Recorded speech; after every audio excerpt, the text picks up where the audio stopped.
see the massive damage by the B-2B bombers there. We've seen the images and the videos that have been put out by the US CENTCOM also. And now these pictures that actually show the destruction, the devastation of the storage bunkers on ground across Iran. So this is heavy damage that is being incurred onto Iran across their bases and cities.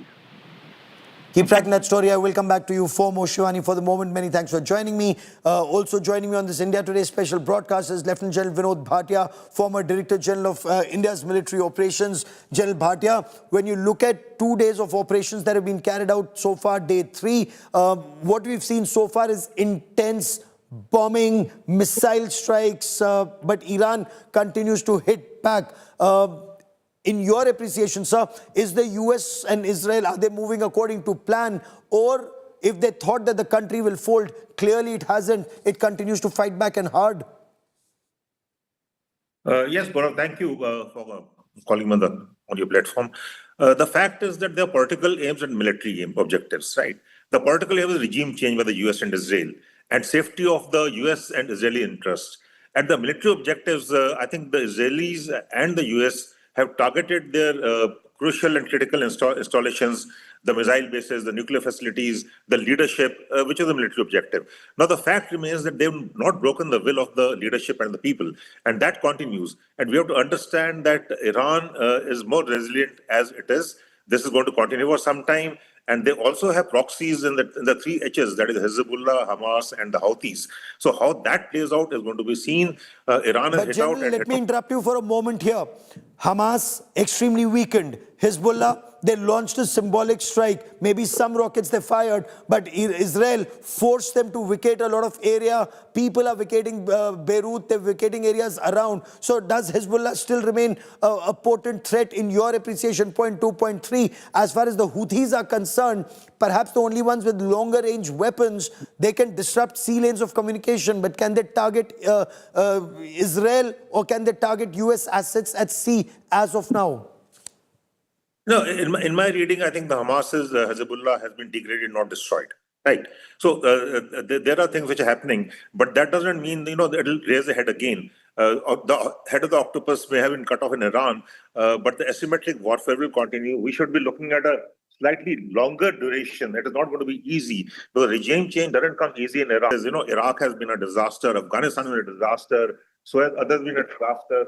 So I think we should look at the little long term, mid to long term, and I feel this is going to continue for some time. It's not going to be a in and out operation. And as for the boots on the ground are concerned, I don't think US has the appetite and Israel the capacity to put boots on the ground. So we will see this warfare with the weapons of long range, with air strikes. Israel launched 200 aircraft on the first day, hitting nearly 1,000 targets. So that is the capacity which the Israelis have. But the resilience of the Irani people, that has to be seen, because they had a succession ladder which was already defined. The head of the state neutralization didn't really matter. They're still fighting it out. But the people of Iran have not actually come to the streets as yet. Some videos have come out, but they've not come to the streets. So there's no uprising from within. There's no groundswell against the present regime as yet, which we see right now. So we have to see how it has happened. And there are a lot of things which I think we'll have to still wait and watch. Iran is not going to fold up so easily, as far as I'm concerned. State of Hormuz is there. Hormuz is there. So they have a certain hold over certain critical aspects where they can impact the world. They've already targeted the GCC nations, except, of course, Oman. And the negotiations, they are ready for negotiations. But if you look at it, as someone commented, and very rightly so, that the attack took place not because negotiation not progressing, not because the negotiation failed, but the negotiation progressing. Right, they're making a breakthrough. So we'll have to see the political objective of the US and Israel and the military objectives which they're about to achieve. So are you surprised? Are you surprised by the manner in which Iran is able to strike back? Or are you, as some commentators say, disappointed that Iran was supposed to rain fire across the region? It hasn't succeeded in doing so. Yes, there has been a response, but do you look at it as organized response or rather haphazard? No, I don't think Iran has been able to strike effectively. I am very sure about it. They're not effective in their strikes at all. It is more a show of strength and a show of will and a show of intent. It is not destructive as yet. because we also have to see that Iran air defense has totally been, neutralized. The air defense system, which you see on Sindoor, also the Chinese air defense system, not stood the test of defending the airspace. So Iran is exposed. But my point is a little different. My point is, have they broken the will of the people?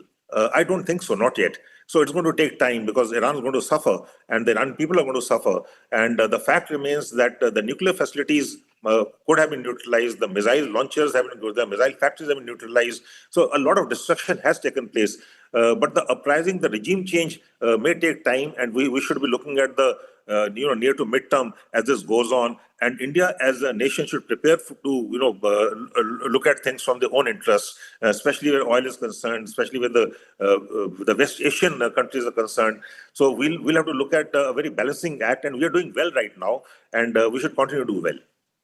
Oh, absolutely, because India has great relations with all stakeholders in the region, and that is something the CCS that Prime Minister Narendra Modi had, and after his travel, he came back, late night CCS meeting, his engagement with, his, as he described, his brother, the President of the United Arab Emirates. That's a country, the entire Gulf region where you have millions of Indians who are working and living. It just goes on to indicate that India is very well engaged with all Gulf partners. I have breaking news that's coming in. General, stay with me.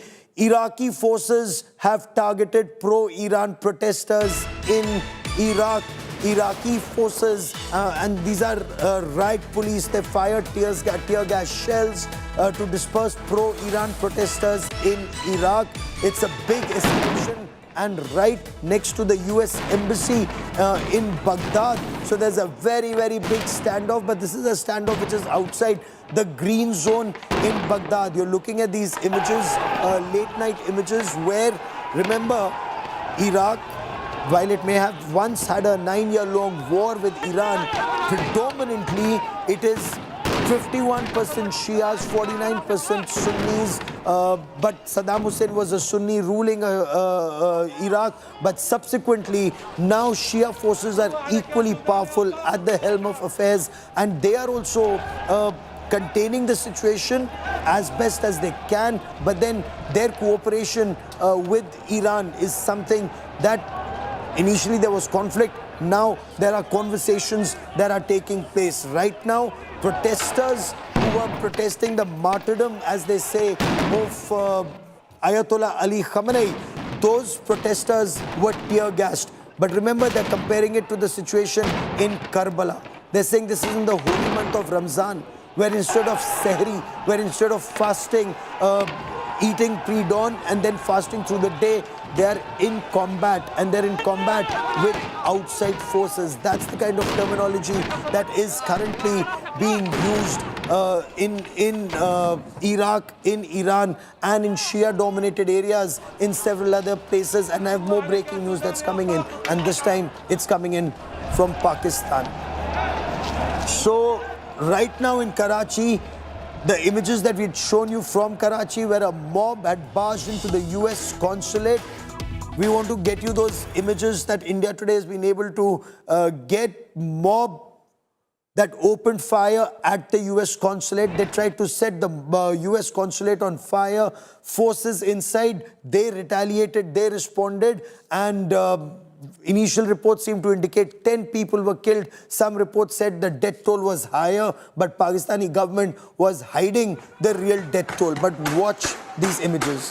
These are protesters opening fire at the US consulate. Watch this. And then the Marines inside were told they fired in self-defense. Watch that image on your television screen. At the US consulate, this was a mob, an armed mob, initially with sticks and stones, but some came with pistols, some came with weapons, and they opened fire.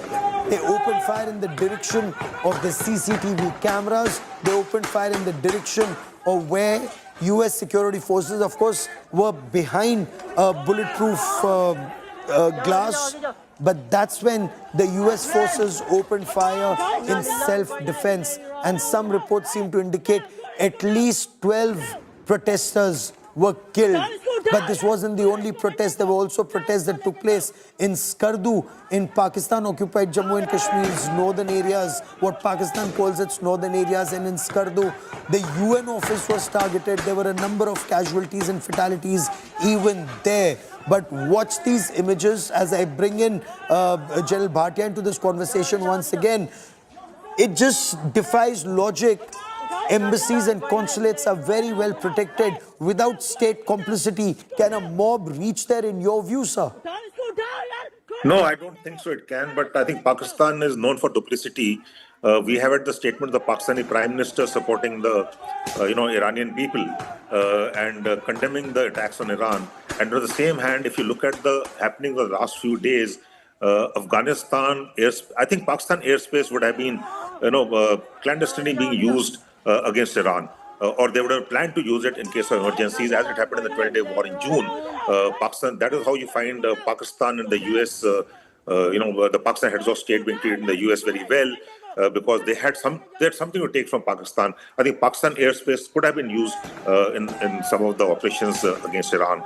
However, at the face of it, for the people of Pakistan, for the domestic compulsions, the political dispensation there has gone against US for the people of Iran and for the people of Pakistan. So there is duplicity out there, and that is Pakistan's role always, duplicity, talking some language and doing something else. So that is Pakistan for us. So we have to understand that it can't happen without without the connivance or, for keeping a blind eye for the people of Pakistan, targeting the US embassy. And it's not the first time it has happened. It's happened many times earlier also. Okay. Sir, give me a moment. We were talking about what happened in Skardu. I want to give our viewers some more details. There was also unrest in the Gilgit-Baltistan area of Pakistan-occupied Jammu and Kashmir. That's Indian territory illegally held by Pakistan. A curfew has now been imposed in that area, with protests continuing even today. We are being told internet services are now completely shut down in POJK, in Pakistan-occupied Jammu and Kashmir. Yesterday, there were protests in POJK that resulted in violence, arson and fatalities. The UN building, we are told, was set on fire in this area. So Pakistan, from Pakistan-occupied Jammu and Kashmir, from Gilgit-Baltistan on top, again Indian territory, like I want to specify again, illegally held by Pakistan, all the way down to Karachi. There is unrest in Pakistan, because there are also some reports that are coming about the Taliban, Afghan forces targeting Pakistan, and not just in Khyber Pakhtunkhwa. There are reports, and the government in Afghanistan, they've told journalists there that Pakistan has been targeted from Islamabad to Quetta, Baluchistan, also several parts in Khyber Pakhtunkhwa, where Taliban have used drones to target Pakistani security establishment. So the situation does appear extremely grim for Pakistan on multiple fronts, General Bhatia. Yes, it does. As far as Skardu is concerned, we have to also understand that Skardu population mostly 85 to 90% Shia. So they are for Iran, and they have benefited. The POJK Skardu has benefited. The people have benefited from Iran. So that is something which we should factor in, and this is going to create problems for Pakistan in Pakistan. So Pakistan, I think, is looking at pleasing the US by providing airspace, and also pleasing the people by being anti-US. So that is a dilemma. General, for a moment, would that not have been appreciated? The Shia Muslim mindset. We've been reading about it. The Shia Muslim mindset, especially in the month of Ramzan, they just then start comparing it to Imam Hussein, the battle that took place and fighting against all odds. That's the narrative that we hear on the streets of Tehran. Is that just narrative, or would you think that this is actually the mindset of Iran, very difficult to break? I think I go with you. The mindset of Iran is very difficult to break. Like I said earlier, the people of Iran are very resilient, and religion does play a very important part, and especially at the time when Ramadan is, during the period of Ramadan. And they chosen the time when Ramadan is there, thinking that it will be easier militarily. But I think the people of Iran and people of, there'll be no groundswell right now. So I'm not looking at the immediate term. This is not going to end soon. I'm looking at a near term. Of course, to break the will of the people is one of the military objectives, actually. And that is not going to happen so soon. If we look at the Iranian people, they have had regime change earlier also twice, and both times the people have suffered, but they have come out of it. And I do feel the resilience is there for Iran. And let us wait and see what happens. Militarily, Iran will suffer. Militarily, Iran cannot retaliate effectively to Israel or USA. Militarily, I'm talking about. It will be mostly a show of force or a show of intent. A show of strength is not going to be there. It's a very resilient state. It's a very resilient people of Iran, because remember, they pride themselves in being amongst the oldest civilizations of the world. You cannot break their will so easily. At least that's the narrative that's coming out of Iran. Now, when I spoke to Reuven Azar, Israel's ambassador to India currently in Jerusalem, he said Israel and the United States, they worked painstakingly on the strategy, and they've identified over 2,000 targets to be taken down in Iran. I want to get you breaking news on images of some of those targets that have been taken down. The US is using 2,000-pounder bombs to flatten places like a police station. I want to get you those images. Now, that's a police station. It is being seen as a major stronghold of the IRGC. And this is where pinpoint accuracy, US and Israel used a 1,000 kg bomb on what they called was an Iranian missile site very close to a police station. So CCTV cameras, as you can see in those images, they capture the missile site being taken down. B-2 stealth bombers have been used by the United States for the second time, and this shows the intensification of operations in the region. I want to go full frame, take a look at those images.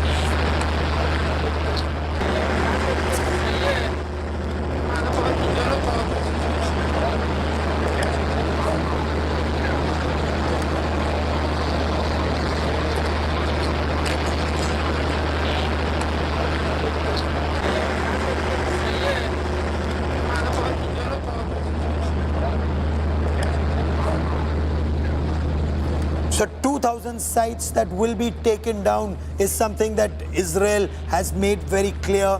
America, the US President Donald Trump, he said they will go, and if it takes days, it'll take days. If it takes weeks, it will take weeks, but they will not pull back. Remember, there have been 3 body bags already. Should this intensify? Should there be more body bags? How long will the US public be okay to a long war?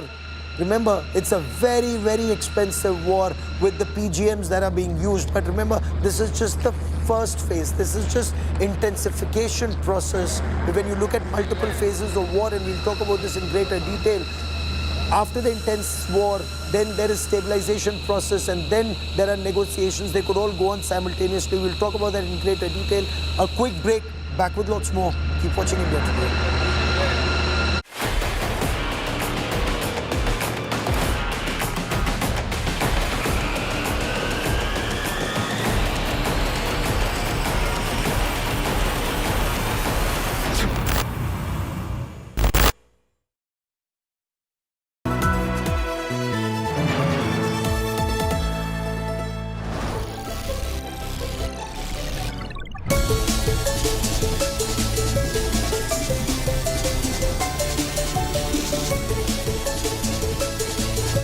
Introducing Motorola Signature.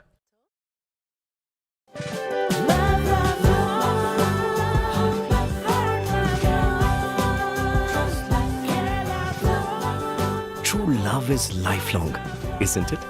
Just like Tata Power Solar Roof, best quality solutions, lifelong service guarantee and unmatched expertise. Ye on the quality lifelong. Introducing Motorola Signature. Don't blend in, stand out. Introducing Motorola Signature. Don't blend in, stand out. Hi, here are the top headlines presented by Motorola. Iran announces new supreme leader. Ayatollah Arafi takes interim charge. Violent protests erupt in POK after Khamenei's death. UN office set ablaze. Russian President Vladimir Putin says Khamenei's killing is a violation of international law. The Great Nicobar controversy. Can India's biggest island project balance growth and nature hand in hand? with the National Green Tribunal clearing the 81,000 crore port and defence project on Great Nicobar Island, a high-stakes debate takes centre stage. Development versus a fragile ecosystem. In the latest issue, India Today examines the key questions behind one of India's most ambitious projects. Read it in the latest issue of India Today, Making Sense of India. Now available for speedy delivery on Amazon and Blinkit. Subscribe now at subscriptions.intoday.in.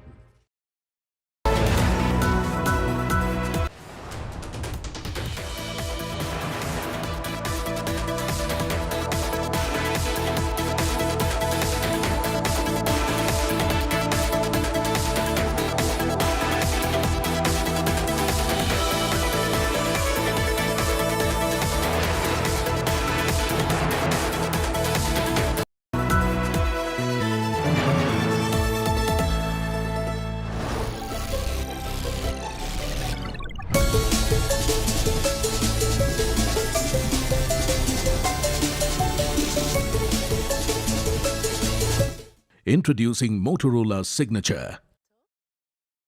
Introducing Motorola Signature. Don't blend in, stand out.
Make your media plan smarter with India Today Live TV on your connected devices. Amplify your brand with 100 million smart internet viewers. To advertise, mail us at sales@aajtak.com.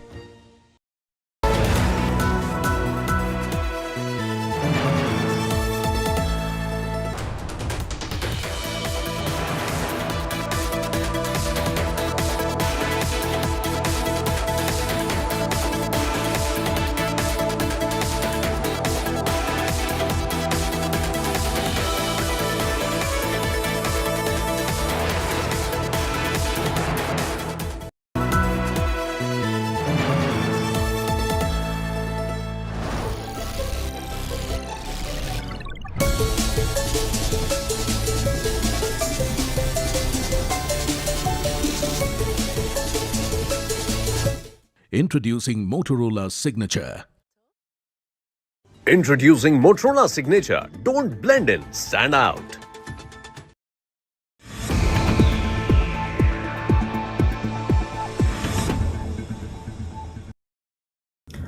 Hi everyone, I wanted to share a quick update and firstly thank you all who have been reaching out and checking on us. And well, I was transiting from Bangalore, where I train and live full time now, to Birmingham in the UK to compete the All England Championships.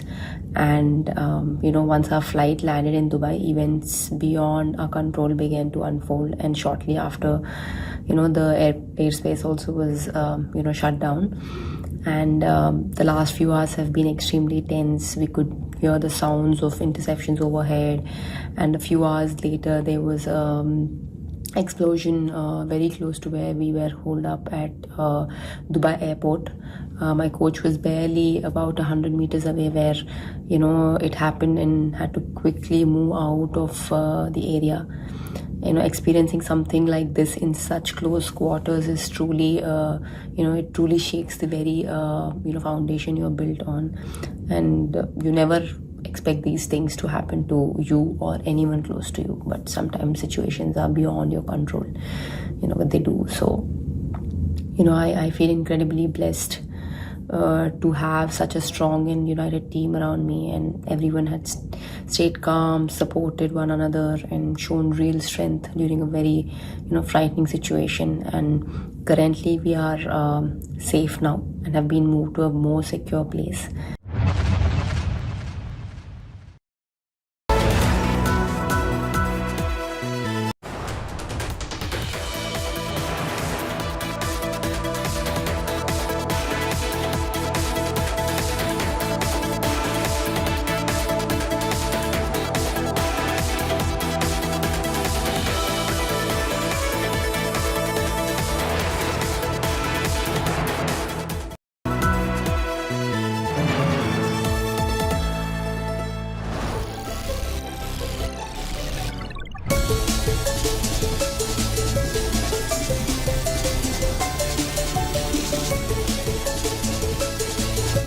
Introducing Motorola Signature. Introducing Motorola Signature. Don't blend in, stand out.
Make your media plan smarter with India Today Live TV on your connected devices. Amplify your brand with 100 million smart internet viewers. To advertise, mail us at sales@aajtak.com.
Morning, you watching India Today. I'm Gaurav Sawant as we intensify our reporting into the war, and a war that saw massive bombing of Iran overnight. Now US and Israel are bracing for a counter-attack, and not just a military counter-attack, but the apprehension is that there could be suicide attacks and VBIED, vehicle-borne improvised explosive device attacks on Jewish interests and settlements. There could be attacks on US and US interests. The United States has issued a warning to beware potential suicide attack in retaliation, in addition to more retaliatory strikes by Iran. Information is US and US interests in the region could be targeted. American personnel on board military ships, installations, facilities and around could be directly in the line of fire. Concerns also being expressed of strikes around Tel Aviv, around Jerusalem, also at American bases in the region. That's the information that is coming in. Information also coming in that terrorists could use VBIED or vehicle-borne improvised explosive devices. That is the information that is coming in at a time when the United States has intensified its bombing of Iran. And I want to get you some of the details of what happened overnight.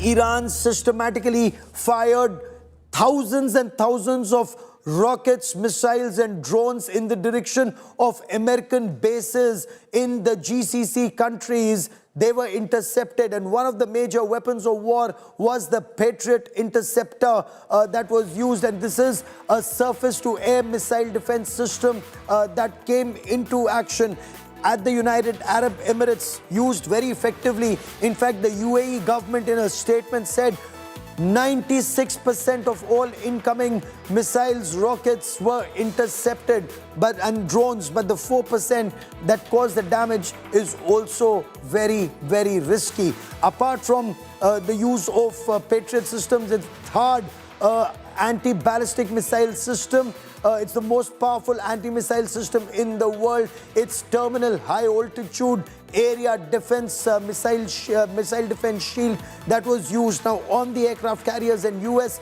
has 2 aircraft carriers in the region. I want to talk about the F-A-18 fighter jets, combat proven, used in Gulf War even earlier. They have a multi-role. It's a carrier-based strike aircraft.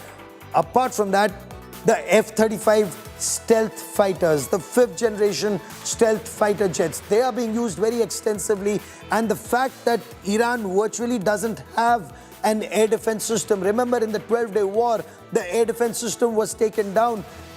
Israeli and American fighter jets, including the American F-22 Raptors, they've been flying with impunity over Tehran and over different parts of Iran, carrying out bombing raids.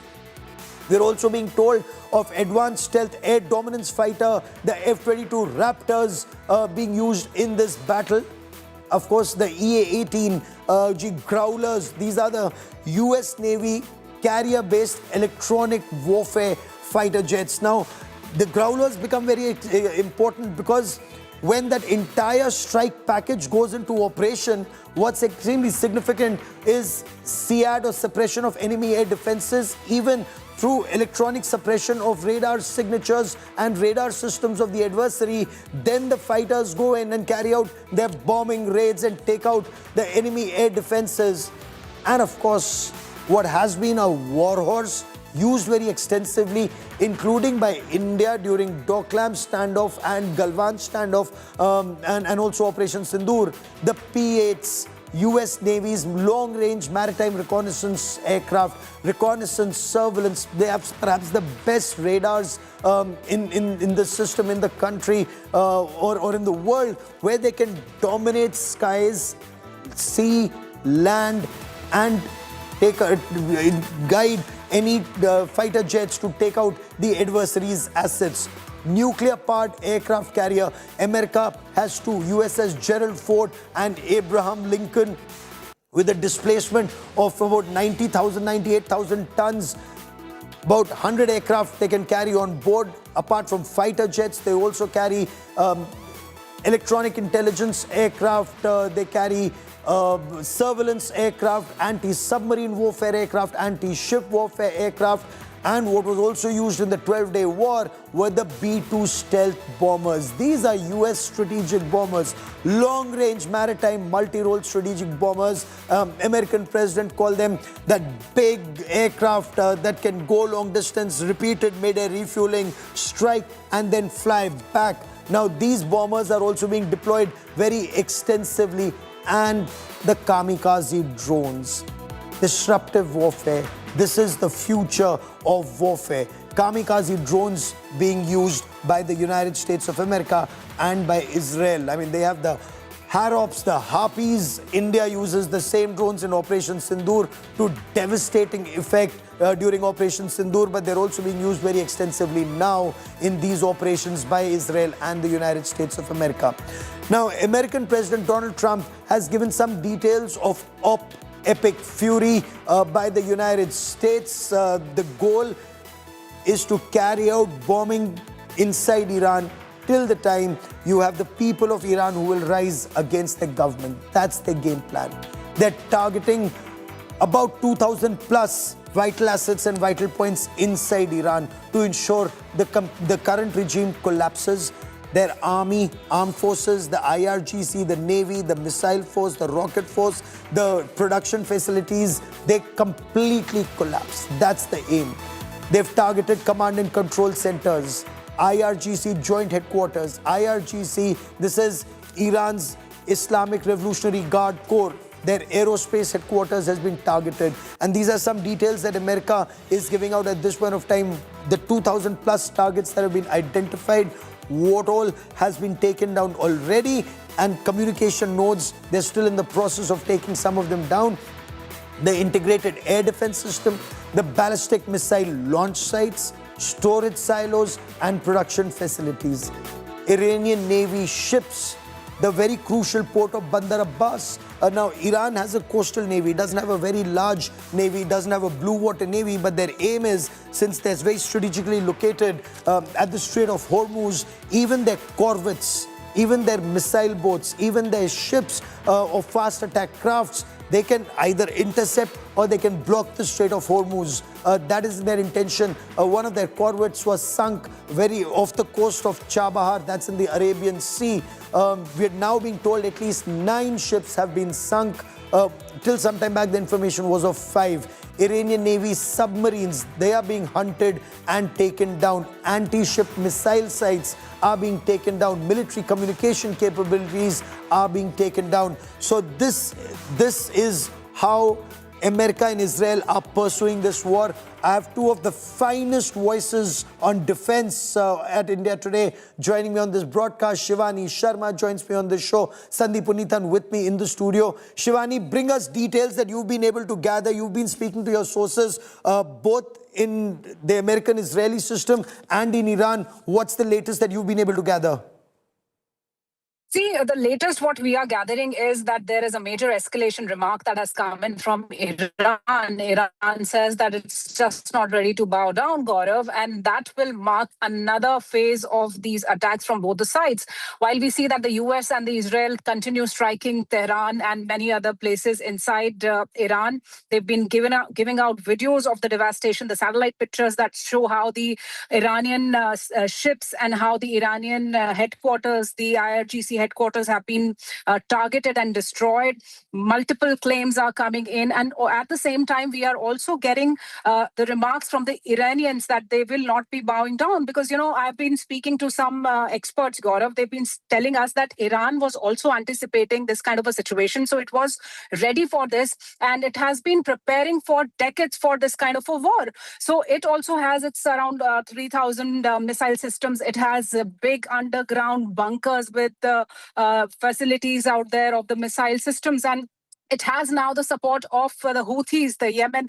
The proxies have already called out for a war against Israel, and the attacks have been there since morning. There are sirens that are being alerted in Israel. So this war seems to be escalating now, though the military capabilities are cannot be compared, certainly. But Iran says it was ready for this, and right now it is in absorption phase, but it will strike back. That's what the experts also indicate. So we can see some more absorption phase just as yet, but they will strike back. The strike back that we've seen so far, Sandeep, they've hit out in every direction. Has it been haphazard? Has it been systematic? Was it expected? Or somewhere down the line, do the Americans and the Israelis, do they have a strategy beyond just pulverizing whatever they see in Iran?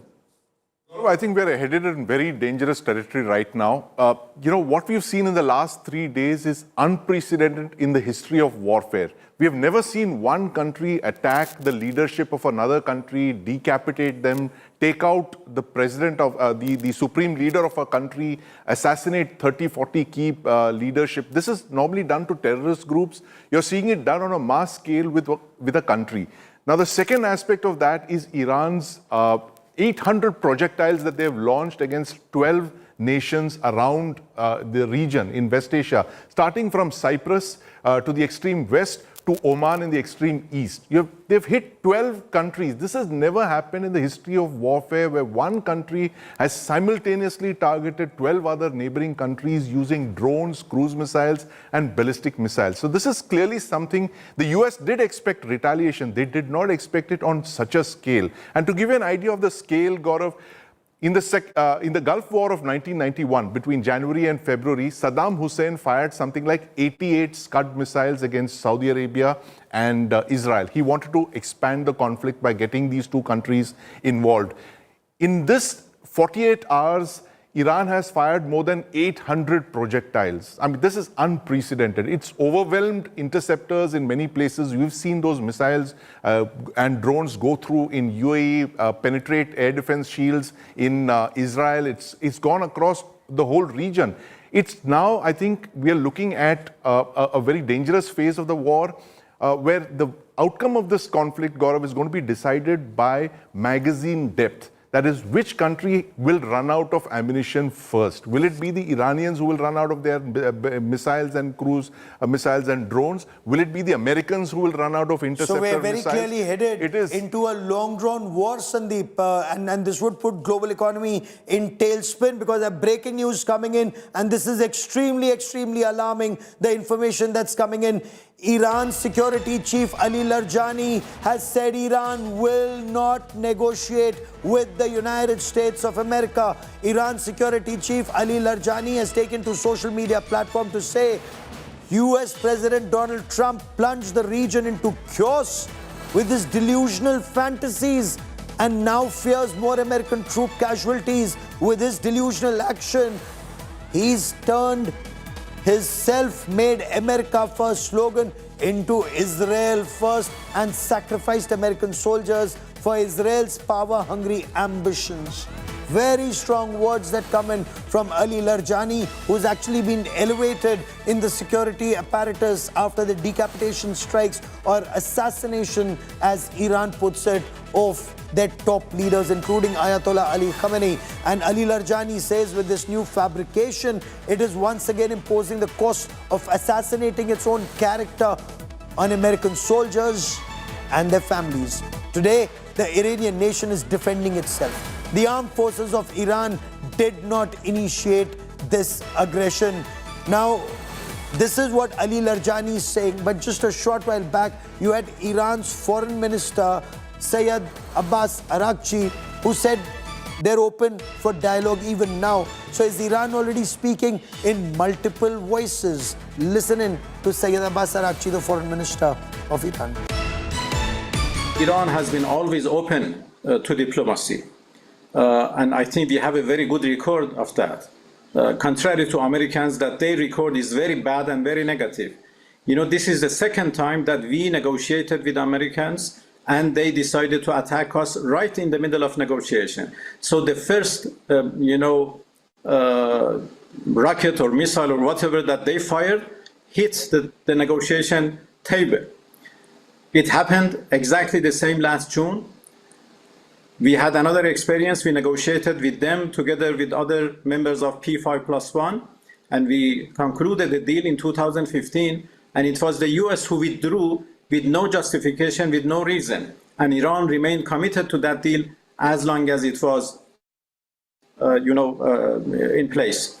So nobody can question Iran's, good faith and readiness for diplomacy, for talks. I want to bring in Shivani and Sandeep into this conversation once again because Shivani, Iran, on the one hand, is open to dialogue. We heard their foreign minister, but Ali Larjani says, no, we will continue to fight. Does this show that everyone's not on the same page in Iran, or they're speaking both to the domestic audience and to the international audience? Part of what I assess is that Iran wants to keep all its options open. While we've heard what the foreign minister has said, he says that they are open for talks and diplomacy, and he has putting all the blame onto America for destroying this diplomatic table where they were discussing the talks were going on. But yes, on the other hand, it doesn't want to show that it is under any kind of threat or it is intimidated. It wants to keep that military active option active too. So that means they are assessing the situation. They want to act accordingly, keeping all the options open. They have been giving warning signs. They've been giving messages that they are prepared for a very major strike against U.S. bases, especially because they cannot directly hit U.S. So what very smartly they've done is that they've hit the economy of U.S.-based companies in Dubai, in UAE. We've been getting inputs how the Amazon base has been hit this morning by Iranian strike. So it is keeping it all its options open, and that's what we are getting in these statements. That one hand, it is ready for talks, and on the other hand, the warning signs are coming in now. Shivani, stay with me. There's more breaking news coming in, and this time it's coming in from Pakistan. The United States has stopped all visa operations and visa services in Pakistan for now. This suspension has been announced after the attack on the American consulate in Karachi. A violent mob had attacked the US consulate in Karachi. There were protests in Lahore, there were protests in Islamabad, there were protests in Skardu in Pakistan-occupied Jammu and Kashmir. We are now being told there will be no visa work in Lahore, Karachi and Islamabad for now. On camera, you can see those images. A mob assembled close to the US Embassy initially in Karachi. Then, through the tear gas shells, they reached the consulate entrance. They breached the wall. They entered, and watch that image on your television screen. They opened fire. They opened fire with a handgun, with a pistol at the security forces inside. US Marines who were there, they opened fire in self-defense. The information that's coming in from Pakistan seems to indicate the embassy security, they opened fire. Some reports seem to indicate there were at least 12 fatalities. The injuries are much higher, but 12 fatalities in this Pakistani attack at the US consulate in Karachi. US military unit opened fire at the protesters, and information now is at least 17 protesters were killed at the protests in Karachi. There were other protests that took place in Lahore, in Islamabad, in Skardu, where the UN office was set on fire. There was firing there. At least half a dozen people, if not more, were killed. Many more injured even there. Sandeep, Pakistan turns out to be an absolute basket case where Field Marshal Asim Munir and Shahbaz Sharif would sit on the board of peace with President Trump, and the people in Karachi would virtually be facilitated in attacking the US embassy. Look at Pakistan. It's in the middle of a poly crisis. It's an economic basket case. It's managed to, enrage two of its neighbors. That's Afghanistan on the one side, who it's fighting a war with, a border war with, and Afghanistan has attacked a key base in Pakistan using long-range drones. And on the other hand, you have India. The Operation Sindoor is ongoing. We saw a very significant statement coming out of one of our strike corps commanders just a few days back. And on the southwest now you have Iran, this situation that's developing on the Iran-Pakistan border as well, 1,000-kilometer border that they have. So Pakistan is in the middle of a crisis, Gaurav. But then, this is exactly how the Pakistan army thrives. It thrives in chaos, it thrives in crises like this. And I'm sure they would have figured out a way of making money in this crisis as well, Gaurav. And this is so worrisome. Shivani, there were also reports that the Taliban has targeted Pakistan in Islamabad, in Quetta, Balochistan, also in Khyber Pakhtunkhwa. So as Sandeep was pointing out, it's a poly-crisis, economic crisis, border crisis, military crisis internally, political crisis internally, and then this US consulate attack. Certainly, Gaurav, Pakistan is dealing with a number of challenges at the same time. We've already been showing how Afghanistan, the Taliban MOD had released a statement and a video where they said that there were airstrikes on Pakistan this morning. And they also have been hitting back since last 1 week. We've been seeing that escalation on Afghanistan-Pakistan border. We've also seen the internal protests that have been going on. And yesterday what happened, we've already shown that in US, the US consulate in Karachi was hit, it was attacked, and then the marine component out there opened fire. They had to control that crowd, and over 17 Pakistani protesters have been killed. More than 30 are still injured.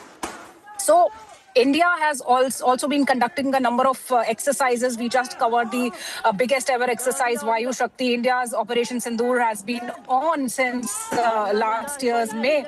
And so certainly Pakistan is dealing with a number of situations right now. And now this protest that has opened up another front for Pakistan seems to be a very difficult time for it. Absolutely, Shivani. Keep tracking that story. I will come back to you for more on this. Shivani Sharma, for the moment, many thanks for joining me. Let's now take a look at the situation on ground. Overnight, the United States and Israel targeted over 1,000 locations in Iran. But the target is much larger. They actually are attempting to pulverize Iran into submission. But can a regime change happen just by operations from the air? Overnight, multiple missile sites have been taken down, airfields have been taken down, aircraft have been destroyed, missile manufacturing sites have been taken down, command and control structures have been taken down across. We will talk about this in greater detail about what has been taken down. But before that, let's listen in to Israel's ambassador to India, Reuven Azar. He's currently in Jerusalem. When I spoke to him, he gave some details about 2,000 plus sites, 2,000 sites in Iran that need to be taken down before the next phase of war starts. So Israeli Defense Forces and the Americans are targeting more than 2,500 Iranian sites. The objective is to systematically degrade Iran's offensive and defensive capabilities. The envoy confirmed that Operation Roaring Lion is far from over. How long do you think these operations will continue? What's happening right now? I believe the Israeli forces and the American forces are bombing Tehran, Isfahan, Qum, and other parts of Iran even now. What are you targeting, sir? Well, as Prime Minister Netanyahu has declared yesterday, we are targeting more than 2,500 military targets, and this operation will continue. It will take time. It doesn't get done in a day or two. It has a potential to continue for weeks. Is Iran have the wherewithal to strike back for weeks? Are you trying to ensure, as President Trump said, that Iran does not have any navy left, any missiles left, any missile-making capabilities left? Or are you going to make it so weak that there will be a revolution from within and this regime is removed? Is that what your end game is, sir? First of all, we have to see, when you compare this operation to the Operation Roaring Lion, to the Operation Rising Lion back in April, this operation is with a much wider scope. While the previous one only targeted these two programs that I've told you about, the current operation deals with the entire capability of the Iranian regime when it comes to military, when it comes to Basij and Navy, as you said, and other Air Force bases, etc. So it will be more comprehensive, and it bears the potential to encourage the Iranian people to take action against the regime. And this is certainly what we are hoping for. That's a very major statement being made by Israel's ambassador to India. There are 2,500 military sites in Iran that America and Israel intend to take down. 2,500. 1,200 bombs have already been fired. 1,200 sites taken down. Now you can only imagine how this operation is intensifying, and this is a systematic operation to degrade the capabilities of Iran.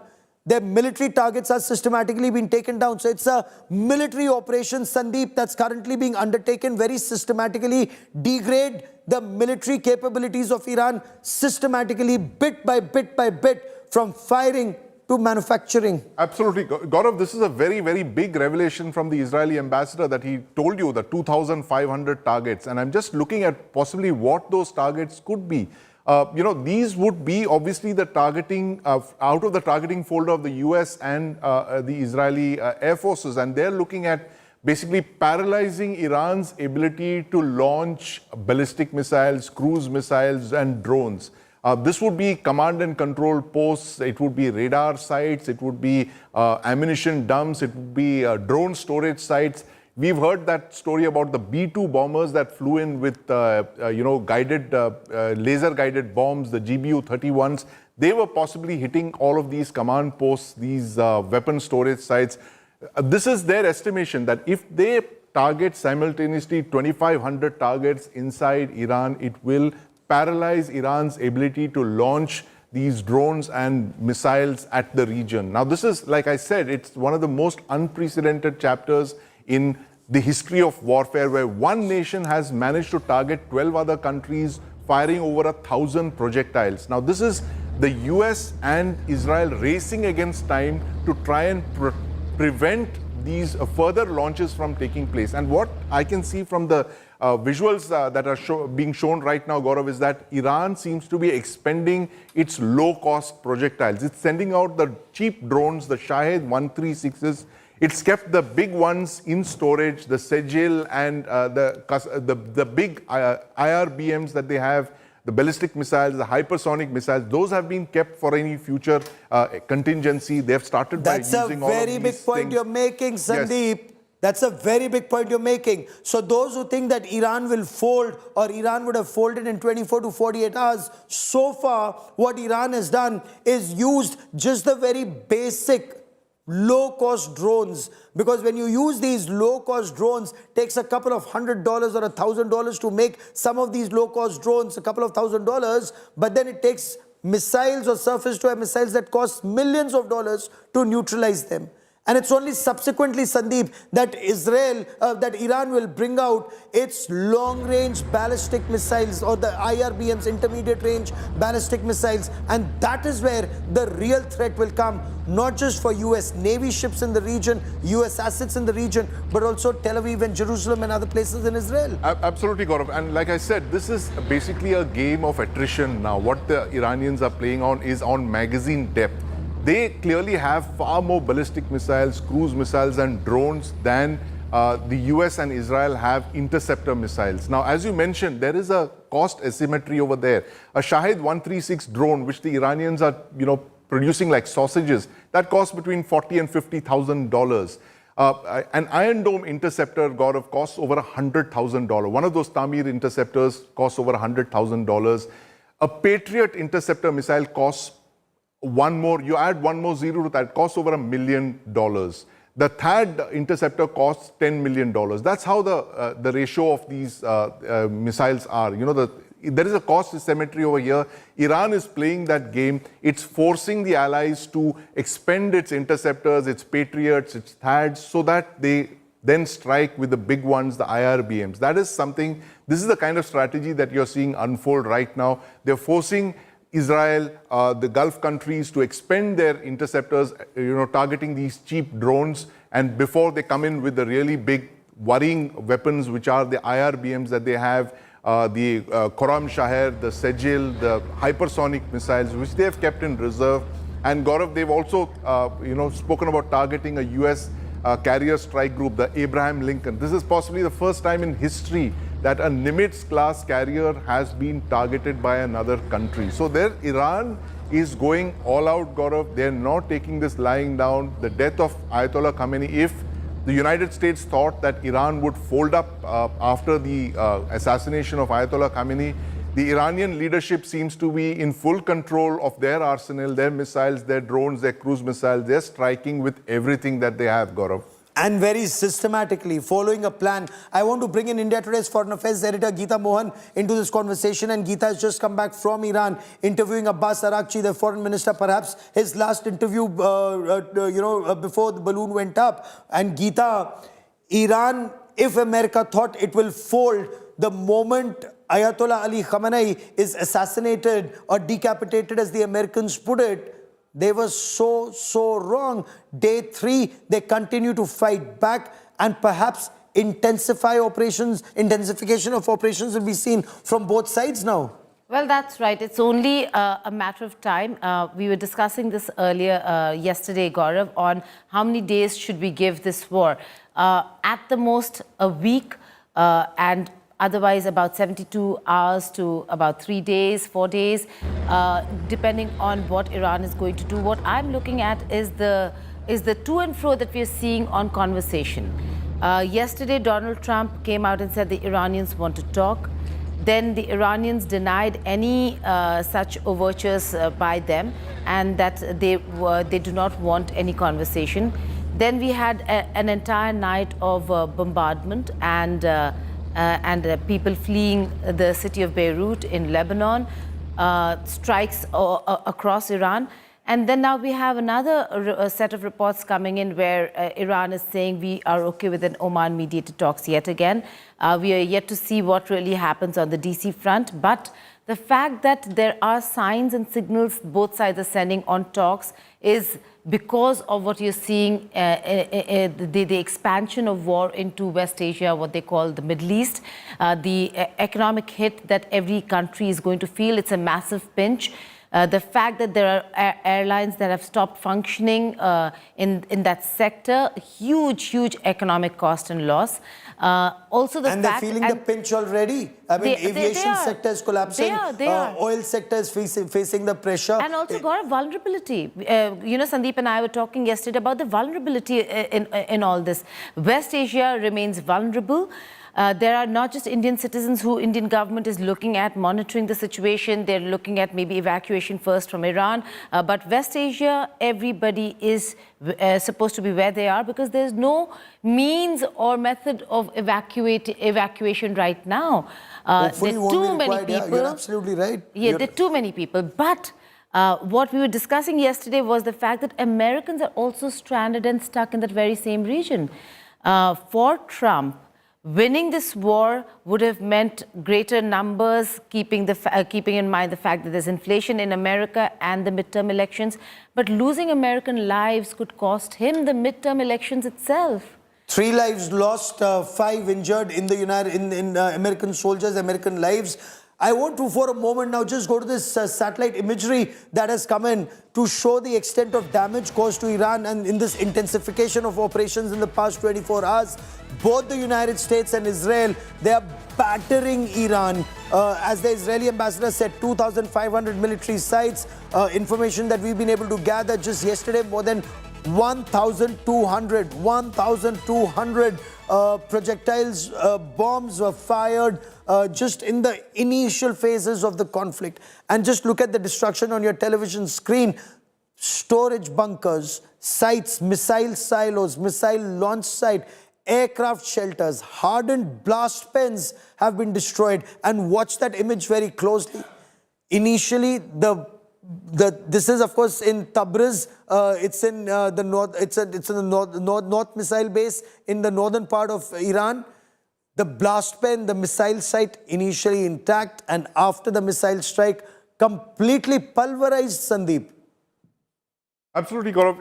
And there are 2 aspects to this. One is, and this is to borrow from nuclear targeting, counter value and counter force. If you can look at this as, a counter force targeting, then they have basically gone after all of Iran's military capabilities, which is not just your missile launch facilities, your storage facilities, ammunition sites. They've also gone after Iranian air bases, whatever little air force that they have, that's been knocked out completely. The small navy that Iran has, a coastal navy, that's been destroyed. You're looking at an attempt by the US and Israel to defang Iran militarily, to destroy all its military capabilities, to ensure that Iran never becomes a military power of any consequence. We saw the Israelis do that last year, in 2024, in fact, Gaurav, when they overnight, after the fall of the House of Assad, they went in and destroyed all of whatever little naval and air assets that Syria had. They're doing this on a very large scale today with Iran. They're trying to destroy all of Iran's military capabilities.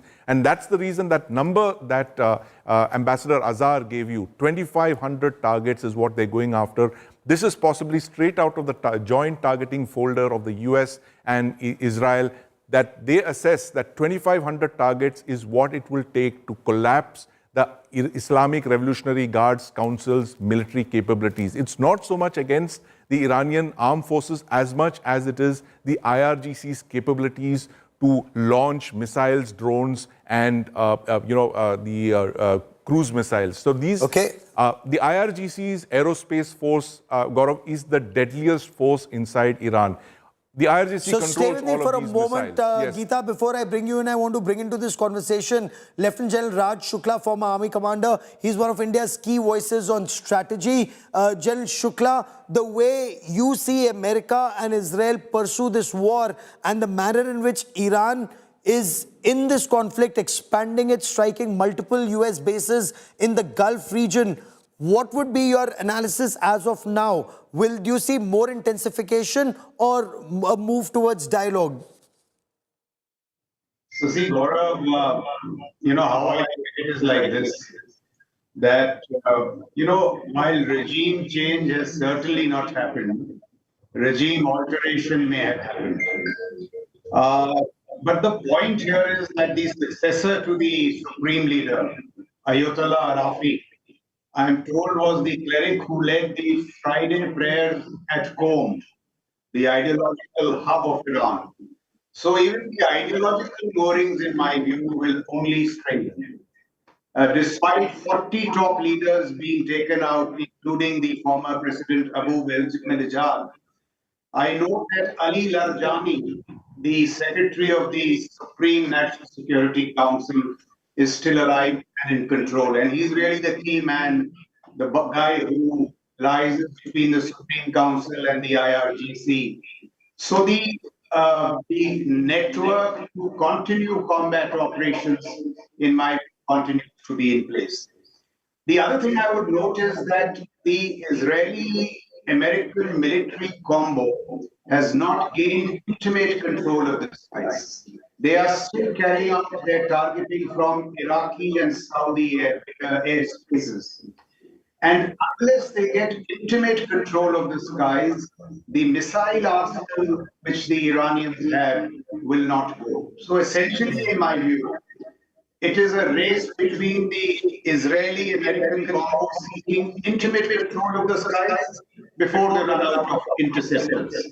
And the supply of interceptors too is not unlimited. Trump has said 4 weeks, many military analysts say 2 weeks. So I think that is how the conflict is poised, very delicately so. And the last point that I'd like to make as part of my opening observations is that the regime change would ordinarily come from boots on the ground. Now, since Trump is not prepared to commit boots on the ground, he's outsourcing that through Iranian agents. And especially now, over the last, or at least in January, when the protests were crushed so brutally, I don't see any spirit, in the Iranian people to rise against the IRGC. That's a very, very important point you're making, General. And let me bring in our Foreign Affairs Editor, Geeta Mohan, who's just back from Tehran, for more on this. Geeta, you were on the streets of Iran and you've spoken to a cross-section of people, apart from the Foreign Minister, Abbas Araghchi. Your impression, is the regime as unpopular as the Western media would make them out to be, or does it have a sizable support, and not just in Tehran, but across the country? Well, it does have support. There are many who are very unhappy or were very unhappy with the regime and want a change. A lot of them, because of the economic crisis, had started blaming the regime for the woes and the suffering of the Iranian people, Gaurav. That is a fact. But on the ground, there are many people who actually support the regime or the government. And they do see Israel as a major threat. They do see the interference of the United States of America as a problem. So there were two sides to the entire story. There were those who were very unhappy and upset, and those who continued to support the regime and the government. The ones who were upset also were of two kinds. One, who really who wanted a regime change no matter what. In fact, one woman said, I'm even okay with an attack, but I want this regime to go. So there are those who very, very strongly want the regime to go, and there are those who have turned or are unhappy because of the economic crisis. Okay, stay with me for a moment. I have breaking news that's coming in from Lebanon. Now, Israel has intensified its operations in Lebanon. Even as we speak, we are told the Hezbollah leader, one of their political faction leaders, has been killed in Israeli airstrikes in Lebanon. Early this morning, Israel had issued a warning to Lebanon, asking people not just in Beirut, but in areas closer to the stronghold of Hezbollah to vacate their homes. We're told 50 localities were told to vacate their homes. I quickly want to cut across to Beirut, where Rasha Reslan joins us from Ground Zero, a journalist from Beirut. Rasha, welcome. What's the current situation in Beirut? What can you tell us?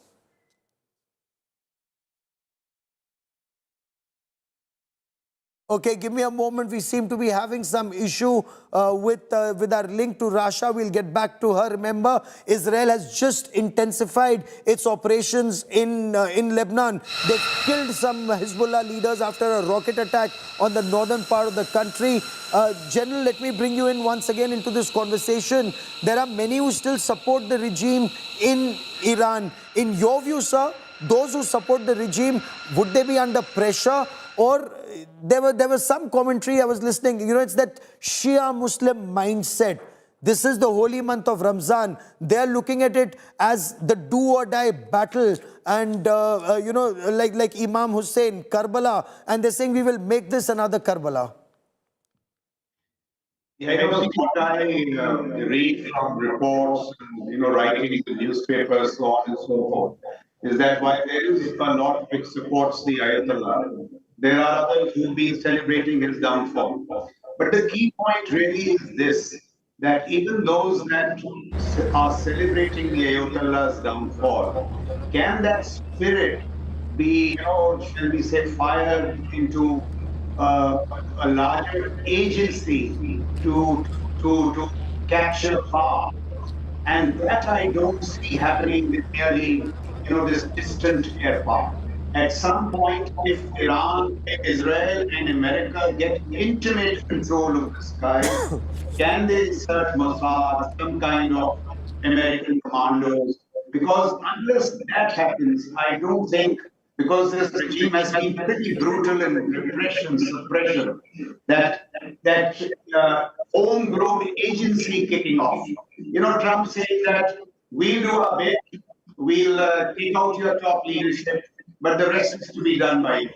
I don't think that is going to happen, at least on current evidence. In fact, what's happening, I think, that these decapitation strikes, taking out leadership, this is reaching a point of diminishing returns. You have the Iranian military chief dead, the intelligence chief dead, the IRGC chief dead, a former president dead, the supreme leader dead, and yet the disruptions that the Iranians are causing in the Gulf on business, commerce, connectivity, that just continues. I just like to make two more points. One is that the Iranian drones and missiles are slipping through the air defenses of Israel and the Americans. There has been an attack on the Central Command headquarters, the Fifth Fleet headquarters, the Erbil airport in Iraq, the Ben Gurion airport in Tel Aviv. So those missiles and drones seem to be slipping through. And the last point I'd like to make is that some of my friends tell me that Iran reached out to Russia saying that, listen, there is a mutual defense clause amongst us. Does this not trigger that off? And Russia resorted to some legal... Sir, there's an echo in your voice. Let me just try and sort that out. But I want to, for a moment, bring the hit list or the kill list that the Israeli Defense Forces have just put out. Top of that kill list right now is Ayatollah Ali Khamenei. Take a look at that kill list, and I want our producers to put up that kill list for a moment. That's the kill list. Ayatollah Ali Khamenei, Supreme Leader of Iran, neutralized. Then Abdul Rahim Musawi, Iranian Chief of Staff, neutralized. Mohammad Hussein Bagheri, he's the past Iranian Chief of Staff, again a very, very powerful figure in Iran, eliminated. Hussein Salami, Commander-in-Chief of the Islamic Revolutionary Guard Corps. Now it's the IRGC that Israel and America are going after, eliminated. Ghulam Ali Rashid, Commander of the Emergency Command, eliminated. Amir Ali Hajizadeh. Now Hajizadeh was the commander of the IRGC Air Force. The Aerospace Force has also been taken down. Hussein Madawi, commander of the Syria-Lebanon Quds Force, the Quds Corps, he's been taken down earlier. Again, very important, this is where it all started or intensified, was Mohammad Sinwar. Remember, Mohammad Sinwar was the commander of Hamas military wing. It all started on the 7th of October 2023 when Hamas attacked Israel and killed 1,200 people and abducted more than 250. That's when it actually started, the current phase. And it's resulted now in the leadership of Iran being decapitated or neutralized. Yahya Sinwar was the leader of Hamas terrorist organization. Then Ali Karaki, southern commander of Hezbollah, he's been eliminated. Ibrahim Akil, head of Hezbollah's operations, he's been eliminated. Fuad Shukr, Hezbollah's senior most military commander, he's been eliminated. And then the boss of Hezbollah, how he was neutralized, Hassan Nasrallah, the leader of Hezbollah. Bunker busters penetrated so 20 meters deep to neutralize him. And then Muhammad Daif, the head of Hamas military wing, he was neutralized. Muhammad Ali Gamari, chief of staff of Houthi armed forces, he was neutralized. So this, as Israel and America called them, the fountainhead of terror in their appreciation, Iran, and then the tentacles of the octopus, bit by bit neutralized, Sandeep. That's the way they move forward. Gaurav, this is unprecedented, what we have seen in the last 2 or 3 years. This level of decapitation strategy, this has been theorized in books. Israel has, of course, been doing it over the years, but on a lower scale. But to see this kind of mass targeting of not just these terrorist groups, but also an entire nation, losing 30, 40 leaders, it's unprecedented in the history of warfare. This has never happened. And, this level of targeting, that only shows the kind of investments in intelligence, in technology, not just in kinetic weapons, but also the intelligence networks that have been raised, not just human, but tech int. AI, we have seen Israel use AI-based solutions as well during the Gaza war to target Hamas's leadership. It's just unprecedented. This is literally the new era in warfare that we are witnessing before our eyes. The Gulf Storm 1, Desert Storm 2 in 1991 was the first. Yes. That's 35 years back. Today, in 2026, we are witnessing breaking a new news era coming in, warfare. very, very big story coming in from Jerusalem. A massive explosion has just been heard in Jerusalem. Remember, Jerusalem and Tel Aviv directly in the line of Iranian fire, repeatedly targeted, but also has the Iron Dome and David Sling air defense shield. Is this an explosion in the air where an incoming projectile has been neutralized, though debris may still cause damage, or has some damage been caused? 8 people were unfortunately killed in Israel just yesterday when the debris fell on a shelter. I quickly want to cut across to Mayan Hoffman, who joins us from Jerusalem. Mayan, I hope you're safe. What's happening? Yeah, so I'm actually standing here listening to the booms. They're asking us still to be in shelters. The rockets are still going off, and they say they're expecting more coming in from Iran. This is after quite a quiet night. We had about 8 hours of quiet overnight in the Jerusalem and central area, even though there were some rockets launched by Hezbollah up north, hitting a couple of houses in the Galilee. But yesterday evening, in the last rocket attack that hit in Jerusalem, there were 7 people injured, 1 seriously, and the rest lightly injured. But everybody else has been, by and large fine here in Jerusalem. But right now we're hearing very loud booms overhead. There were massive interceptions going on. And as I said, the IDF has said that more rockets are on their way. So tell me this, the Iron Dome and the David Sling, they seem to be operational, the Israeli Air Force is in the skies. But how intense is Iran's counter-offensive? We'll talk about GCC countries in just a moment, the Gulf countries in a moment. But how serious is the targeting of Israel in the past 2 days? I mean, in the last 2 days, it's actually been relatively, I would even call it, well, first of all, I would say the Iron Dome and David Sling have mostly been successful. You have to remember they're about a 99% success rate, which means some rockets will inevitably get through. And that's why Israeli citizens are asked always to go to their shelters and bunker down when a rocket gets shot at Israel, because there are exceptions to the rule. But by and large, successful. That being said, as you reported, it was not 8, but it was actually 9 people who were killed yesterday in Beit Shemesh when there was a direct hit on a synagogue there. Some of the people were in the shelter, but some of them were not. Some of them were in the general area of the synagogue or even outside the synagogue. There are still 3 people in serious condition from that attack, and many, many more, over almost 50 people in hospital being treated for injuries from that attack. So that was in Beit Shemesh yesterday. That's also quite close to Jerusalem, really between Jerusalem and Tel Aviv. And as we know, in the first night of rockets, there was 1 woman killed in her 40s when there was a direct hit on an apartment building in Tel Aviv. So the defenses are working, but they're not foolproof. So 10 fatalities, sadly, in Israel so far. But tell me this, what is it that you're picking up? Will it intensify in the days ahead? How long is it likely to last? Or are Israel and America on top of the situation? Look, Israel and America on top of the situation, and that doesn't mean that it's going to be short-lived. President Trump, as you heard him say, this could last up to 4 weeks. And Prime Minister Netanyahu last night made a very similar speech to the people of Israel, letting them know that this was not going to be a short war. So we're all assuming that we're going to have another several weeks of this situation. How intense it's going to be, I think that really depends on the effectiveness of the attacks in Iran. We know that the IDF and the U.S. are continuing to attack key targets in Iran. We heard President Trump say yesterday that they had started to identify successors for Khamenei, but in fact, all of them were killed, and they would have to look for a different successor. He's also put out there, however, that the Iranians are interested in negotiations, something the Iranians, as we know, are denying. But the truth will start to come out, and we'll see where this war is heading. Originally, when the war erupted, most Israelis believed this would be a short war, a few days, intense attacks against Iran, and that we would be able to not see what we saw in June. 12 days of war, 28 Israelis killed.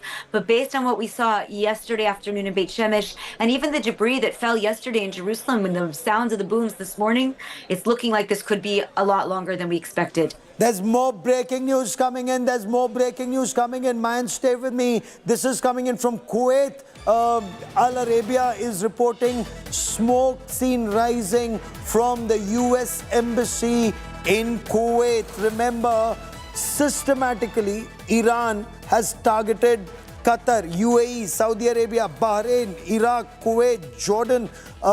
Multiple US bases have been targeted in these countries. And Geeta, in a way, Iran, it cautioned, it warned that it will expand, target US bases in the region.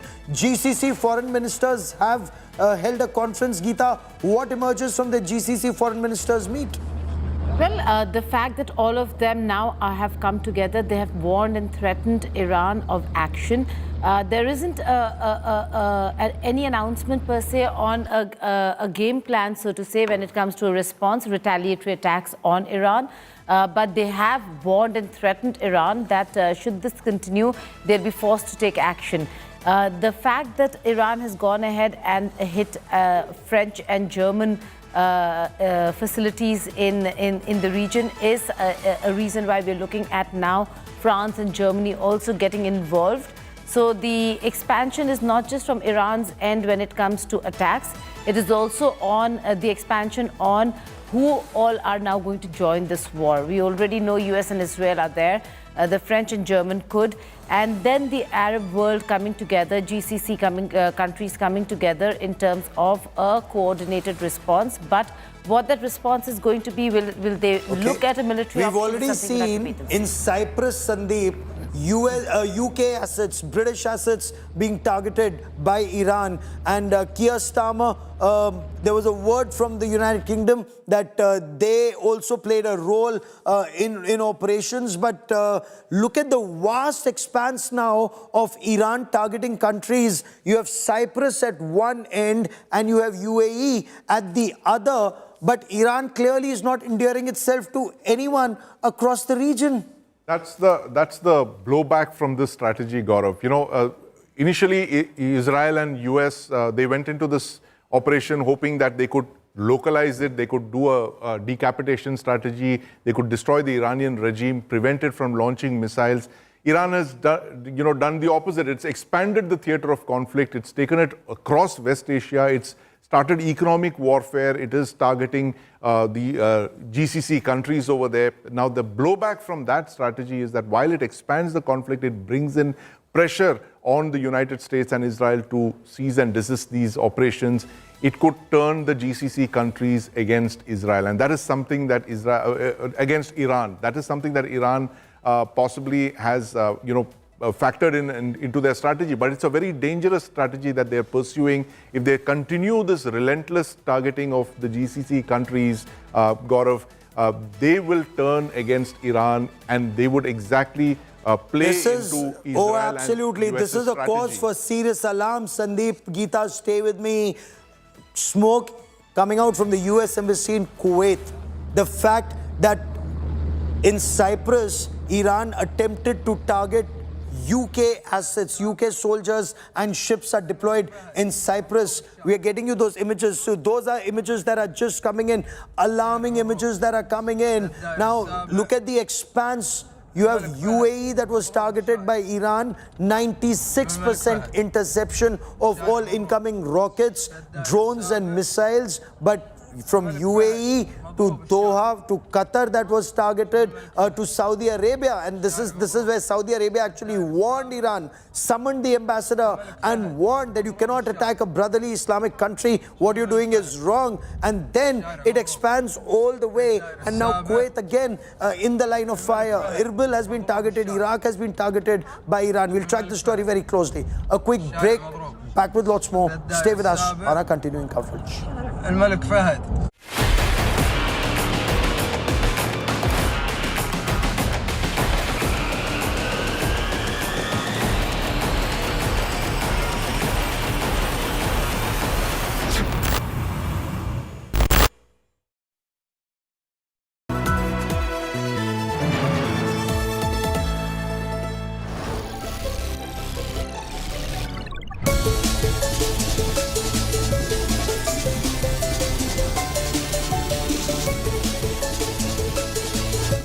Introducing Motorola's signature.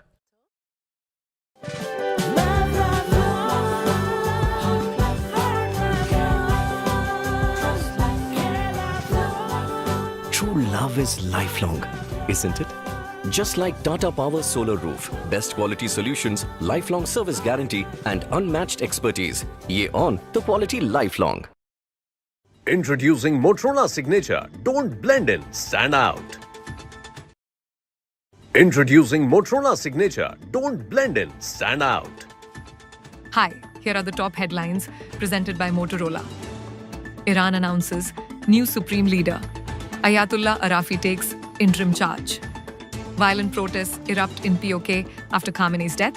UN office set ablaze. Russian President Vladimir Putin says Khamenei's killing is a violation of international law.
Introducing Motorola Signature. Introducing Motorola Signature. Don't blend in, stand out.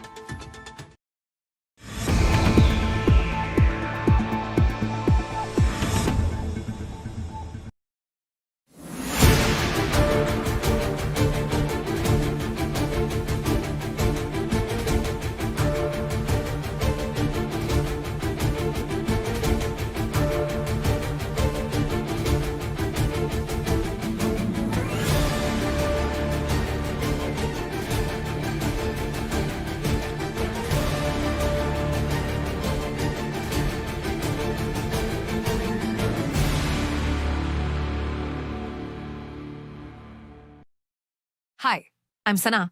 Here's your weather update. Daily maximum 33 and minimum 16 degrees. Mumbai maximum 27 and minimum 23 degrees. Kolkata maximum 36 and minimum 22 degrees. Bengaluru maximum 32 and minimum 21 degrees. Chennai maximum 29 and minimum 22 degrees. Hyderabad maximum 34 and minimum 21 degrees.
Hi, good morning. I'm Suesha Sawan. Day 3 of the war, and our non-stop rolling coverage continues as we cut across to more breaking news just coming in. A drone strike that has damaged a hangar at a French naval base at the port of Abu Dhabi. France's defense minister has put out details of the same. British Defense Minister John Healey has said that Iranian missile and drone strikes came within a few hundred yards of a group of 300 British military personnel in Bahrain. Haley has also said that 2 missiles were fired in the direction of Cyprus, where the UK has bases, though a Cyprus government spokesperson has said on social media that these reports are not valid. Let's get further clarity from my colleagues Geeta and Sandeep joining us on the broadcast. Geeta, if I could come to you first to get a sense of the veracity of these reports, these updates coming in, because the European nations are now getting angry over how Iran is not willing to pull back, and the players who were not even a part of this are now being dragged. Well, the war is expanding by the hour. We've seen the fact that Iran has hit out at countries, not just where US bases are, but also moved beyond the US bases, including country that was actually mediating between US and Iran, that's Oman. And then we've seen the strikes on French and German facilities, which now on the other side we are looking at an expansion of the players over here, with French and Germans now looking at joining that war. The GCC countries are making a decision, and they have already said that they have the right to respond. We do not have clarity on what that right to respond is really going to look like or be. Are they going to look at military options or not for now? But yes, this entire expanded war is something that has not gone down well with anybody. But what I'm looking at this point in time is the overtures from both sides. That's to come back to the negotiating table. Are they going to come back to the negotiating table? Are they going to talk? Is something that we'll have to wait and see. Meanwhile, there are reports coming in. The local Iranian media channels now running that there are some informed reports that should the attacks against Iran continue, because Iran's airspace right now is vulnerable. The Americans and the Israelis have been able to hit at key installations and key military facilities of Iran. So now the threat is, and what Iran is saying according to some of the local channels, is that should they continue, then it is not just going to be US bases and some civilian areas, it's also going to be US and Israeli embassies and consulates in the region. Now that is a massive threat, and this comes at a time when we're already reporting a US embassy having been attacked. Oh yes, absolutely. Let me also take this to Sandeep. Extremely concerning, Sandeep, at this point, because there is massive escalation, especially in the last 24 hours. And some of those who had stood by Iran initially are now also turning their backs on them, saying that don't drag us. Especially with this twist that we see, the Gulf nations are already hitting back, and now even the European nations saying that Iran must pull back, certainly not target them. Absolutely, Suresha.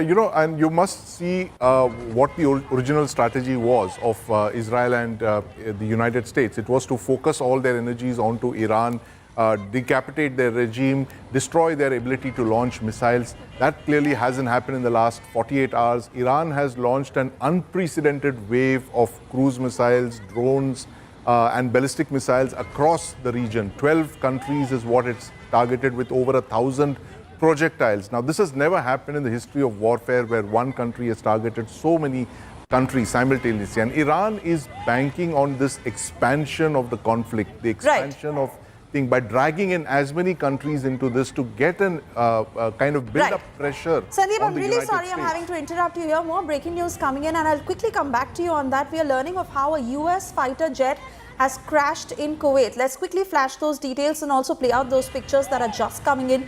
A US fighter jet that has crashed in Kuwait. This is the latest that is just coming in. While US bases are being targeted, in the latest we are learning of how a US fighter jet has crashed in Kuwait. Let's not forget how there have been casualties when it comes to US soldiers, and Donald Trump also saying that there can be escalation in the weeks to come. Sandeep, as we stay with those pictures, I want to come back to you. Those exact moments of when the US fighter jet crashed in Kuwait. US also bearing the brunt of it. Well, yes, Suresha, that looks like a twin-seat fighter jet of possibly of an F-15. It's hard to tell right now, but it looks like an F-15.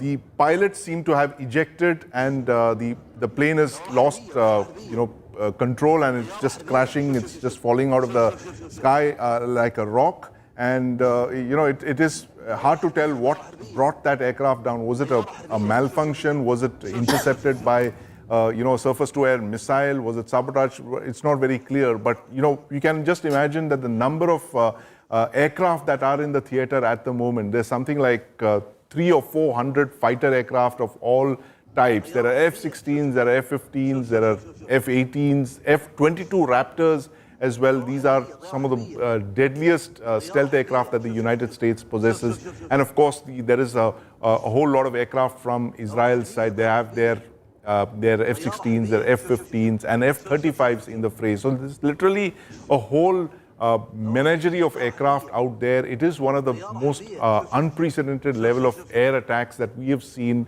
in this region. Definitely the biggest since the 2003 US invasion of Iraq, Suresha. Oh yes, absolutely. Sandeep, do stay on. Let me also bring in my colleague Shivani Sharma on the broadcast. Shivani, because the question that is also being asked from day one, do Americans want this war? How is it going to fare on Trump's governance, Trump's decisions? More the damage is on the American side, casualties to American soldiers, and how is that going to be handled by the Trump administration? See, there are already reactions that are coming in, not only from the international community, but the people within the United States of America. We've been getting some reactions, especially after when Iran has hit at Dubai. And, there are hundreds of businesses owned by America in Dubai, in UAE, which are getting hampered and impacted. And when it comes to Iran, Iran also says that it's just not ready to bow down, Suresha. It has been preparing for this kind of a situation since decades. It has missile systems, around approximately 3,000 long-range missile systems. It has hundreds and thousands of drones, and it was preparing for this situation. And what the remarks are now coming in from Iranian side, it's very clear that it's just not, it doesn't want to negotiate. So this seems that this will be an escalation from both the sides. We see the involvement of multiple other nations also now in this conflict, not only the Israelis and the United States, but there is proactive counter attacks that are seen in UAE. So certainly there are mixed reactions. The situation is going to get challenging for not only US, Israel, Iran, but multiple other nations that will be directly and indirectly impacted by this conflict. And every nation is now calling for restraint by both the sides. We have to see that how the situation develops. Is there some negotiation that can actually take place there? Because there were some signals that were coming in from the foreign minister of Iran, where he said that he's ready for talks. But at the same time, we also got some very strong statements from the other side in Iran itself. So Iran is also assessing the situation and keeping all the options open. But as of now, we do not see any de-escalation in this conflict, and more countries are getting impacted now. Suesha. Oh yes, and let me also take this to Geeta, who continues to stay with us. Geeta, you know, with the sort of messaging that is coming in from Iran at this point, we are not scared of the consequences, but we will not back down. That's really what it's looking like, despite the fact that not just the ones who are direct stakeholders in this conflict, but even the others who are getting impacted are now turning against Iran. US is claiming that they are ready for nuclear talks, but Iran is denying those claims. US also saying that this can go on for the next few weeks. Israel saying that there are more than 2,500 targets. How do you see this escalation on day 3? Well, how I see it is that both sides are sending mixed signals. They first said that Trump said that the Iranian side wanted a conversation and they have gotten in touch. The Iranians then rejected those claims, with Arakchi saying, well, you have blown up the negotiating table itself. Then the chief of the National Security Council, Ali Larijani, one of the most important people today in Tehran, has now said that he's agreed to talks with the US, mediated talks with the United States of America. We'll have to wait and see whether if the two sides finally will decide on talks and come to the talking table or not, because this, what we're seeing right now, Suesha, is unsustainable. It cannot sustain for beyond a few more days. The markets will crash, economy will come crumbling down. We're talking about a global scale, not just confined to a region or one country. The other aspect that you asked about on Iran is the fact that Iran is not backing down, and then the others are coming together against Iran, more countries joining in. This is a war where Iran has, it's a do or die situation for Iran. There is no other way but to fight this one out. Their supreme leader has been killed, top leadership completely eliminated, but they've been prepared. This is not a country that was unprepared. They've been preparing for decades, years and decades, in ensuring that no matter what, the continuity of leadership should exist. So, which is what Arakchi in his interview told me when I said that should you go to war, should there be a war? The first target and the main target is the supreme leader. He said yes. And should that happen, we have a system in place to appoint another supreme leader, which is exactly what is happening right now. And the top leadership, again, replaced immediately. They have the first rung, second, third, fourth. It goes down 4 or 5 layers. So Iran, with its back to the wall, not giving in, not giving up, now sending messages for talks, but this is a do or die situation for Iran. It is certainly. And Geeta, we stay with those pictures. Sandeep, I want to come to you. Just take a closer look at those pictures. That jet that lost control is falling right down, a US fighter jet that crashed in Kuwait. Reasons for jet crash that are not known yet, but this is amid the Iran war where US lost the F-15 jet, and there you see on camera US F-15 on free fall in Kuwait. Sandeep, I want to come to you because the damage on the American side is pertinent given the fact that the Trump administration will be answerable for all these losses, And really, for you having covered, these situations on the ground, explain to us how the US is militarily combating this. Well, Suesha, that aircraft that you see is an F-15 Strike Eagle. It is one of the most capable US aircraft. It's an all-weather, multi-role fighter aircraft. It's equal to our Sukhoi 30 MKI that the Indian Air Force uses. This aircraft is it's a fighter bomber as well. It's called the Strike Eagle because it carries a very heavy armament load. It can carry something like 10 tons of bombs, missiles, air-to-ground munitions.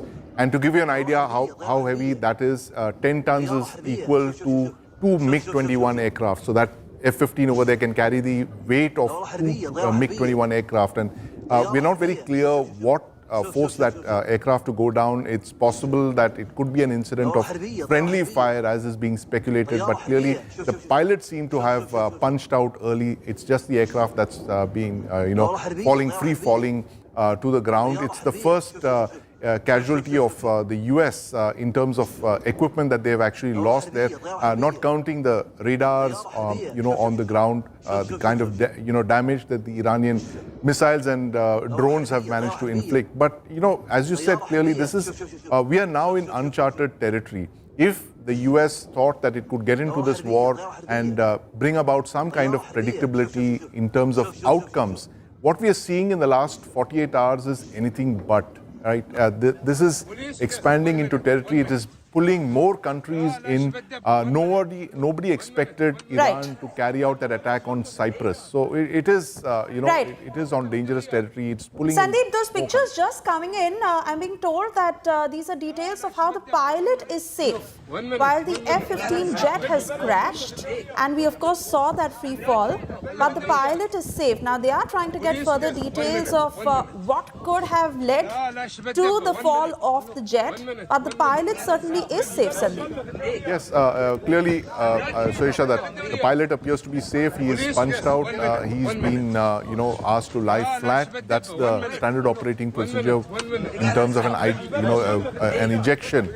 That the pilots are supposed to land and then immediately lie down flat.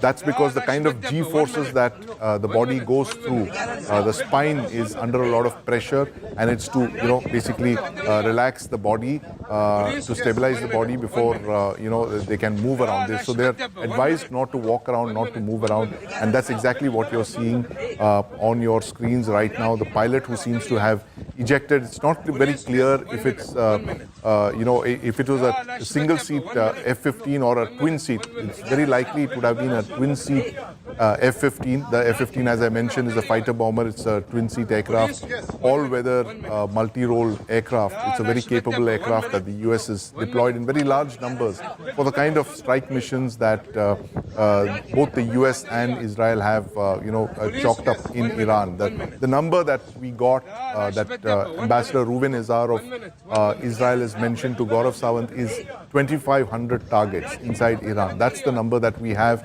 India Today is the first channel to get that number, and that tells you about the intensity of this bombing campaign that the US and Israel have highlighted inside of Iran, that they need to hit 2,500 targets inside Iran to paralyze Iran's ability to launch cruise ballistic missiles and drones at the region.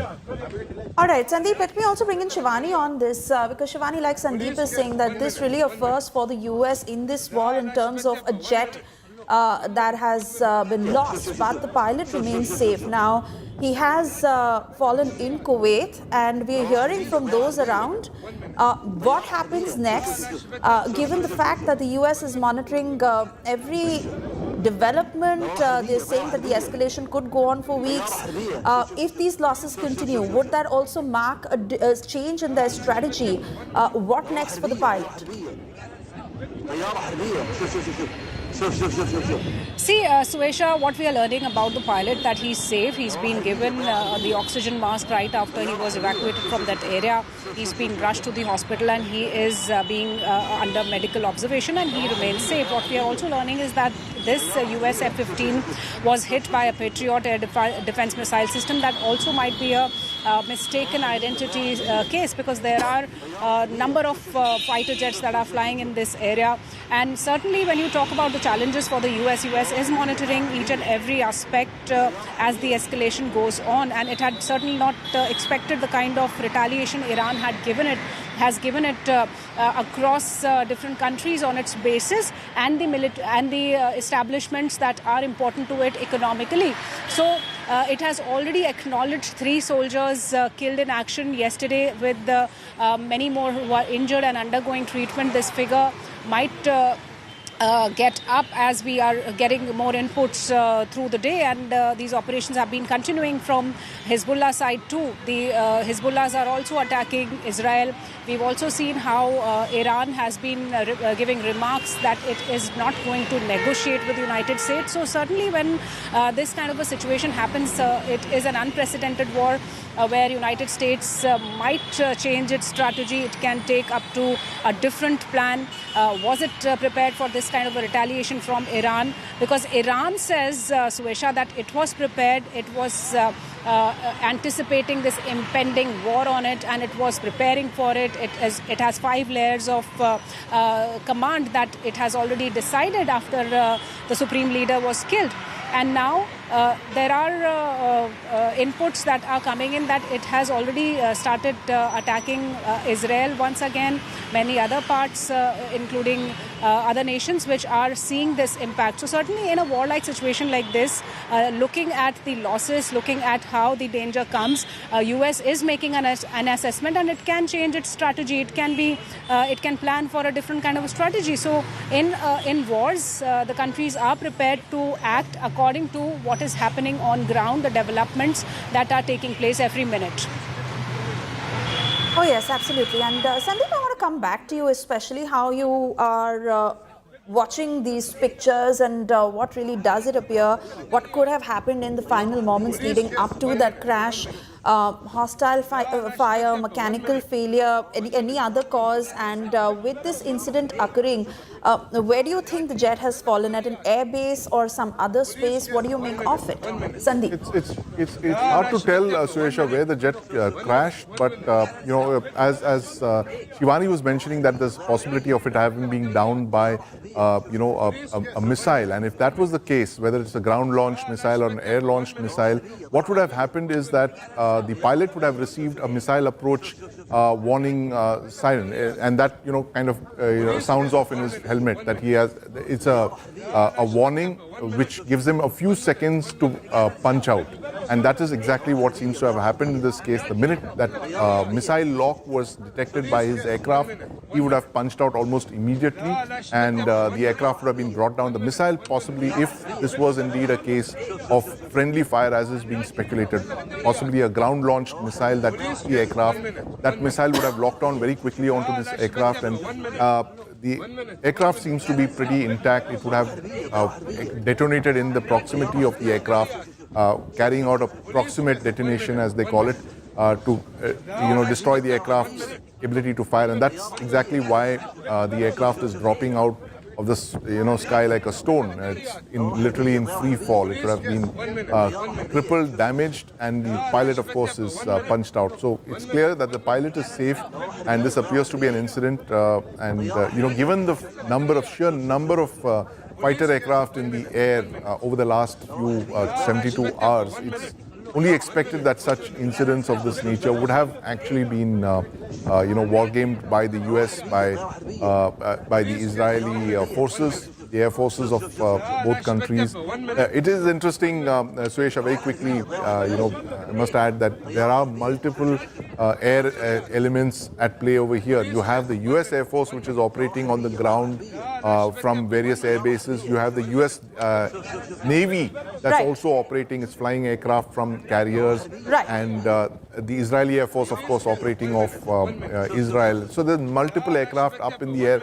It must be a command and control nightmare to coordinate all of these massive air forces that are flying Oh, yes. almost continuously. Many of them would be on combat air patrol duty. I'm just guessing. Oh yes, absolutely, Sandeep, and which is why we put out those pictures. In fact, we've divided those pictures into 3 sets and put them out on our screens. Let's quickly take our viewers through it in greater detail. On the left of your screens, you watch the F-15 jet fall down. It is a free fall, a US fighter jet that crashed in Kuwait. In the middle of your screens, you watch that picture of how the pilot ejected.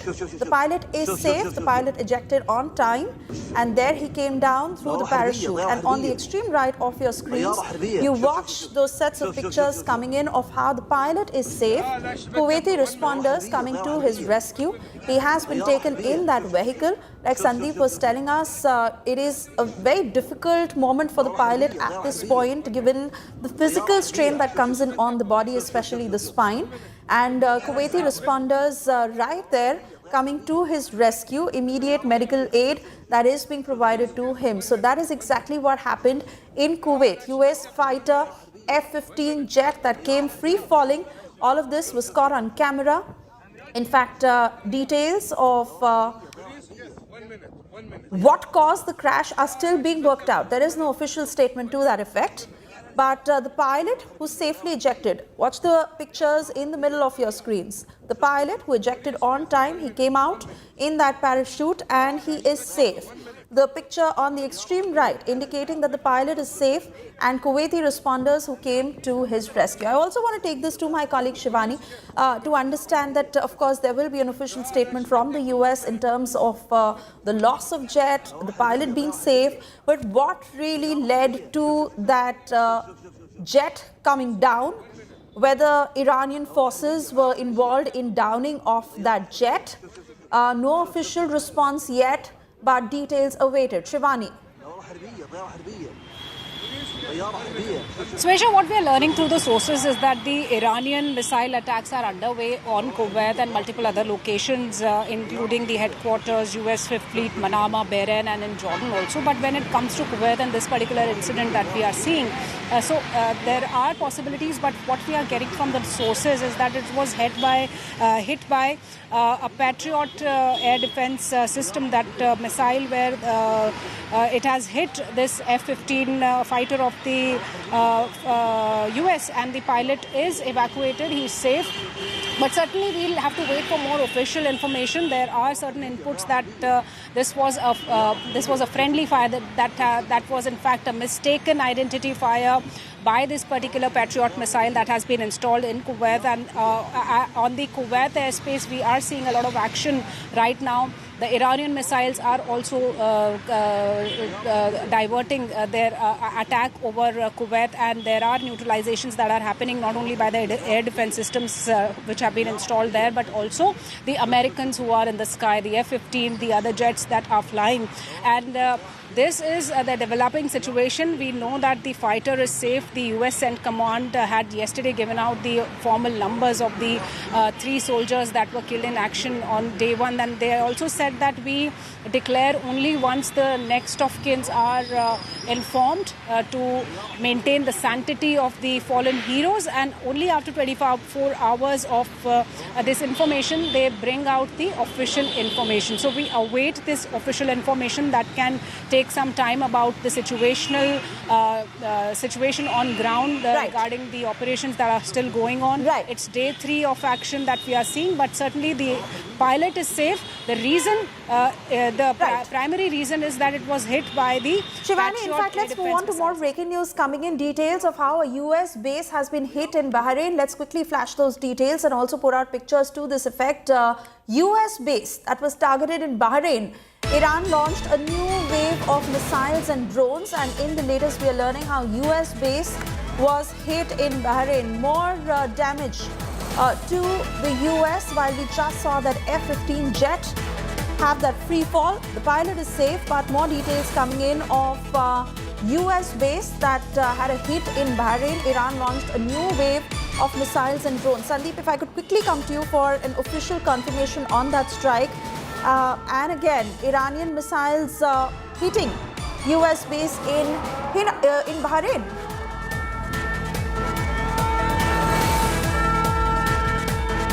Apologies, Suresh. Could you just repeat the question? All right.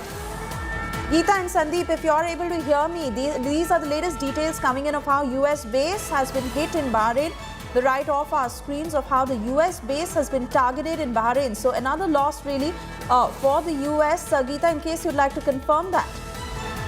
Well, these are reports that are coming in only, and we are only putting out stuff that we are getting confirmations of from various news agencies. So this is another news that's coming in, reports of a US base having been hit in Bahrain. Sandeep might like to weigh in. Sandeep, the fact that it's not just this US base in Bahrain, I suppose of all the countries, Bahrain has been the worst hit. Absolutely, Geeta. And Bahrain is where US CENTCOM is headquartered. The US 5th Fleet is based in Bahrain as well. Bahrain is a country that's deep inside the Persian Gulf, and it's hosted key US Air Force and US naval facilities. There are extensive number of people on the ground, and Iran is now continuing with its strategy of hitting all the GCC countries, all the 6 Arab monarchies which have hosted US military facilities on their soil. Now, many of the attacks that the US and Israel launched may or may not have been from these bases. There have been reports over the last couple of months where the Gulf monarchies specifically told the Iranians that they were not going to allow their bases to be used to target Iran. But clearly Iran in these last couple of hours has decided to go all out and target all US installations in all of these Sandeep, precisely for this reason, the monarchs, the GCC countries or the Arab world really came out and stood with Iran, despite the Shia-Sunni fight that we see in that entire region, in that part of the world. The fact that they came out and said that we will not allow our land, our water, our airspace to be used against Iran is precisely for this reason what we're seeing right now. They knew, I don't know how America and Israel gamed it.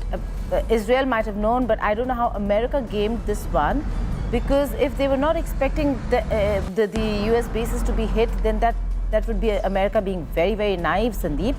And the Arab world coming out and saying that they're not going to fight this war is because of this. They did not want a spillover into their region. Exactly, and the GCC countries, which are all the 6 monarchies, that's Bahrain, Kuwait, Saudi Arabia, UAE, Oman, and Qatar, of course. They are in that arc just below Iran, south of the Persian Gulf. All of these 6 monarchies host US bases. But given the fact that Iran has launched this unprecedented wave of attacks over the last 48 hours, drone and cruise missile attacks targeting the US bases over there, has put the Gulf monarchies in the line of fire in a way that they've never been in the past. We were talking about how Saddam Hussein in 1991, that 1 month of the first Gulf storm, that's between January and February, he launched 88 Scud missiles over a period of about 1 month, targeting Saudi Arabia and the US facilities in Saudi Arabia and Israel. He hoped to expand that conflict. He had very few missiles, clearly. Now, 35 years later, Iran has learned all those lessons. It's stockpiled a massive amount of ballistic missiles, cruise missiles, drones. It's got tens of thousands of the kind of drones that they've been firing away at UAE and Saudi Arabia.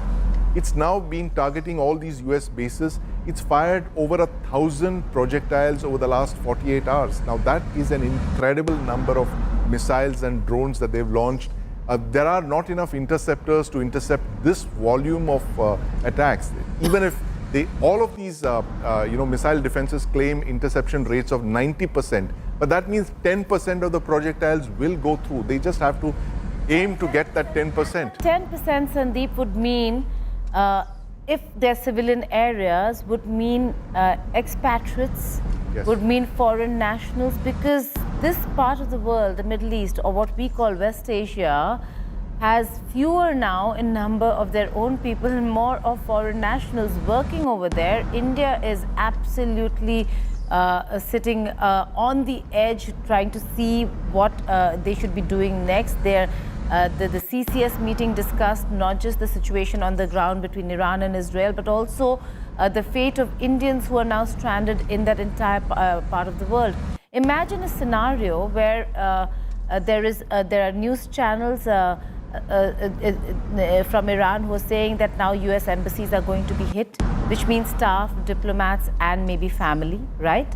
And also the fact that if civilian areas are hit, Sandeep, then there could be a loss of life of US nationals as well. Yes. How will Trump respond to or explain that to his people? He has midterm elections that he needs to win. This war might have helped him, but a loss of civilian lives in this area, how is Trump going to explain it?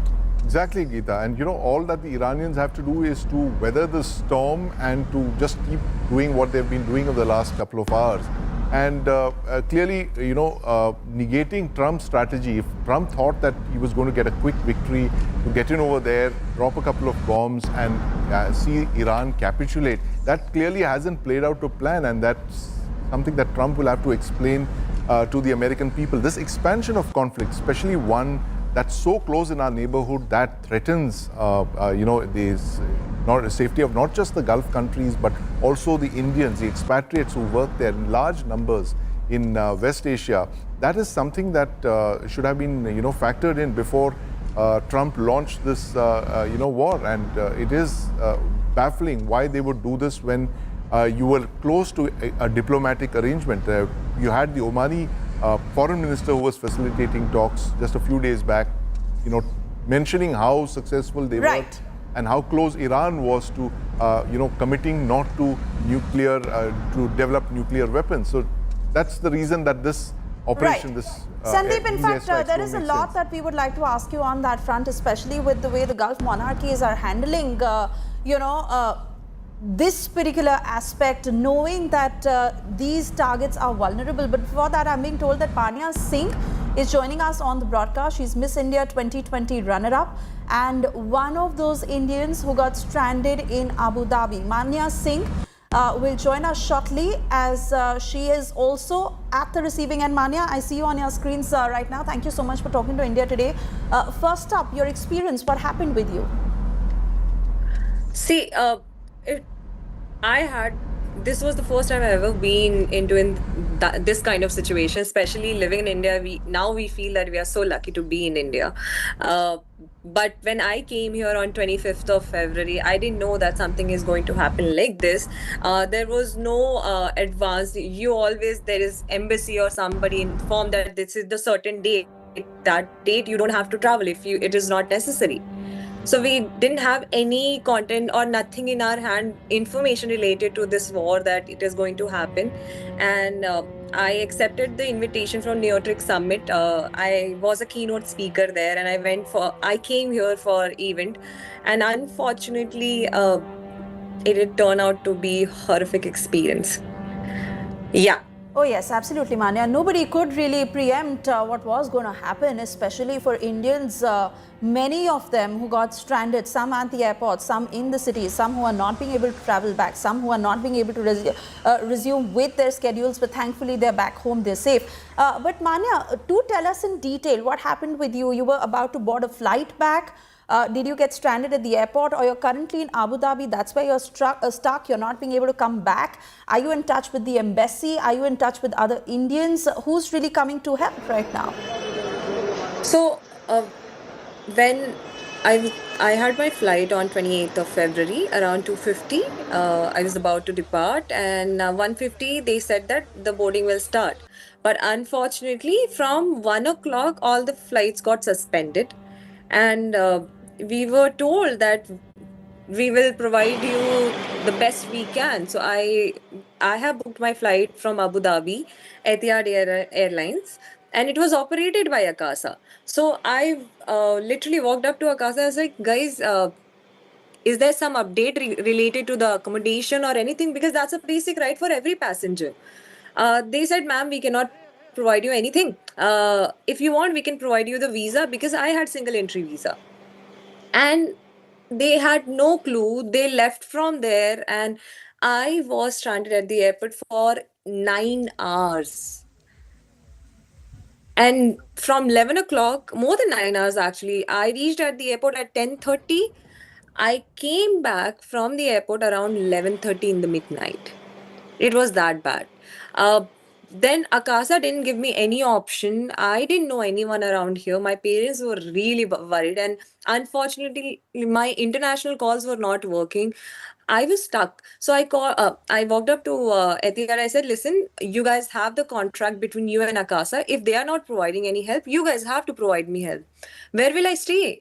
So Akasa gave me option, "Ma'am, you can wait at the airport until the airspace is not open." I said, "Listen, it's gonna take for a week, at least for a week, if the war is happening." They said, "We don't know, ma'am." Then Etihad came in the picture. They gave me accommodation. They said, "You don't have to move anywhere. We will give you email. Then only you leave your hotel." So it was this situation today till yesterday. So we were at the different hotel called Sarjahan. There is a location here, and then we saw, like, bombs blast there, like right 100-meter away from our hotel. We saw blast. We heard the blast, and there were a lot of fog, and we all got scared. Old women were not able to, like, there were couple old people. They were traveling via wheelchair and all. They were not able to walk. It was really difficult for them. We got evacuated from there, and then we shifted to the Dubai Marina CIEL hotel. And here we today around what is the time? It's 10 o'clock. At 9 o'clock sharp, I heard blast here. 4 to 5 blast right here. And it is that scary that we cannot do anything. We are just stuck here. Now the hotel is saying that I called few of the people I met at the airport. They have been informed that you leave the hotel. We will get you the flight. Now they are out. Airports are shut. Yet there is no response. There is no update from the airline department. And we have no clue what we are going to do right now. It is that bad situation. I understand, Manya. It is extremely concerning, which is why all the more I want to gather from you. Are you speaking to, obviously, your family in India? Do you know any locals there? Are you in touch with any of the Indian diaspora? Are you speaking to the embassy at this point? Who is really tracking your details? Are you in touch with MEA officials? See, I tried reaching out to Indian embassy, which is any common man will do. That system I followed. I texted them, I mailed them, I applied. I told them that this is my presence. I'm right here in Dubai right now. They didn't respond. I didn't receive anything from them. Indian embassy is, I feel right now they are not doing anything. Eventually they can't, because airspaces are shut. So they must be helpless for sure. We can't blame them in this situation.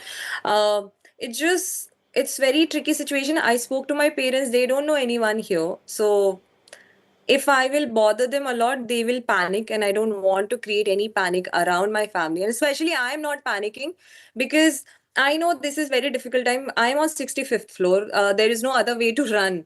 So it is also really scary moment that if something is happening around here, how will I evacuate from here? So I just have to calm myself down that if somebody needs my help, I can help them. That was my first, that we all have to be each other here, like for each other. That's important. So right now I'm just praying that nothing should happen to anyone. We all are safe as of now. So let's just hope that we can go back to our country as soon as possible. Oh yes, absolutely, Manya. Thank you for speaking to us in this difficult time, and of course requesting you to stay safe and stay vigilant. Those are the many stories that have been reported of how Indians are stranded in the Gulf nations, and while many of them who are wanting to come back, but flights are suspended now amid rising tensions in West Asia, flight operations that have been hit hard. Air India has extended the suspension of flights to and from the UAE, Saudi Arabia, Israel and Qatar until 11:59 p.m. today. Select Europe-bound flights that are scheduled for today have also been cancelled. Indigo has extended its suspension till today and asked passengers to check its website for the latest updates on cancelled services. The Ministry of Civil Aviation said its passenger assistance control room is actively addressing traveller grievances. So far, 411 complaints have been resolved in coordination with airlines and airport operators. Helpline numbers issued by Indian embassies are also being shared with passengers. Meanwhile, Prime Minister Narendra Modi chaired a key security review meeting. The committee was briefed on the February 28 airstrikes in Iran and attacks in Gulf nations. Concerns over the safety of Indians, including travelers and students, were discussed. The government also reviewing the potential economic implications and assured that all necessary assistance will be extended to affected Indian nationals.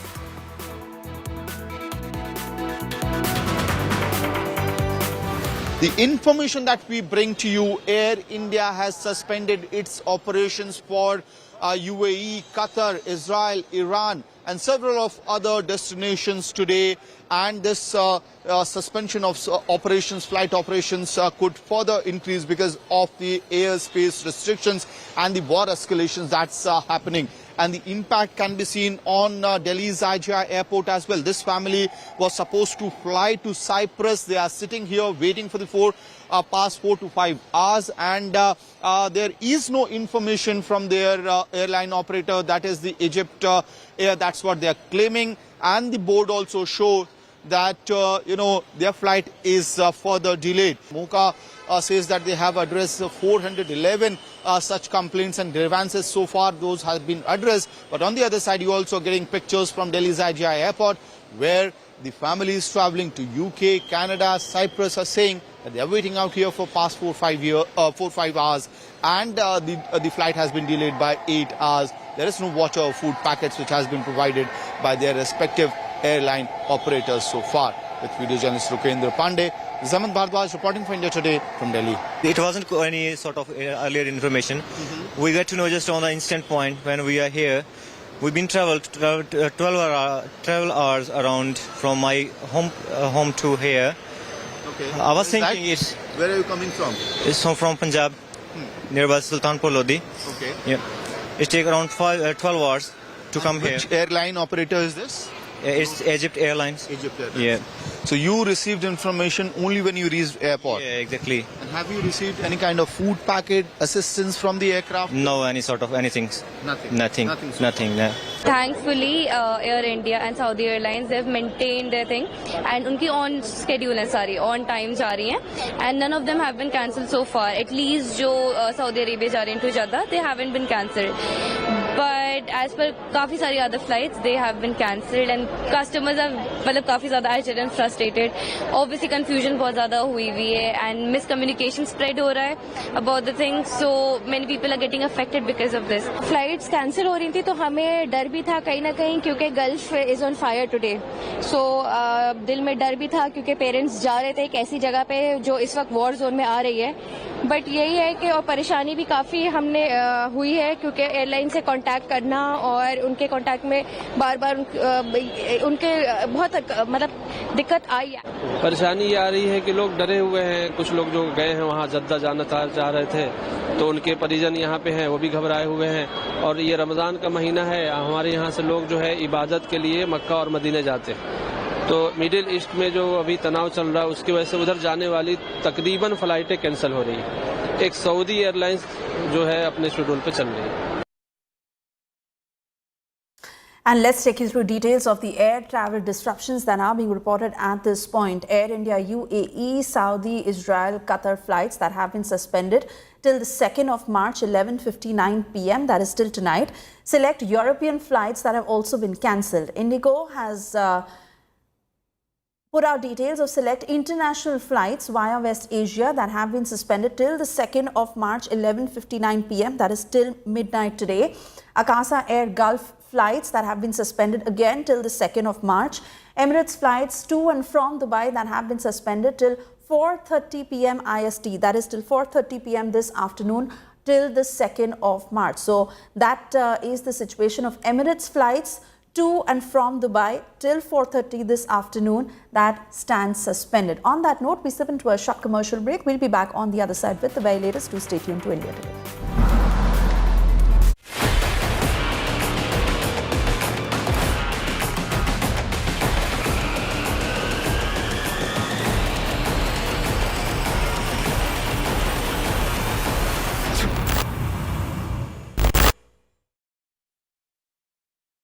Muthoot finance gold loan, सोना क्या नहीं कर सकता।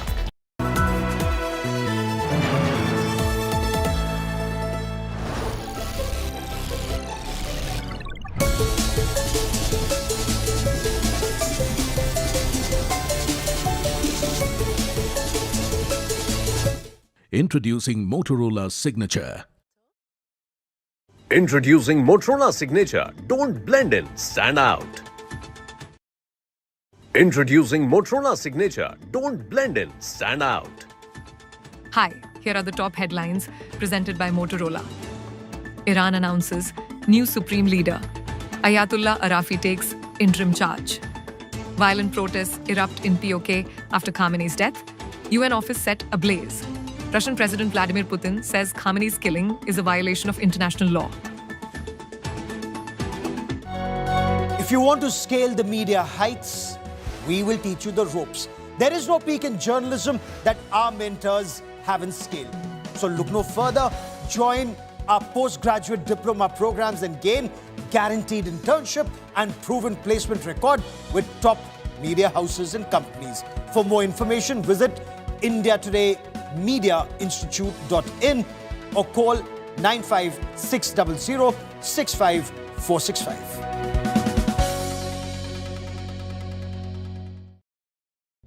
The Great Nicobar Controversy. Can India's biggest island project balance growth and nature hand in hand? With the National Green Tribunal clearing the 81,000 crore port and defence project on Great Nicobar Island, a high-stakes debate takes centre stage. Development versus a fragile ecosystem. In the latest issue, India Today examines the key questions behind one of India's most ambitious projects. Read it in the latest issue of India Today, Making Sense of India. Now available for speedy delivery on Amazon and Blinkit. Subscribe now at subscriptions.intoday.in.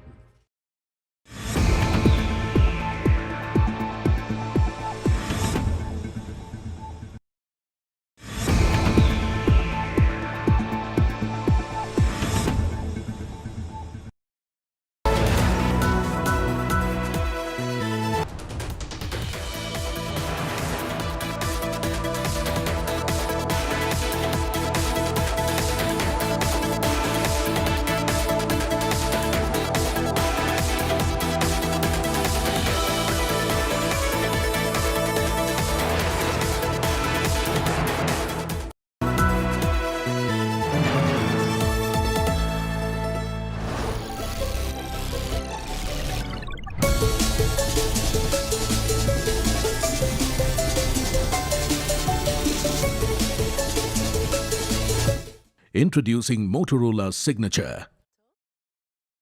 Introducing Motorola Signature. Don't blend in, stand out.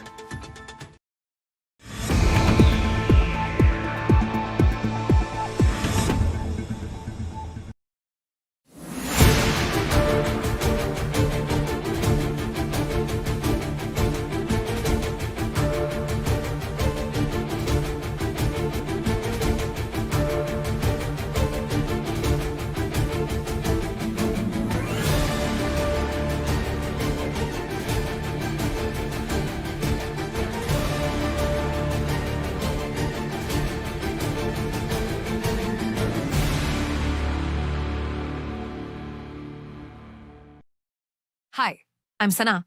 Here's your weather update. Delhi maximum 33 and minimum 16 degrees. Mumbai maximum 27 and minimum 23 degrees. Kolkata maximum 36 and minimum 22 degrees. Bengaluru maximum 32 and minimum 21 degrees.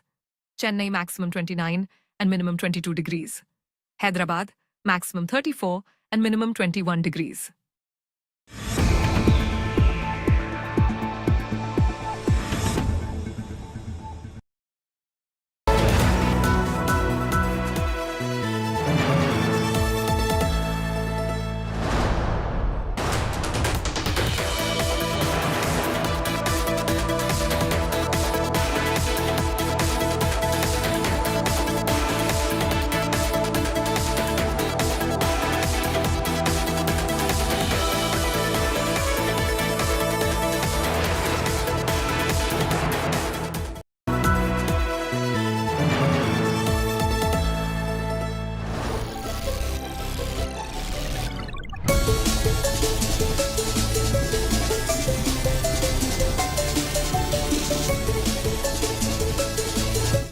Introducing Motorola Signature. Introducing Motorola Signature. Don't blend in, stand out.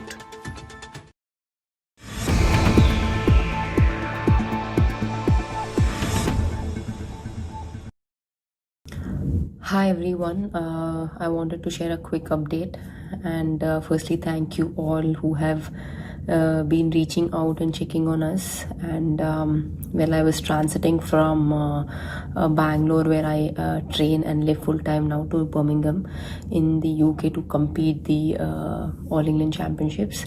And once our flight landed in Dubai, events beyond our control began to unfold, and shortly after, the airspace also was shut down. And the last few hours have been extremely tense. We could hear the sounds of interceptions overhead, and a few hours later there was explosion very close to where we were holed up at Dubai airport. My coach was barely about 100 meters away where it happened, and had to quickly move out of the area. Experiencing something like this in such close quarters is truly it truly shakes the very foundation you're built on, and you never expect these things to happen to you or anyone close to you, but sometimes situations are beyond your control, but they do. So I feel incredibly blessed to have such a strong and united team around me, and everyone had stayed calm, supported one another, and shown real strength during a very frightening situation. And currently we are safe now and have been moved to a more secure place.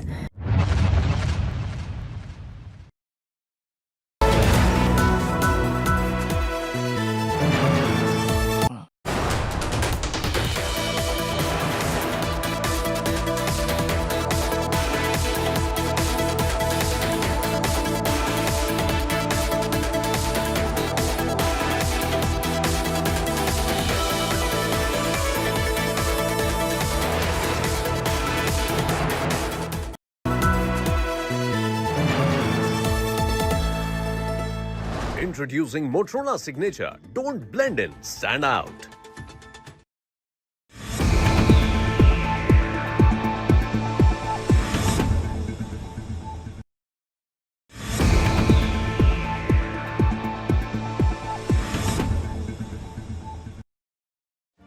Make your media plan smarter with India Today Live TV on your connected devices. Amplify your brand with 100 million smart internet viewers. To advertise, mail us at sales@aajtak.com.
Make your media plan smarter with India Today Live TV on your connected devices.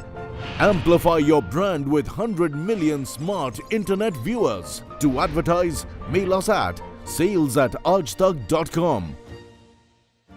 Make your media plan smarter with India Today Live TV on your connected devices. Amplify your brand with 100 million smart internet viewers. To advertise, mail us at sales@aajtak.com.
Thank you for staying with India Today. I'm Suesha Saman. First, let's take a quick check of the top headlines we're tracking for you this hour.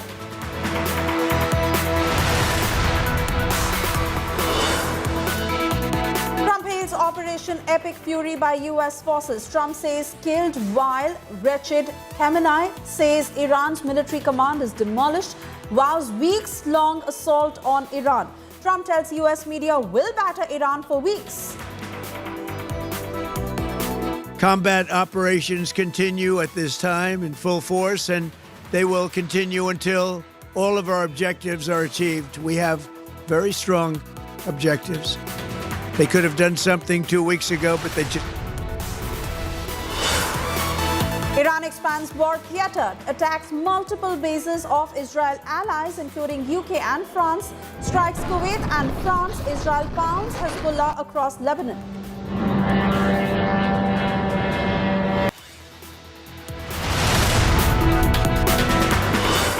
طيارة حربية طيارة حربية شوف US F-15 fighter jet crashes in Kuwait amid Iran war. US loses F-15 jet. Reports say friendly fire may have hit F-15. Pilot bails out, survives jet crash. لا شبه الدبة 1 minute 1 minute 1 minute Modi chairs key security meet to review war. Home Minister Amit Shah, Rajnath Singh, Jai Shankar, Nirmala Sitharaman at CCS meet. Cabinet security meet lasted for over 2 hours. Meet focused on safety of Indians in West Asia. Aviation Ministry monitors West Asia war. Aviation Ministry says helplines and portals open for flyers. Helpline of Indian embassies shared after Air India Akasa suspended flights to West Asia.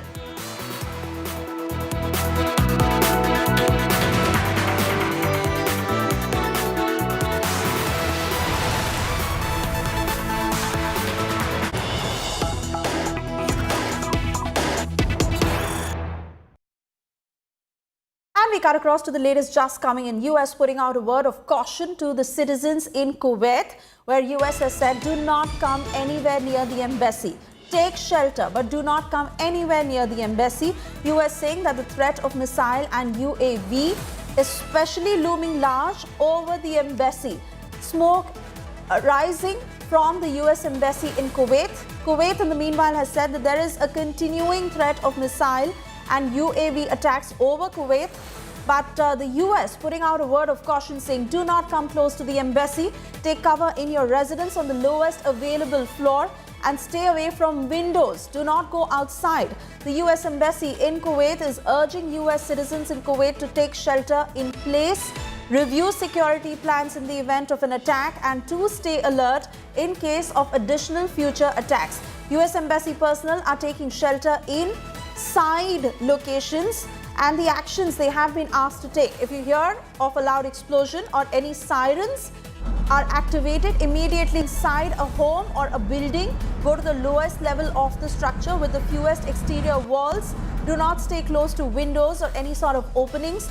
Close the doors and sit near an interior wall, away from any windows or openings. If you are outdoors, immediately seek cover in a hardened structure.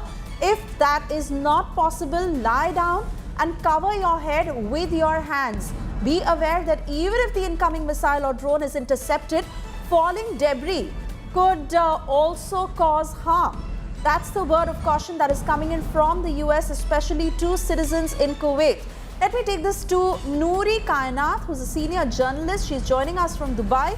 Noori, pretty much the word of caution that is especially being put out to the Gulf monarchies of all the citizens there when it comes to staying on a lower structure, lower levels of the structure, staying away from windows. What's the situation there?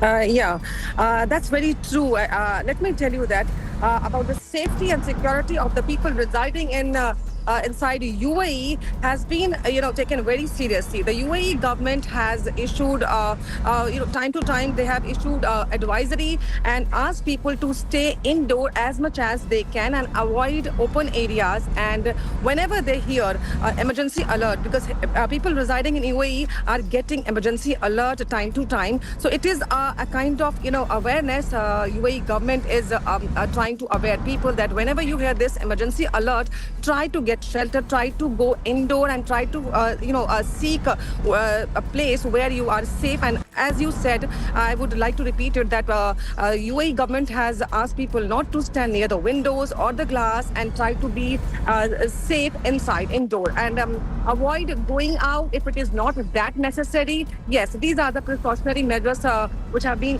taken by UAE government. Nouri, are there any particular areas that have been evacuated that are being touted as vulnerable, where security may have been heightened? Not yet. There is like we have not witnessed such scenario where any place like government has asked to evacuate or ask people not to go there. Things are pretty much open here. Public places are open here. Malls are open here. The supermarkets and grocery for daily needs are open here. Deliveries are going on. So asking people not to go to certain places have not been asked by any of the government official or government bodies here. Are there any particular precautions that are being asked to be taken in the night? Not ply on particular roads that are being shut, or people being asked to stock up important groceries, in a scenario that the situation gets tense? Any of that has come in the advisories? No, that's a good part of, United Arab Emirates, that these situations have not taken place here yet. But yes, government is like very alert. They are, their priority is to take care of the people residing in UAE, irrespective of their nationality or irrespective of, from where they belong. But yes, some special measures have been taken. Like, I would like to talk about the air base, which has been closed for a while, as precautionary measure. So people who were traveling from Dubai to their country, or tourists, or let's say, transit passengers whose flight were, got cancelled. There are many flights who got cancelled, and until further notice from the aviation department. So for them, it has been seen like people are worried, and they don't know like what to do now. But the initiative from UAE governments and some of the big businessmen in UAE has been taken. They have provided them with accommodation.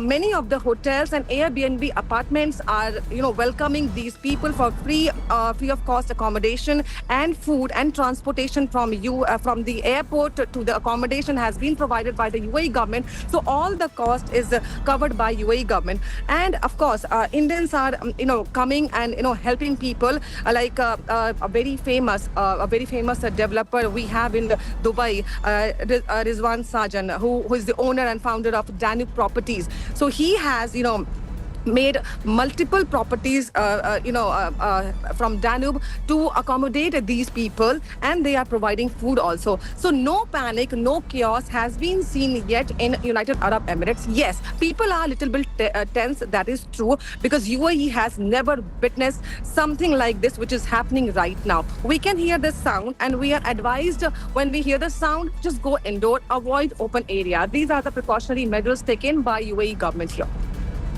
And hoping it remains like that. Nouri, thank you for getting us those latest details. Nouri also indicating how the situation is largely under control when it comes to Dubai.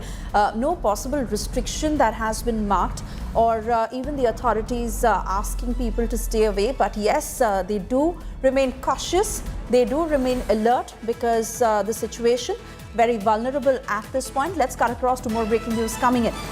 Jammu and Kashmir police using tear gas shells to disperse people protesting against the killing of Iran's supreme leader Ayatollah Ali Khamenei amid restrictions imposed in all districts of Kashmir as a precautionary measure. That's the latest that is just coming in. This even as the MHA has issued a warning to say that there could be violence in India. Those are the pictures on your screens. Jammu and Kashmir police that had to use tear gas shells to disperse people who were protesting against the killing of Iran's supreme leader Ayatollah Ali Khamenei amid restrictions that have been imposed in all districts of Kashmir. This as a precautionary measure, but the situation still tense. Unruly scenes that turned out in these particular areas. This, as we understand, that there were protests that were being staged in Kashmir, and tear gas shells had to be used by the cops to bring the situation under control. Let me take this to Geeta to understand the veracity of the situation and what we should be prepared for in India, given the fact that the MHA has also issued a warning of possible violence in certain areas, and especially in Kashmir, we are witnessing what happened. Well, the entire Jammu and Kashmir, particularly Kargil, Ladakh, and the state and the Union Territory of Jammu and Kashmir also have a huge and significant in the Kargil area, huge and significant Shia population. But what you're seeing in Srinagar is not just Shia population, and that should also be a wake-up call to all those who think that killing of the Supreme Leader Khamenei is only going to impact the Shia population across the world. These are protests that are happening where Sunnis have also come in, and the reason why there was a CCS meeting last evening chaired by the Prime Minister, they discussed the situation in Jammu and Kashmir, they discussed the situation of Indians in the whole of West Asia, and they also discussed the situation when it comes to price rise, oil price hike, the economic crisis that everyone would be coming to face with. And all those aspects and issues were discussed at the CCS. These are visuals that are coming in of the situation turning from bad to worse. The protesters, despite the tear gas shelling, despite the efforts by security forces to disperse the crowd, are unrelenting, and this has been going on since yesterday. The protests were massive yesterday, and they continue to be massive today. Yesterday, the forces tried to barricade some of the areas so that the crowd does not spill over into areas that are sensitive in nature, but the crowd tore through the barricading and moved ahead, surged ahead. Those are the visuals that we are seeing right now of the impact of Ayatollah Ali Khamenei's death or killing by the Israeli forces that is causing a bit of a security incident for us here in India, in Jammu and Kashmir. And Ladakh, for that matter. But Ladakh has not witnessed protests, but has a significant Shia population. Oh yes, absolutely. For the very reason, Geeta, that Lal Chowk has also been sealed for the fact that it has emerged as the epicenter of several protests, and thousands assembled there to mourn the killing of Khamenei. Protesters who have been raising anti-US and anti-Israel slogans, and there you see how the cops had to take the situation under control. Tear gas shells that had to be fired. Yes, after unleashing Operation Epic Fury on Iran, United States has released the first image of President Trump monitoring the strikes. The image that was released by US State Department, in which Trump can be seen inside the war room with his team, and in the backdrop a map is visible showing US in the West Asia. Trump has once again warned Iran, reinstating that the country cannot be allowed to have nuclear weapons, and urged the Revolutionary Guard to lay down weapons to face death. In an address, Trump said that US cannot allow a nation that raises terrorist armies to possess such weapons that would allow them to extort the world to their evil will. He also added that combat operations continue at this time in full force, and they will continue until all US objectives are achieved. But Iran's Foreign Minister Abbas Araghchi says diplomacy was deliberately derailed. He accused Trump of bombing the negotiating table. Tehran insists that Iran is defending itself and warns that no one can tell it not to respond. Regime armed with long-range missiles and nuclear weapons would be a dire threat to every American. We cannot allow a nation that raises terrorist armies to possess such weapons, would allow them to extort the world to their evil will. Not going to let it happen. We're not happening to us, and we're not going to let it happen to others. The United States has the strongest military the world has ever seen. For almost 50 years, these wicked extremists have been attacking the United States while chanting the slogan, "Death to America," or "Death to Israel," or both. They are the world's #1 state sponsor of terror. We are the world's greatest and most powerful nation, so we can do something about what they do. These intolerable threats will not continue any longer. I once again urge the Revolutionary Guard, the Iranian military and police, to lay down your arms and receive full immunity or face certain death. It will be certain death. Won't be pretty. I call upon all Iranian patriots who yearn for freedom to seize this moment, to be brave, be bold, be heroic, and take back your country. America is with you. Last night, all over Iran, the voices of the Iranian people could be heard cheering and celebrating in the streets when his death was announced. The entire military command is gone as well, and many of them want to surrender into saving their lives. They want immunity. They're calling by the thousands. Combat operations continue at this time in full force, and they will continue until all of our objectives are achieved. We have very strong objectives.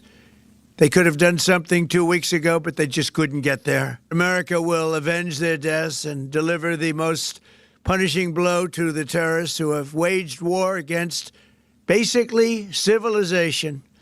They have waged war against civilization itself. Our resolve, and likewise that of Israel, has never been stronger. America is now, again, the richest, most powerful nation in the world by far. But the only reason we enjoy the quality of life that we do and the freedom and security is we have done things that others are unable to do. But it's because of warriors who are willing to lay down their lives to do battle with our enemies. And they do battle better than anybody. It is obvious that this assassination would make this confrontation more complicated and even more dangerous. It is absolutely unprecedented and a big violation of international law that a leader of another country is assassinated by foreign forces. So that would make this conflict or this war of aggression by Americans against us even more dangerous, more complicated, and would add perhaps new aspects to that. Today, a transition council is established, and that is of the president, the head of judiciary, and one of the jurists of the Guardian Council. So these group of three would act as in charge of the leadership before a new leader is elected. And then the process of election of the new leader by the assembly of experts would be started. I assume that it takes a short period of time, maybe in 1 or 2 days, they will elect a new leader for the country, inshallah. So everything is in order, and everything is, in line with our legal system and in line with our constitution.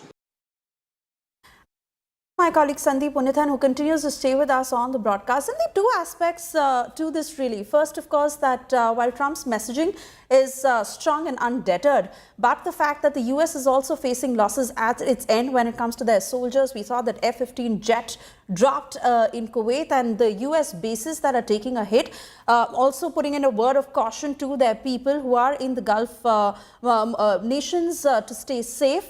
They are obviously assessing how much they can push this given the damages that have already been happening.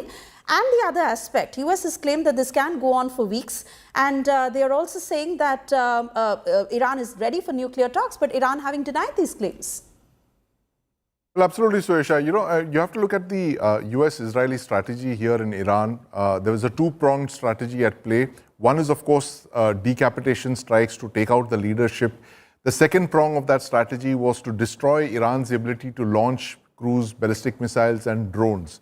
Now, both of these strategies you can call into whether they've actually been successful in the last 3 days, because clearly there seems to be a leadership transition in Iran that's underway. And second, it's Iran's ability to launch ballistic missiles, cruise missiles, drones.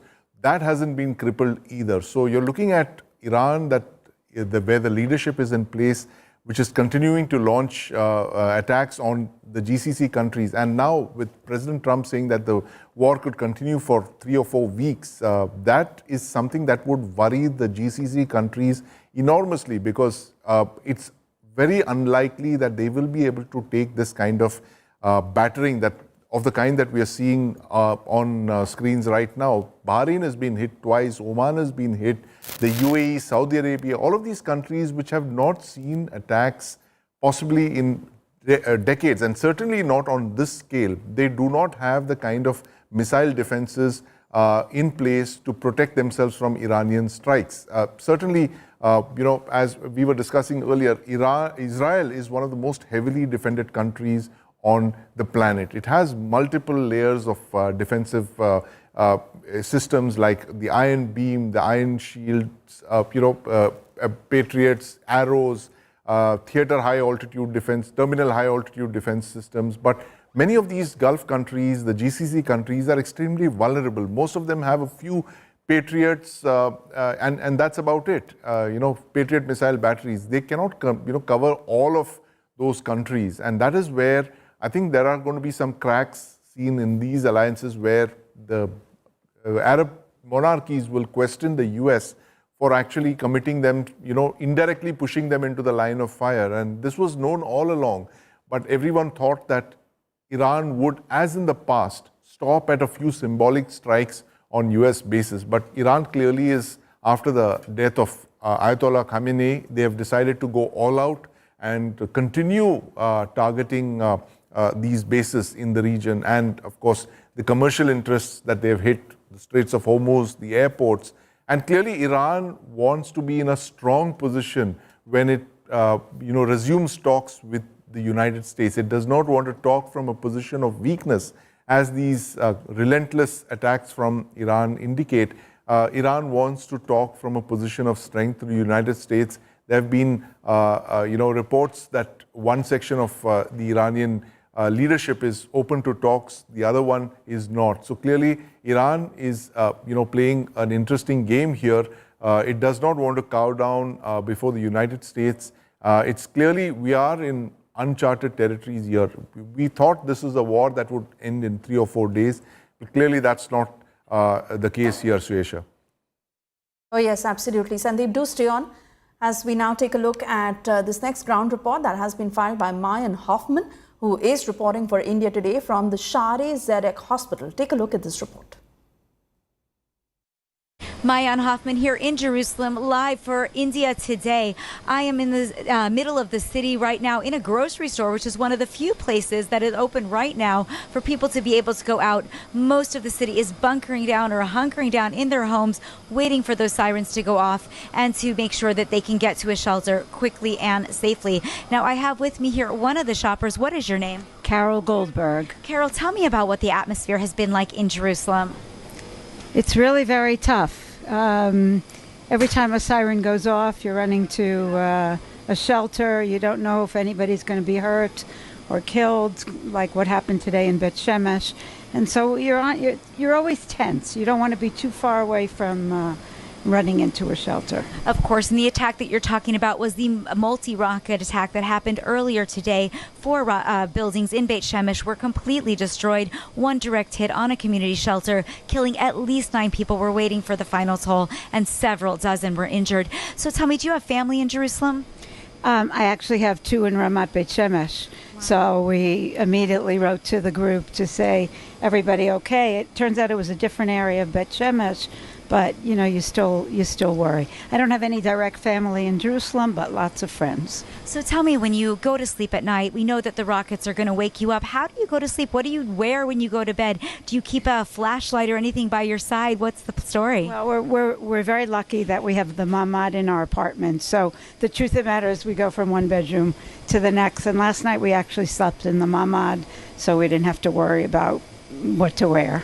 Well, that's very smart. In a lot of the buildings, they have these communal shelters, like the public one today that was hit in Beit Shemesh, or ones that are underground. Though, in fact, we also know that when direct hits on Mamadim happen, we saw that in the last attacks in June when 28 people were killed, that direct hits on shelters also led. So, unfortunately, sometimes these rockets do get through. So, best of luck to you, and thank you so much. Thank you so much. So thank you. This is Mayan Hoffman live for India Today.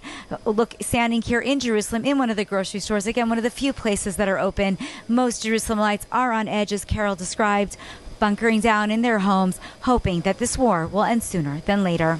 Back to you.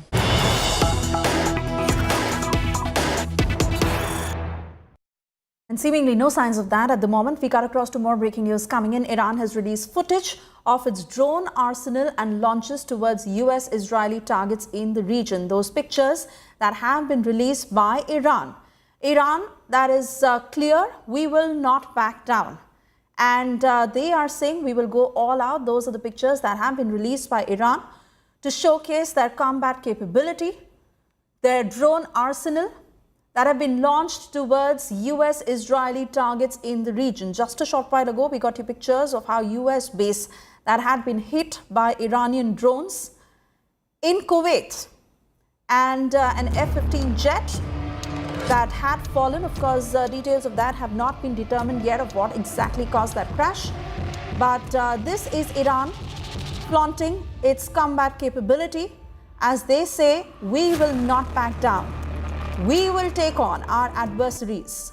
They have been going on striking US bases in the Gulf nations, US bases even in the European nations. And while we see how all of them are now coming against Iran, Iran in no mood to back down. This video that has been released by Iran as they showcase what they are capable of doing and what they are going to do. Iran, in a show of weaponry, in a show of drones, in a show of missiles, is giving out this message to the world, especially Israel and US at this point. They will not back down. They will go all out. What was seemingly an operation, a war that could have ended in 3 to 4 days, is now looking like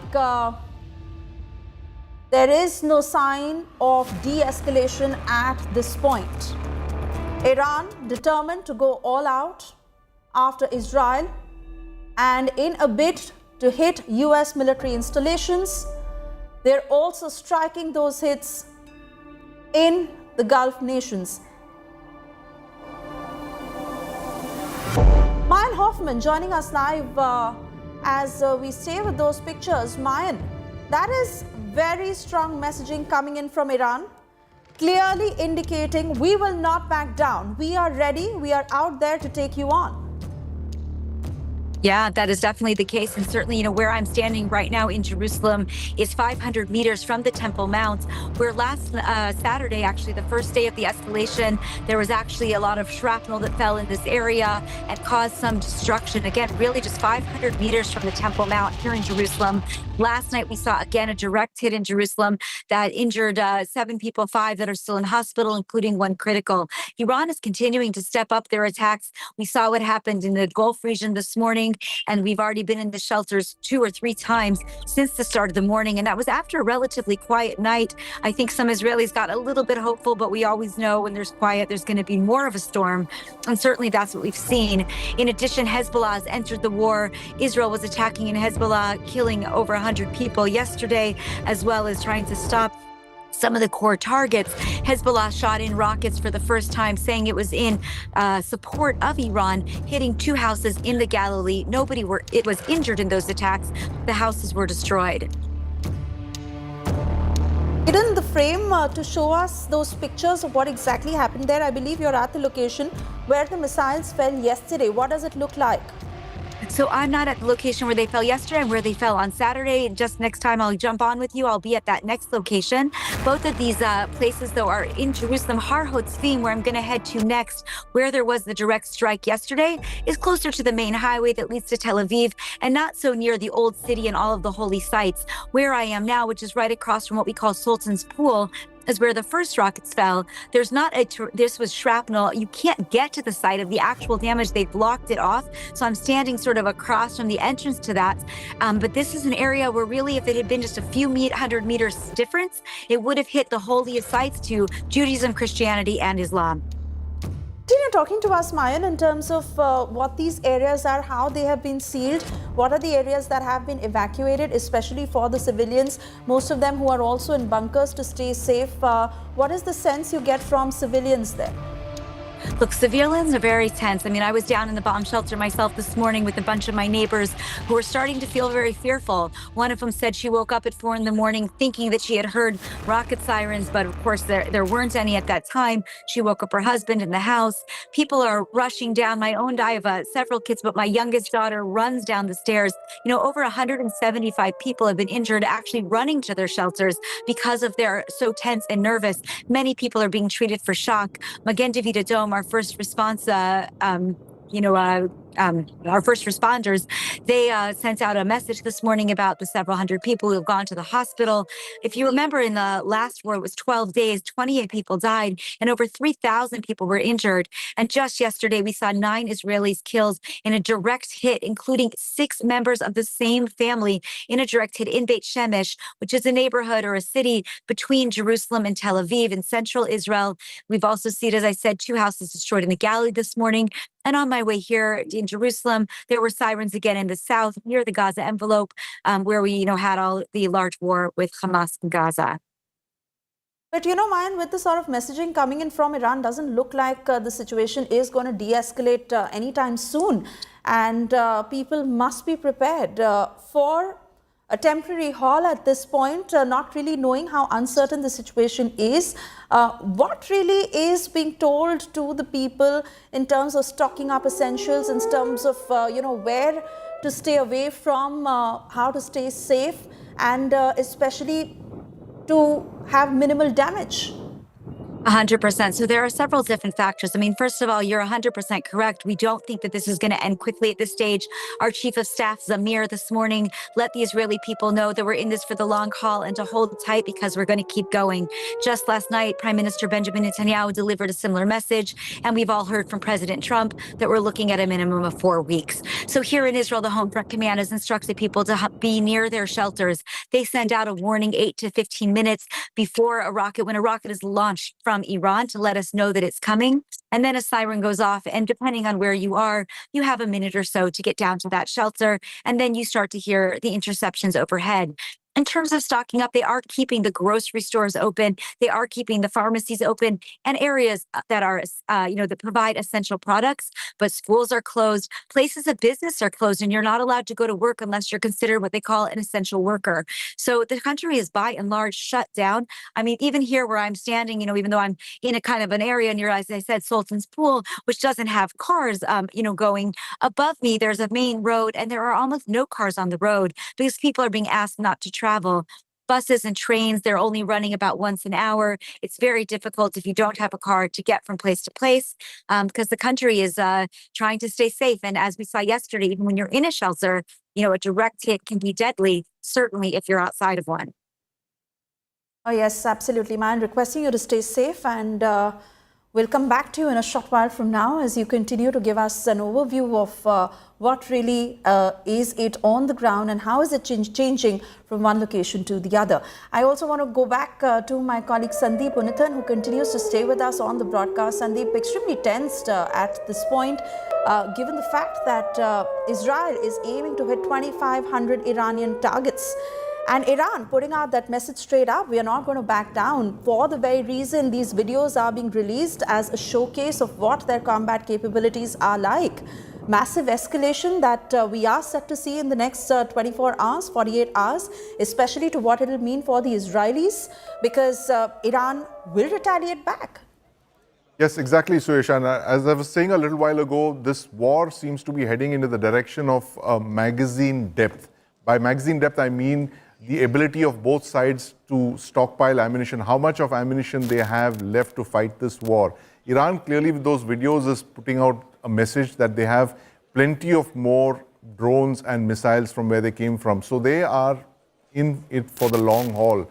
And the fact that Israel is also not backing down. Israel and the United States, they said they're going to go ahead with combat operations over Iran.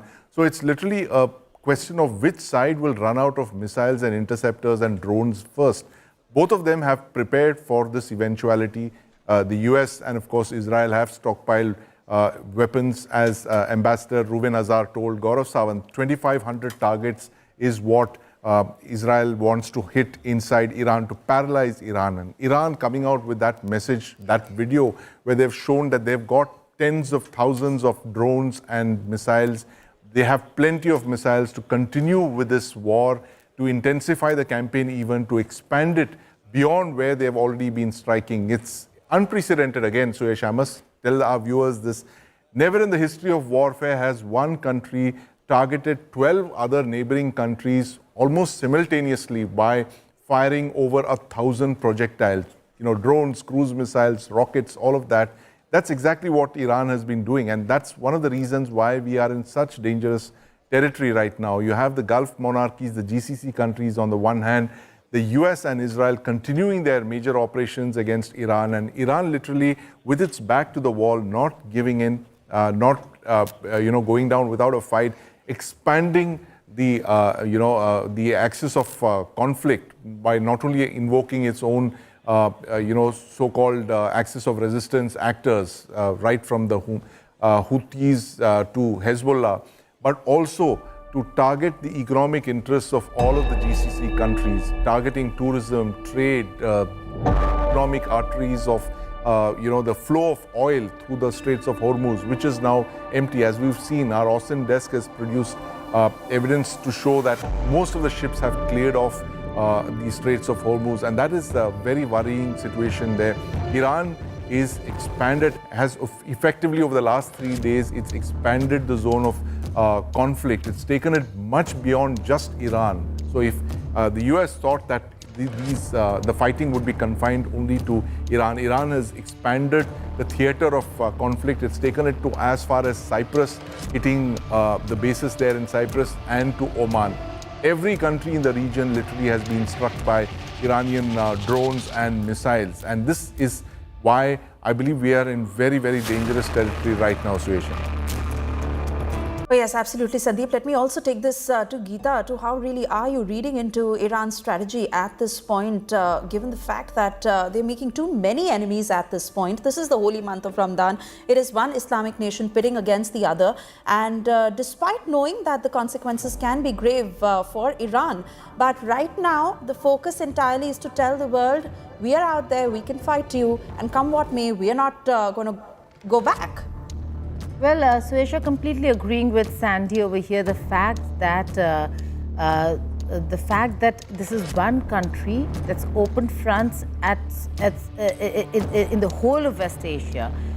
All the countries that have US bases have been attacked. All the countries that they think matter when it comes to pain points for the world, they are going after. But the fact is, over here, look at what has happened. Iranians had agreed to talks. They went to talk, and the minister went in knowing that last time around when they'd gone into talks, they were attacked. And they said, we do not trust Americans with intent. And clearly America has demonstrated that by having talks, forward movement. The Omani foreign minister is saying that Iran had, in his tweet, he's putting it out. He said that Iran had agreed to every term and condition put by America. Why is it then did they decide to go and attack Iran? The next round of talks were going to be held in Vienna. What stopped US from at least taking a step back, thinking and assessing whether they should be carrying out this when the talks actually fail and after Vienna? So they didn't wait. Secondly, Iran's supreme leader has been eliminated. Iran is not going to sit quietly.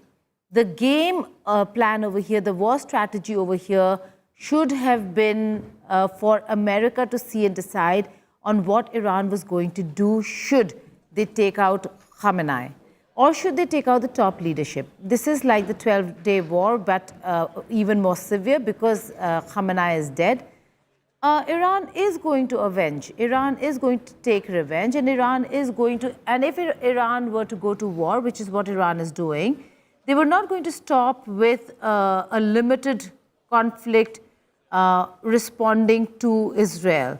That's not how it works anymore because, like I said, for Iran, it's a do or die for the regime. It's a do or die situation. So they have opened up all fronts because they know the moment there is pain that West Asia feels, there could be pressure. If they continue trying to attack and breach the Iron Dome and reach Israel, all they would get is American onslaught of missiles that will destroy their missile launchers, and then they will be completely incapacitated. They will have no capability to hit anyone anywhere. Right now, because they've opened up so many fronts, because all of them are scrambling now, the Arab world deciding on whether if they should be hitting back and creating a bigger chaos, or they should look at an off-ramp, a de-escalation. What is GCC looking at? They're threatening, they're warning, but they're also saying, come back to the talking table. Right now, I'm looking at conversations and messaging where both sides are looking at maybe a conversation. And if that happens, there will be an off-ramp, because this cannot sustain itself. And if Iran continues, and like Sandy said, if Iran manages to sustain for a few more days, the pain will be and the cost will be so high that they will have to come back to the talking table. If Iran does not and cannot sustain and is decimated, then it's another story altogether. And how many days are we looking at that, Geeta? That's a pertinent point you make. I'll come back to you in a short while from now, but we're also taking a look at the latest pictures. Yes, Iran's retaliation, reacting to the US-Israeli operation amid the ongoing Iran-Israel war tensions. What is the damage being caused? A massive fire that raged on at the US-run naval base in Bahrain after an Iranian retaliatory attack amid escalating US-Iran tensions. Bahraini authorities confirmed air defenses intercepted missiles, while the US embassy urged shelter in place. Evacuations are underway. No casualty has been reported.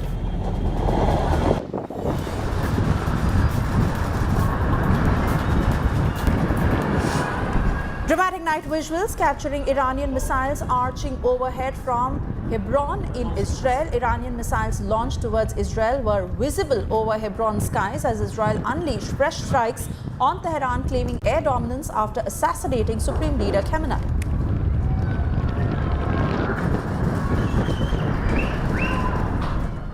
Drone footage capturing rescue teams sifting through rubble at the site of an Iranian missile strike near Jerusalem. Emergency crews search for survivors amid collapsed building and debris as tensions escalate in the region. This follows Iran's retaliatory attacks amid ongoing US-Israel operations against Tehran.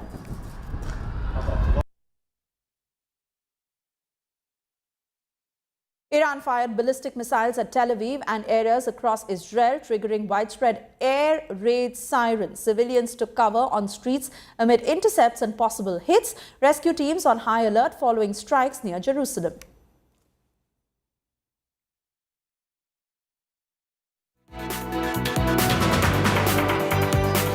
Iran-backed militias in Iraq launched drone and rocket attacks on US bases in Erbil, escalating regional retaliation. Strikes mark continued assaults on American positions across Middle East amid US-Iran tensions and missile exchanges. Attacks heighten fears of broader conflict following Iranian barrages on Israel and allied responses.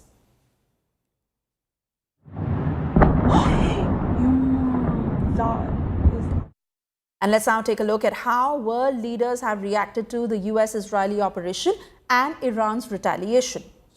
Has requested permission to use British... Amid rising tension, UK has said that it allowed US to use its bases for defensive strikes against Iranian missiles. UK condemned Iran's indiscriminate regional attacks and called for de-escalation and nuclear negotiations. UK Prime Minister Keir Starmer chaired emergency Cobra meeting, stepping up protections for British personnel. France's President Emmanuel Macron demanded urgent UNSC session on escalating US-Israel strikes against Iran. Paris confirmed no prior involvement in attacks. France has prioritized evacuation of its residents amid Iranian missile barrages. French naval ships in eastern Mediterranean bolster defensive patrols, ready to intercept threats and aid allies.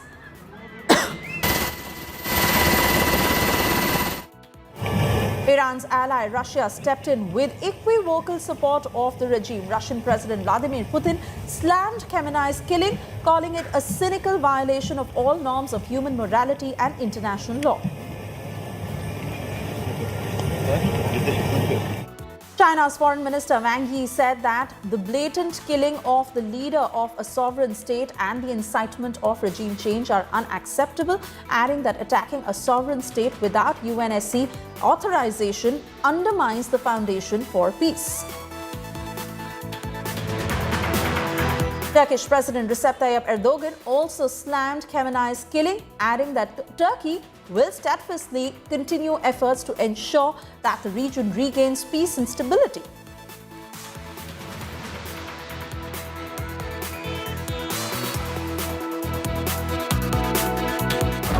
UK condemned Iran's retaliation, saying Iranian missile and drone strikes came within a few hundred yards of a group of 300 British military personnel in Bahrain, and that 2 missiles were even fired in the direction of Cyprus, where the UK has bases.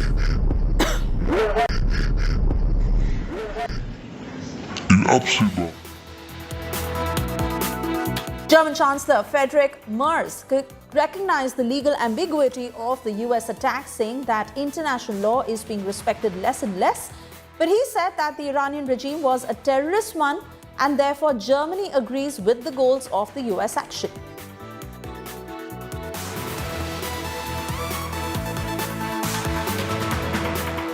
West Asia is burning. US military campaign Operation Epic Fury that continues with relentless strikes on Iranian targets. Dramatic visuals released by US Central Command show Tomahawk cruise missiles being launched, B-2 bombers flying long-range missions, but a fresh flashpoint that has emerged at sea. Iran's Revolutionary Guards claim they struck the USS Abraham Lincoln with 4 ballistic missiles. CENTCOM has flatly rejected that claim, calling it a lie and insisting the missiles didn't even come close, adding that the carrier remains fully operational. More visuals that were released by CENTCOM show the firepower being used against Iran Tomahawk missile strikes, stealth bomber deployments and carrier-based air operations, underscoring the scale of US involvement. Trump, in a social media post, said American forces have destroyed and sunk 9 Iranian naval ships and largely destroyed Iran's naval headquarters as part of the ongoing operations. In another escalation, CENTCOM says an Iranian Jamaran-class corvette was struck and is now sinking at Chabahar Paya. Meanwhile, the IRGC claims it has hit 3 US and 3 UK oil tankers in the Gulf and the Strait of Hormuz, a claim that remains unverified. And those are the latest details that are coming in as the situation certainly remaining tensed. While the damage continues, it is not just the US that is having to face the brunt of it. But just a short while ago, we show you that video that had been released by the Iranian authorities in a show of their combat capabilities to say that they have the missiles, they have the drones to be able to strike their adversaries. This, as we are witnessing a larger escalation at this point, especially against Iran. Not just the Gulf nations, but even European nations that have stepped in to say that to involve them and to hit them is certainly not something that is acceptable. This, as we're waiting to understand whether they can come back to the talking table, whether diplomacy will resume. As Iran says that they are not willing to back down, US certainly saying that this operation will continue in the weeks to come. And Israel, most importantly, saying that they are all set to target 2,500 Iranian targets. That is what they are aiming at. West Asia is burning. US military campaign Operation Epic Fury that continues with relentless strikes on Iranian targets.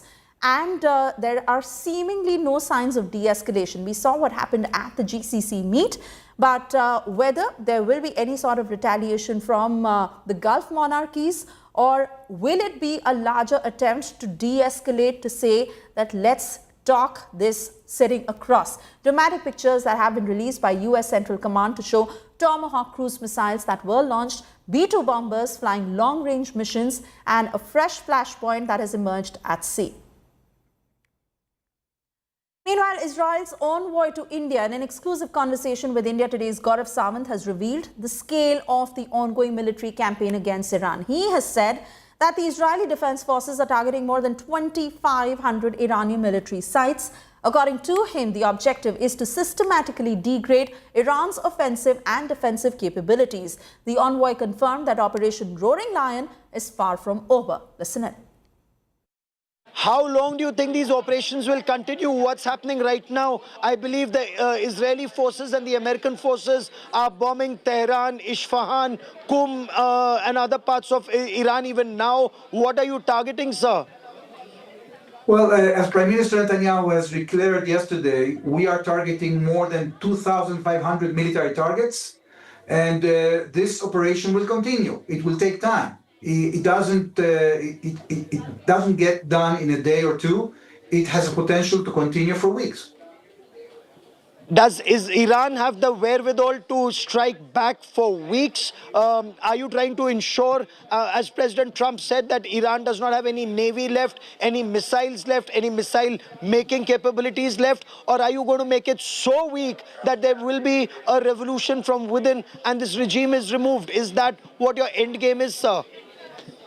First of all, we have to see, when you compare this operation to the Operation Roaring Lion, to the Operation Rising Lion back in April, this operation is with a much wider scope. While the previous one only targeted these two programs that I've told you about, the current operation deals with the entire capability of the Iranian regime when it comes to military, when it comes to Basij and Navy, as you said, and other Air Force bases, etc. So it will be more comprehensive, and it bears the potential to encourage the Iranian people to take action against the regime. And this is certainly what we are hoping for. And I now go back to my colleague Sandeep Unithan to give us a sense of what exactly is Israel's plan. Sandeep, what does their kill list look like? Well, Suresha, as the Israeli ambassador to New Delhi, Reuven Azar, told us, 2,500 targets is what Israel is looking at inside of Iran. And these targets are IRGC command and control nodes. Those are basically how they would give the authorization to launch missiles around the region. Missile production facilities. Iran has one of the largest stockpiles of missiles.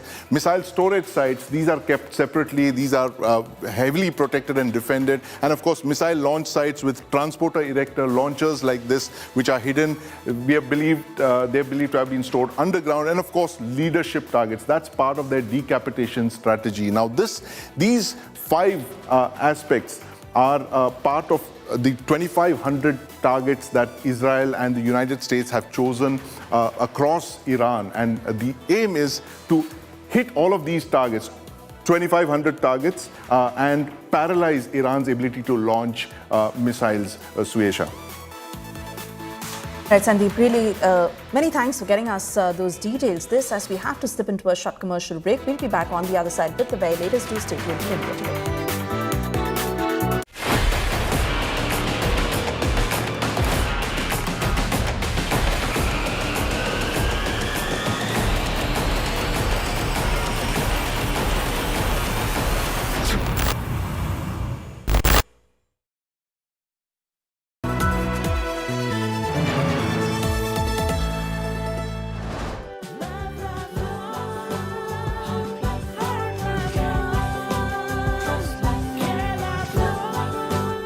Love is lifelong, isn't it?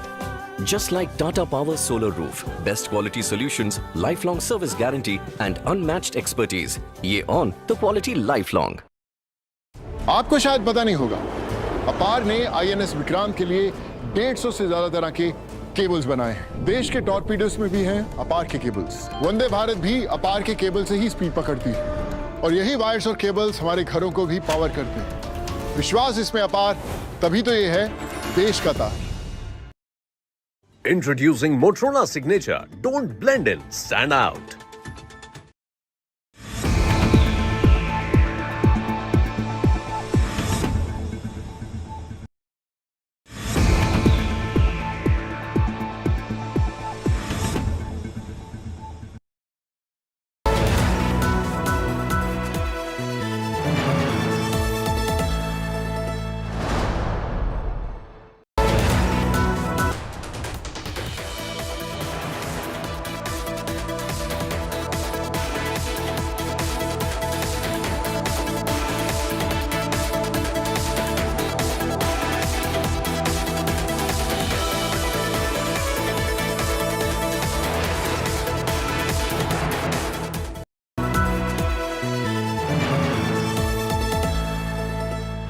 आपको शायद पता नहीं होगा, अपार ने INS Vikrant के लिए 150 से ज्यादा तरह के केबल्स बनाए हैं। देश के टॉर्पीडोस में भी हैं अपार के केबल्स। वंदे भारत भी अपार के केबल से ही स्पीड पकड़ती है और यही वायर्स और केबल्स हमारे घरों को भी पावर करते हैं। विश्वास इसमें अपार, तभी तो ये है देश का तार।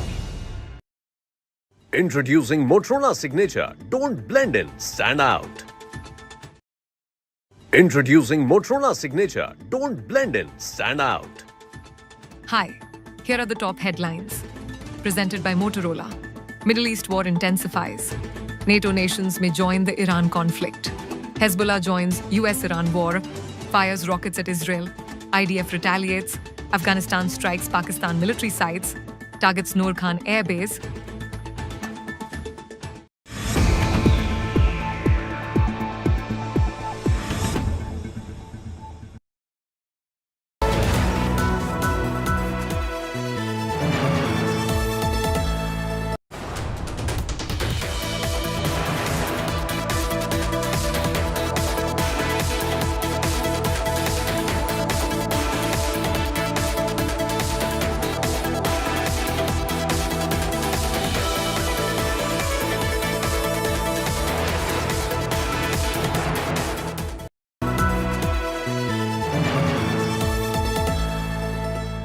Introducing Motorola Signature. Don't blend in, stand out.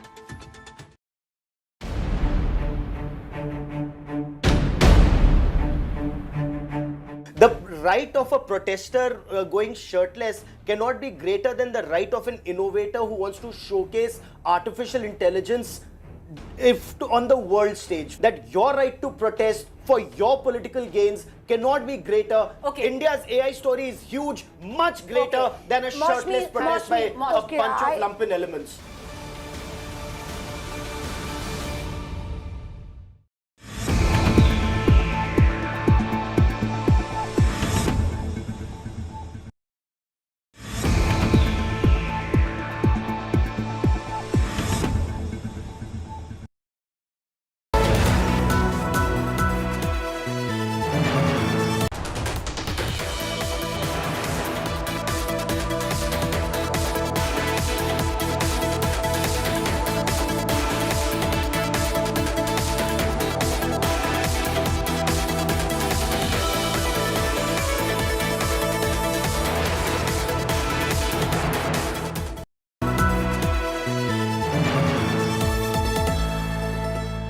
Introducing Motorola Signature. Don't blend in, stand out.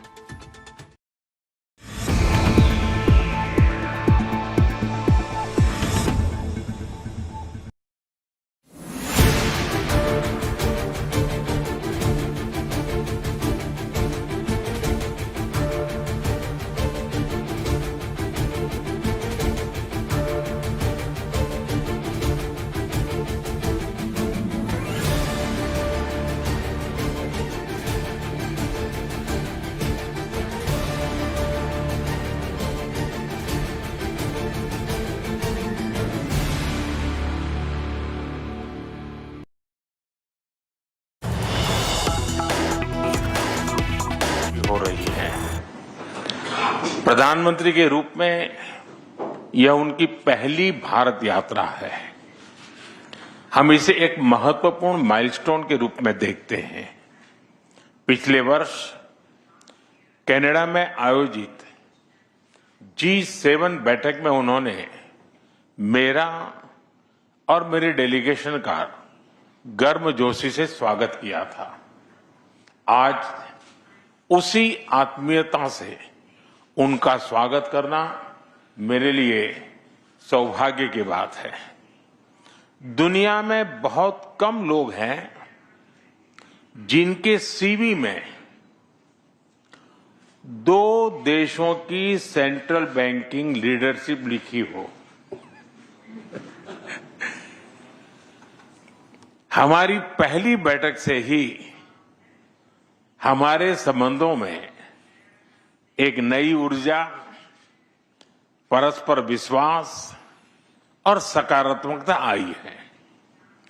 सहयोग के हर क्षेत्र में बढ़ते मोमेंटम का श्रेय मैं अपने मित्र प्रधानमंत्री कार्नी को देता हूं। फ्रेंड्स, भारत और कनाडा लोकतांत्रिक मूल्यों में अटूट विश्वास रखते हैं। हम डाइवर्सिटी को सेलिब्रेट करते हैं। मानवता की भलाई हमारा साझा विजन है। यही विजन हमें हर क्षेत्र में आगे बढ़ने की प्रेरणा देता है। आज हमने इस विजन को नेक्स्ट लेवल पार्टनरशिप में ट्रांसफॉर्म करने पर चर्चा की। हमारा लक्ष्य है कि 2030 तक हमारा व्यापार $50 बिलियन तक पहुंचे। आर्थिक सहयोग का पूरा पोटेंशियल अनलॉक करना यह हमारी प्राथमिकता है। इसलिए हमने कॉम्प्रिहेंसिव इकोनॉमिक पार्टनरशिप एग्रीमेंट को जल्द ही फाइनलाइज करने का निर्णय लिया है। इससे दोनों देशों में निवेश और रोजगार के नए अवसर बनेंगे। कनाडा के पेंशन फंड्स ने भारत में $100 बिलियन का निवेश किया है। यह भारत की ग्रोथ स्टोरी में उनके गहरे विश्वास का प्रतीक है। आज हमें दोनों देशों के बिजनेस लीडर से भी मिलेंगे। उनके सुझाव हमारी आर्थिक साझेदारी का रोड मैप तय करेंगे। फ्रेंड्स, टेक्नोलॉजी और इनोवेशन में हम नेचुरल पार्टनर हैं। With Canada and India innovation partnership we will turn ideas into global solutions. पिछले महीने भारत में हुई एआई इम्पैक्ट समिट की सफलता में कनाडा के बहुमूल्य योगदान के लिए मैं प्रधानमंत्री कार्नी का आभार व्यक्त करता हूं। हम एआई के साथ साथ क्वांटम, सुपर कंप्यूटिंग और सेमीकंडक्टर्स में सहयोग बढ़ाएंगे। क्रिटिकल मिनरल्स पर आज हुआ एमओयू रिजिलियंट सप्लाई चेन्स को मजबूती देगा। स्पेस सेक्टर में हम दोनों देशों के स्टार्टअप्स और इंडस्ट्रीज को जोड़ेंगे।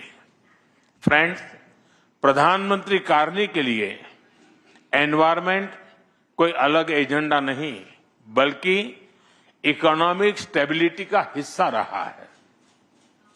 ऊर्जा के क्षेत्र में हम नेक्स्ट जनरेशन पार्टनरशिप बना रहे हैं, जिसमें हाइड्रोकार्बन के साथ साथ रिन्यूएबल एनर्जी, ग्रीन हाइड्रोजन और एनर्जी स्टोरेज पर विशेष बल दिया जाएगा। हमें खुशी है कि कनाडा ने इंटरनेशनल सोलर अलायंस और ग्लोबल बायोफ्यूल अलायंस से जुड़ने का निर्णय लिया है। हमारे साझा प्रयासों को आगे बढ़ाने के लिए हम इस वर्ष India Canada renewable energy and storage summit आयोजित करेंगे। सिविल न्यूक्लियर एनर्जी में हमने लॉन्ग टर्म यूरेनियम सप्लाई की लैंडमार्क डील की है। हम स्मॉल मॉड्यूलर रिएक्टर्स और एडवांस रिएक्टर्स पर भी मिलकर काम करेंगे। कृषि में वैल्यू एडिशन, एग्री टेक्नोलॉजी और खाद्य सुरक्षा हमारी साझा प्राथमिकताएं हैं। इस दिशा में भारत में India Canada pulse protein centre of excellence स्थापित किया जाएगा। फ्रेंड्स, रक्षा और सुरक्षा के क्षेत्र में बढ़ता सहयोग हमारे गहरे आपसी विश्वास और संबंधों की मैच्योरिटी का प्रतीक है। हम defence industries, maritime domain awareness और मिलिट्री एक्सचेंजेज बढ़ाने पर काम करेंगे। इसी उद्देश्य से आज हमने इंडिया कनाडा डिफेंस डायलॉग की स्थापना करने का निर्णय लिया है। Friends, people to people ties हमारे संबंधों की असली ताकत है। आज हमने इन्हें और मजबूत करने के लिए कई महत्वपूर्ण निर्णय लिए हैं। एआई, हेल्थ केयर, एग्रीकल्चर और इनोवेशन में आज कई यूनिवर्सिटीज के बीच नई पार्टनरशिप्स की घोषणा हो रही है। हम कनाडा की यूनिवर्सिटी द्वारा भारत में कैंपस खोलने पर भी सहमत हुए। इंडिजिनस और ट्राइबल कम्युनिटीज हमारी साझा सांस्कृतिक विरासत का महत्वपूर्ण हिस्सा है। सांस्कृतिक आदान प्रदान बढ़ाने के लिए दोनों पक्षों के बीच आज एमओयू किया गया है। फ्रेंड्स, भारत के लिए कनाडा इंडो पैसिफिक में महत्वपूर्ण साझेदार है। इंडियन ओशन रिम एसोसिएशन में डायलॉग पार्टनर बनने में उनकी रुचि का हम स्वागत करते हैं। इससे हमारे मैरीटाइम सहयोग को नई गहराई मिलेगी। हम सहमत हैं कि टेररिज्म, एक्सट्रीमिज्म और रेडिकलाइजेशन दोनों देशों के लिए ही नहीं, पूरी मानवता के लिए साझा और गंभीर चुनौतियां हैं। इनके विरुद्ध हमारा करीबी सहयोग वैश्विक शांति और स्थिरता के लिए अत्यंत महत्वपूर्ण है। विश्व में चल रहे अनेक तनावों को लेकर भारत की सोच स्पष्ट ही है। हमने सदैव शांति और स्थिरता बनाए रखने का आह्वान किया है और जब दो लोकतंत्र साथ खड़े होते हैं तो शांति की आवाज और भी सशक्त हो जाती है। पश्चिम एशिया की वर्तमान स्थिति हमारे लिए गहरी चिंता का विषय है। भारत डायलॉग और डिप्लोमेसी के माध्यम से सभी विवादों का समाधान का समर्थन करता है। इस क्षेत्र में मौजूद सभी भारतीय नागरिकों की सुरक्षा के लिए हम सभी देशों के साथ मिलकर काम करते रहेंगे। एक्सेलेंसी, आपकी यात्रा से हमारे सहयोग के हर क्षेत्र को एक नई ताकत मिली है। भारत के प्रति आपकी गहरी प्रतिबद्धता और दूरदर्शिता के लिए मैं एक बार फिर आपका हार्दिक अभिनंदन करता हूं। बहुत बहुत धन्यवाद।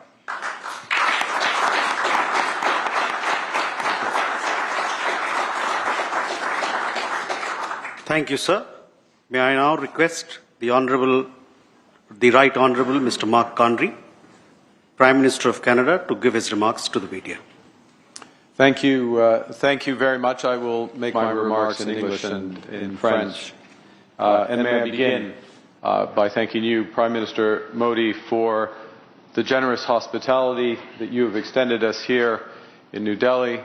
You've extended my ministers as they've visited, and the spirit of partnership with which you've approached our relationship since we first spoke in my capacity as Prime Minister last June. And as you mentioned, a few weeks later, you made time to come to the G7 summit in Alberta, Canada. 5 months after that, we met in Johannesburg at the G20. And now, today, the first bilateral visit of a Canadian Prime Minister here in 8 years. In the intervening months, our foreign ministers have been busy. They've met 5 times. 4 of my ministers have led delegations here to India. Provincial premiers have been here, including today. There has been more engagement between the Canadian and Indian governments in the last year than there has been in more than 2 decades combined. So, this is not merely the renewal of a relationship. It is the expansion of a valued partnership with new ambition, focus, and foresight, a partnership between 2 confident countries charting our own course for the future. In the last decade, let's just reflect on what's happened. In the last decade, under your leadership, Prime Minister, India has become the fastest growing economy in the world. Per capita incomes in this country have risen at a pace never seen in history, seldom in human history. The most ambitious projects in clean energy, in the digital economy, in biofuels, in the next generation of artificial intelligence talent are all here in India. Prime Minister, Canada shares such ambition and your sense of purpose. Comme l'Inde, le Canada voit un monde en profonde transformation. Comme l'Inde, nous savons que les certitudes qui ont structuré le commerce, la sécurité, la finance et la diplomatie pendant plus d'une génération ont été renversées. Et comme l'Inde, nous reconnaissons que le système multilatéral sur lequel nos 2 pays ont longtemps compté est mal adapté aux défis de notre temps. We both know that nostalgia is not a strategy, and that those who succeed in this new era will be those with the confidence, the ambition, and most importantly, the partnerships to build a more inclusive, sustainable, and prosperous future for all our citizens.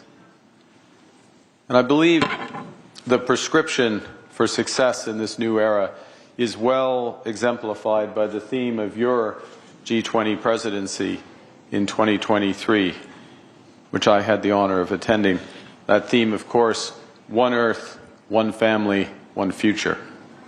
Because the challenges of our age cannot be solved by one country alone. And only by building on the principles of one Earth, one family, one future can we forge the partnership worthy of our countries. Reconnaissons que nous partageons une seule terre, nous renforçons notre collaboration en matière de climat et d'environnement. Le Canada prévoit de doubler son réseau électrique d'ici 2050 et d'accroître considérablement le déploiement des énergies renouvelables et du stockage de l'énergie. De son côté, l'Inde est une chef de file mondiale dans le domaine de l'énergie solaire à grande échelle. Les technologies de stockage d'énergie et d'autres formes d'énergie renouvelables. C'est pourquoi le Canada et l'Inde tiendront cette année un sommet sur les énergies renouvelables réunissant l'industrie, les investisseurs et les décideurs publics afin d'élargir et de diversifier le commerce des technologies propres. Et nous bâtissons à partir de maintenant un partenariat énergétique pour un avenir plus durable. India is a country whose demand growth for energy is projected to double by 2040. And to meet that demand sustainably, India plans to increase its renewable capacity by 500 gigawatts by the end of this decade, and to almost double the share of LNG in its primary energy mix over the same period. Canada is well positioned to contribute as a reliable supplier of the world's lowest carbon, responsibly produced LNG from our west coast. As India seeks access to critical minerals for its manufacturing, its clean tech, and its nuclear plans, Canada's resource base and world-leading companies position it as a strategic partner. As one example, the nuclear agreement, the uranium agreement signed today, as another, the fact that 40% of the world's mining companies are listed in Canada. Today, we are launching a strategic energy partnership with significant potential to expand bilateral energy trade. We've signed, as you've seen, a new critical minerals partnership spanning development, processing, and secure supply chains for clean energy, electric vehicles, and advanced manufacturing. We're deepening our cooperation in clean energy, expanding collaboration across wind, solar, and hydrogen. Because Canada has big plans as well. We plan to double our grid by 2050, and India can be a major partner in this expansion. As you've seen, the government of India and Cameco have signed a major $2.6 billion uranium supply agreement supporting India's nuclear ambitions and our shared commitment to clean, reliable baseload power. All of these agreements, under one planet, are beginning of a new prosperous relationship that will offer generational opportunities for workers and businesses in both our countries, and which will protect the planet for future generations. Secondly, we are one family. The greatest, most enduring strengths between Canada and India are the families who call our nations home.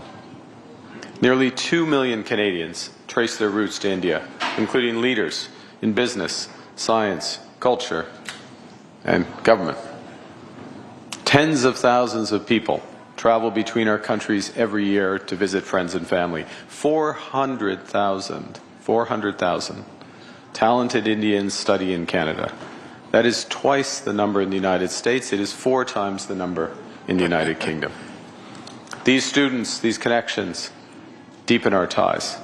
And so we're collaborating to build on those strengths. We've launched the new Canada-India Talent and Innovation Strategy with 13 new partnerships to deepen our ties in education. And this includes collaborations involving McGill, the University of Toronto, University of British Columbia, to work across artificial intelligence, health sciences, and digital architecture. Notre partenariat va propulser des centaines de chercheurs canadiens et indiens grâce à des projets de recherche conjoints de pointe. Nous lançons de nouvelles bourses et de nouveaux programmes de fellowship pour l'Indo-Pacifique afin d'accroître la mobilité universitaire et de former la prochaine génération de talents. Over the longer horizon, the Prime Minister mentioned a moment ago the $100 billion of investments already in India by our pension funds. Those pension funds have $2 trillion in capital. There are already some of the largest foreign investors here. Potential for significant growth, particularly given the scale of the infrastructure build in this country. And thirdly, we share one future. That's why we're forging deeper ties in frontier technologies from AI to space. At the G20, India and Canada signed a landmark trilateral partnership with Australia on AI and critical minerals. And we've already identified key sectors such as digital infrastructure, semiconductors, electronics manufacturing, and high-performance computing. The agreements today, we're going to expand our collaboration between the Canadian Space Agency and the Indian Space Research Organization on Earth observation, on climate monitoring, on generating the data that powers agriculture, disaster response, climate resilience across the Indo-Pacific. And our partnerships will be reinforced by the strong foundations we are building in trade and defense. We're advancing towards a Canada-India Comprehensive Economic Partnership Agreement with the aim to conclude by the end of this year. This ambitious agreement will reduce barriers, increase certainty, unlock opportunity for exporters, investors, and workers in both our countries with the aim to double trade by the end of this decade. And we're renewing defense and security cooperation through a new defense partnership, through maritime collaboration in the Indo-Pacific, through professional military exchange and practical coordination and cooperation on our shared security interests. One of the things that has always struck me in Prime Minister Modi's stewardship of this country has, well, India becomes a great power, the focus has remained on all households, ensuring that all households benefit from the progress. So give an example. The Ujjiwala scheme, which provides liquefied petroleum gas for tens of millions, actually hundreds of millions of rural and low-income households. Cleaner cooking fuels, reducing pollution, saving lives, and reducing costs.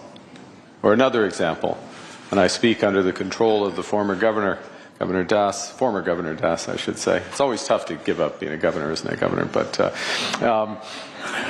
the revolution in digital payments to provide income support, crop insurance payments directly to individuals, but the spillover benefits are enormous. And part of our agreements is to explore an ability to cooperate further so that Canada benefits from this innovation. The bigger point is that our partnerships from energy to AI share this spirit so that Canada and India can harness technologies, deliver equally transformative benefits to hundreds of millions of people.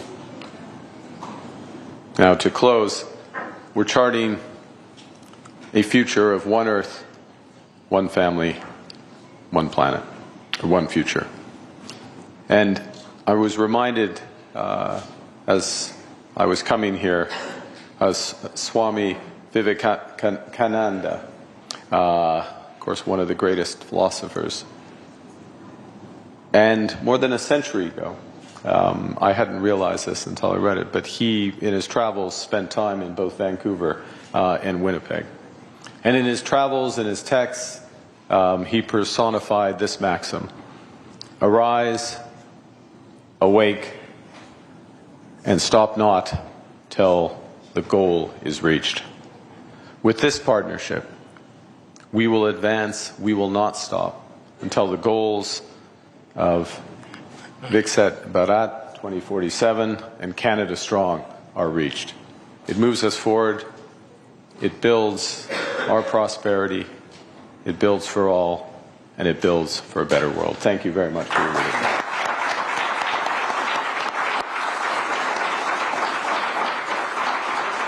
Thank you, sir. That was the joint statement being released by the two countries, Prime Minister Modi and Mike Carney over there.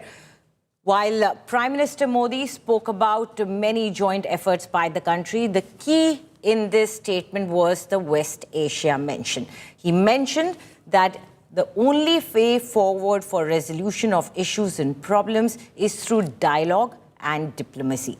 He also mentioned that India is concerned about the people of India who are in that region. And remember, there are almost 9 million people who are in the West Asia or Middle East region who are of Indian origin. Let's listen to what he said.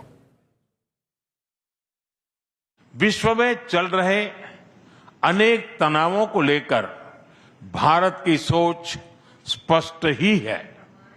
हमने सदैव शांति और स्थिरता बनाए रखने का आह्वान किया है और जब दो लोकतंत्र साथ खड़े होते हैं तो शांति की आवाज और भी सशक्त हो जाती है। पश्चिम एशिया की वर्तमान स्थिति हमारे लिए गहरी चिंता का विषय है। भारत डायलॉग और डिप्लोमेसी के माध्यम से सभी विवादों का समाधान का समर्थन करता है। इस क्षेत्र में मौजूद सभी भारतीय नागरिकों की सुरक्षा के लिए हम सभी देशों के साथ मिलकर काम करते रहेंगे। And joining us now is India Today's Shivani Sharma. Shivani, all eyes has been on India and on Prime Minister Modi for reactions. And today, while he was speaking during an event that was after the bilateral with Mike Carney, he did mention West Asia. Do tell us the details of it. See, the most important part of this address has been his reactions on the situation in West Asia. Prime Minister Narendra Modi said two important things in this regard. One, that India has always appealed for peace and stability. He also says that the situation in West Asia is of grave concern for India, and we have our people out there, and we will speak to all the countries as required to bring them back and for their safety. So this is how this address has brought his remarks on the situation of the ongoing conflict in West Asia, where we are seeing the escalating war there between Israel, Iran and United States. So Prime Minister Narendra Modi has made India stand very clear that India stands with peace and stability. India calls for a peaceful dialogue for resolution, and that's what India has been saying when it comes to the other conflicts around the world, be it the Russia-Ukraine war, Anjali. But the most important reaction today of Prime Minister Narendra Modi has been about calling for peace and stability through dialogue and to talk to the countries involved for safe return and safety of the Indians, the 9 million Indians who are stuck there in the war zone. Absolutely. Shivani, do stay on with us as we bring more breaking news related to the conflict going on in West Asia.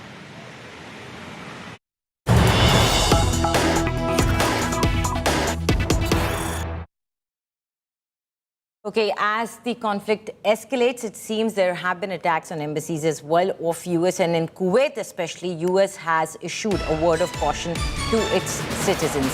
It has said that don't come near the embassy, take shelter where you are. There were visuals that had come out which said that there was possibly some sort of a damage at the US embassy in Kuwait, and now US is clearly stating that there is threat of missile and UAV over the embassy, so don't come near it. In fact, US is telling its citizens that there is smoke arising from US embassy in Kuwait, so stay away, take shelter where you are. Joining us once again is Shivani Sharma. Shivani, you know, the first tendency of any citizen who is abroad is to seek the warmth and comfort of their embassy, of their people, because that is their only way back home. So considering that, US is clearly stating don't come to the embassy. So what sort of a situation do you think must be arising there, as visuals have come out of smoke rising from the embassy in Kuwait? See, Anjali, what Iran has been doing in last 2 days, it has been targeting the US assets, the US bases across countries, and now the embassies. And the visuals that we have been seeing are of smoke coming out from the Kuwait embassy, the US embassy in Kuwait, in fact. And now the US is appealing its citizens stuck in these countries to stay away from the embassies, because Iran is deliberately targeting these embassy areas. It is targeting the US citizens, US assets, and that's why the US has given out that advisory very strongly. One more important thing out here to mention, Anjali, that when it comes to Israel and to all those countries who've been seeing conflict, there are preparations, there are underground bunkers, but for the nations who've not seen and have not anticipated this kind of a conflict, there are lesser number of these bunkers which can save people from missiles. So that's why when we see these advisories coming in from the United States, Anjali, it clearly mentions that the people should remain on the lower floors or the first floor of the building, because that can be the safest abode. Other parts of the building can be exposed to the strikes that are coming in, the Iranian missiles that are coming out there. So certainly this is a grave concern for the United States now, as there are their bases, besides the military presence out there, there are people from United States who've been there in these countries, be it UAE, be it Iraq, or other countries that have been hit by Iranian missiles. So these advisory are coming in place, and this also shows how the United States, and especially their assets and citizens in these countries, are under threat from the Iranian side. And we've also been getting some inputs and remarks from the Iranian leaders that they are not going to bow down, they are not going to negotiate, and the threat for the United States is increasing. Right, absolutely. And this threat is real. Do stay on with us, Shivani, as we tell you how this threat is actually real for the United States, as an American F-15 fighter jet was reported to have crashed over the Kuwaiti airspace as the US-Iran conflict entered its third day with attacks spreading across West Asia. Now, video shows the fighter jet descending rapidly before crashing. Now, initial reports suggest the pilot ejected safely, with videos circulating online showing him on the ground and being given shelter inside a car. The cause of crash remains unclear, though early speculation points to possible friendly fire after the jet may have been engaged by our Patriot air defense system, a US-made platform designed to intercept missiles and hostile aircraft. So that could be a worrying thing. Misidentification, radar errors, identification of friend or foe malfunctions, or communication breakdowns can occasionally result in a friendly aircraft being mistakenly classified as hostile. The Kuwait Integrated Petroleum Industries Company said debris from the aircraft fell inside the Mina Al Ahmadi refinery, injuring 2 workers, and emergency teams were deployed to the site. And going back once again to Shivani Sharma. Shivani, it is worrisome. We will try and connect with her once again, but the visuals that we are showing you on the screen right now is of the pilot ejecting safely. So was it friendly fire or not? That is something that still needs to be confirmed. Shivani, what are your sources telling us right now? Because downing of a jet, an American jet, is of course huge news. But if it's friendly fire, then it would be concerning for the country itself, Kuwait itself, and America.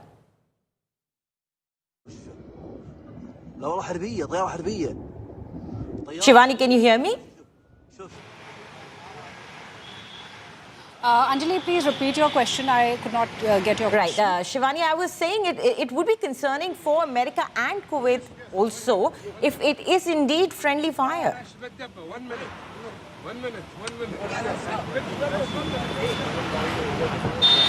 Certainly, it is concerning for America.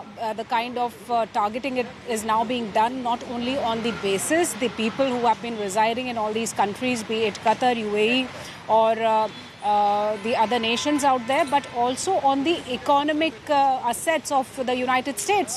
We've seen now there are hundreds of businesses that the US owns across UAE and other countries in the middle, in this whole area, in this West Asia sector. And now the threat is coming on these bases of the United States, not only the military bases, the embassies out there, the people who've been coming there to seek help, but also the refineries that are there in this sector, the offices, the Amazon data center was also reportedly hit by Iranians early morning today. Right, so Shivani, yes, I will quickly dip into what you are speaking about exactly, and which is the attack that has been seen on an oil refinery. We'll quickly bring in the breaking news. So we know that an Iranian drone has hit Saudi oil giant, as Shivani was pointing out, Aramco refinery has been hit. Now, Iranian drone has hit this refinery and it has been shut temporarily right now as precaution. Remember, this is one of the world's largest refining companies and refining complexes, the one which has been hit. Now, it has been shut down as a precaution for now, is what we know. And now going back to Shivani. Shivani, as you were mentioning, the strategy, of course, is not to just target the military assets, as we are seeing. Now, when you target something like an oil refinery, this has a domino effect, a cascading effect. It's going to impact the crude oil prices. It's going to impact businesses. So do tell us, what is the strategy that you can see or discern behind Israel targeting a refinery?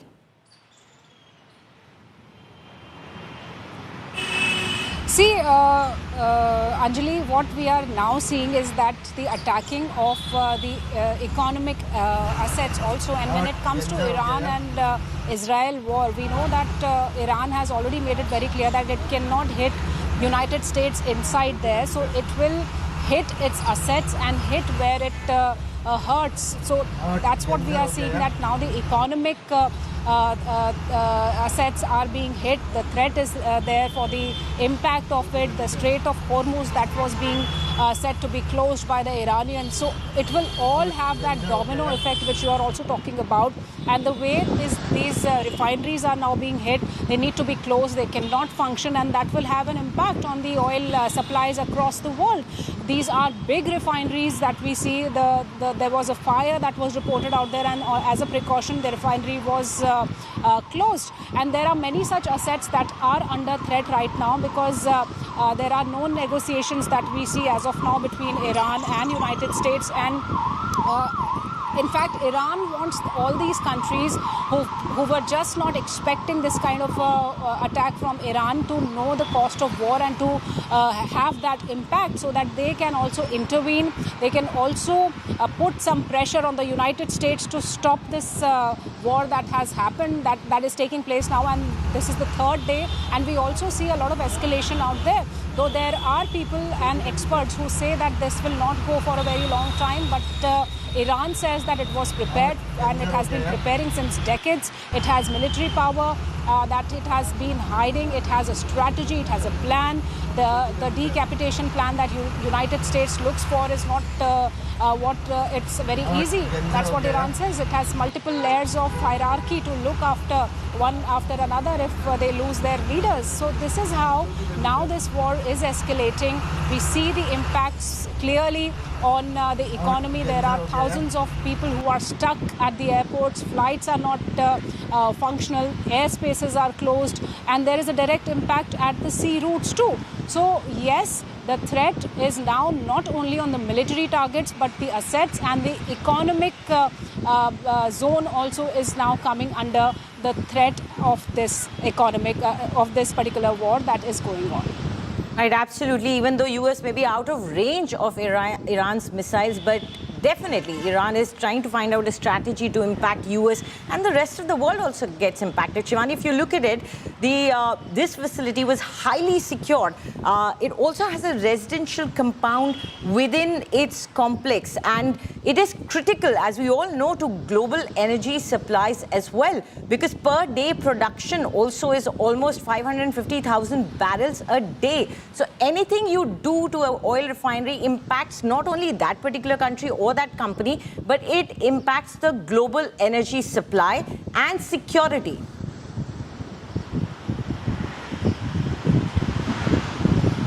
Certainly, Anjali, it doesn't only affect that particular zone or that particular refinery, but the people who are connected, the countries who've been taking that energy from this particular refinery, they get impacted. It's an impact that will be visible in the coming days. You can see the price rise of the oil on the global markets, and we also see the stock exchange effect, the impact on the stock exchange. So everything is feeling the impact, and as we see the escalations happening, the kind of missile barrage that comes in from Iran on multiple countries and locations, and similar missiles are now being launched by Israel inside Iran.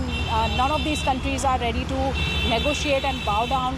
Iran has been saying that it will just not negotiate now. We've been getting statements from their leadership. They say that it is the United States of America who's chosen this, and now they are feeling the pinch because these attacks are now on the United States people. They are losing their soldiers, that are the claims. They are losing their assets, that are the claims that we've been seeing from Iranian side.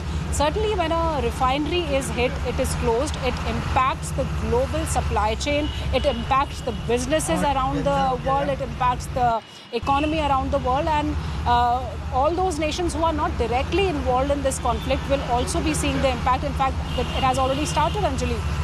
So certainly there are calls and appeals from all the countries to have restraint, to talk and to take it to the negotiations. Shivani, quickly let's look at this situation once again. You stay with us. We all know that an Iranian drone has hit an oil refinery. The Ras Tanura oil refinery and terminal in Saudi Arabia was reportedly attacked by a drone, forcing the Saudi company Aramco to halt its operation there. The facility, one of the kingdom's largest and most strategic energy sites, saw a fire break out in its processing complex following the strike. Now, authorities say the blaze was contained and there are no confirmed casualties, but the incident has definitely caused a lot of concern to the people. And remember, this is the largest complex that produces almost 550,000 barrels a day. So important and crucial to the energy security of the region and also the global supply chain. But right now we know that there has been a drone hit, and it's been an Iranian drone hit that has gone and damaged the Aramco refinery in Ras Tanura. And going back to Shivani Sharma of India Today. Shivani, one thing is clear. Earlier, Iran was talking about targeting the military assets of America and allies. But now we are seeing that, of course, it's the scope has expanded. It's not just military assets. Now we are seeing attack on energy production facilities as well. So that is why the worry of the US and the allies will increase, because now we know there could be no holds barred attack by Iran.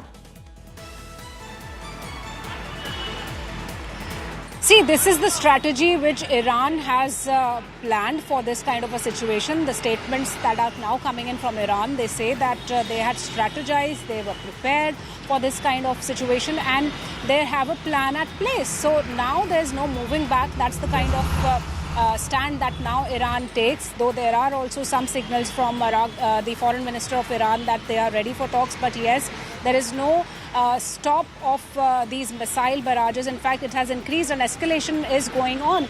And yes, they have agreed that they cannot directly hit the United States in its own land, but they are now ready for action, and now they are hitting all these countries where the United States has very strong economic stakes. They have their people out there. They have their citizens who had come for work. They have been impacted, and there are advisories that are going across these nations by the United States. They are telling their people not to be close to these embassies. Don't stay in hotels. Don't come closer to the embassy area. They are the targets in these places.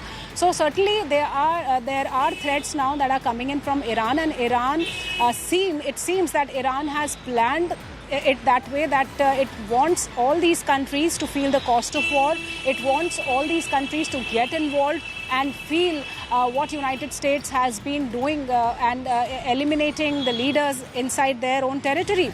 So yes, this is an all-out war where we see Iran now attacking all the countries, not only the United States, but its embassies out there, the military bases, their ships. They are on target. The people who belong to United States and all these nations are a soft target for Iranians, and that's why these advisories goes on.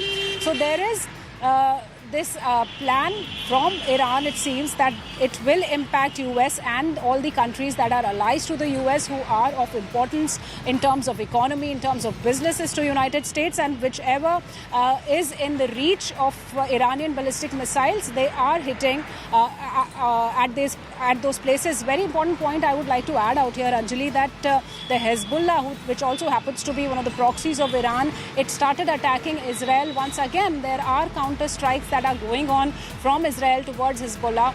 So this is a multiple front war zone that is now open, and Iran seems to be with a plan to impact the US, its assets, its military bases, its people across the countries, along with the businesses, so that it gets impacted economically too. Right, Shivani, do stay with us as news coming in of US Embassy giving fresh cautions, not just Kuwait, but also Bahrain. It has told its citizens to stay away from hotels as they might become targets. It has told its citizens who are in Bahrain to avoid hotels in Manama. Remember, people have nowhere to go. Many were staying in hotels, and the US Embassy now has advised the US citizens in Bahrain that hotels also might be a target for attacks, and has encouraged the citizens to avoid these hotels. So clearly this is becoming problematic for people who are now stuck in these regions as to how to get out or where to find a safe ground. Once again, going back to Shivani. Shivani, we can see that the advisory that's come out is to stay away from hotels. But if embassies become a no-go, hotels become a no-go, it really doesn't leave much choice for the citizens who are living over there or are there temporarily visiting. What do they do? So it is very, very problematic for the people who are on the ground there right now. Anjali, it's really a very challenging situation for United States, the people who belong to United States and are stuck in these countries. We are seeing multiple advisories that are coming in from the US when it comes to Bahrain and other nations. Now they are being told, the people from the United States are now first they were being advised that don't go close to the US embassy area or the military bases. They can be targeted. But now what the US is telling its people that don't be at hotels. They can be a target, they can be targeted, they are vulnerable. So the bigger question is that where should these people go to save themselves? Are there any arrangements that the United States has been making in these countries? We see that Iranian missiles are targeting multiple places in these countries since last 2 days. Now these fresh advisories are showing the impact which US is now getting into and how it is anticipating that the people out there in these multiple countries are vulnerable targets. They are on the target of Iranian missile systems. So has US prepared for this kind of a situation? Has it war-gamed this kind of a strategy from Iran? Or this comes as a threat to the people of the United States, especially stuck for business or for temporary visits or for other purposes who have been there as tourists in all these countries. Right. So Shivani, if you do look at the... hotels, they can't take shelter in the embassies. If you do look at the statement that has been released, you know, the possibility of threat from terrorist organizations is also being mentioned by the US advisory. It is being said that terrorist group continue plotting possible attacks in Bahrain. Terrorists may attack with little or no warning. Terrorist groups, those inspired by such organizations, are intent on attacking US citizens abroad. So clearly, there is a worry that it's not just Iran which could be targeting, but there could be some groups, as you were mentioning earlier, in other regions. But in Bahrain as well, there could be groups that could be operating in a clandestine manner that could target now US citizens. So if you can pinpoint a US citizen in these countries, they are open to being targeted, is what US is worried about.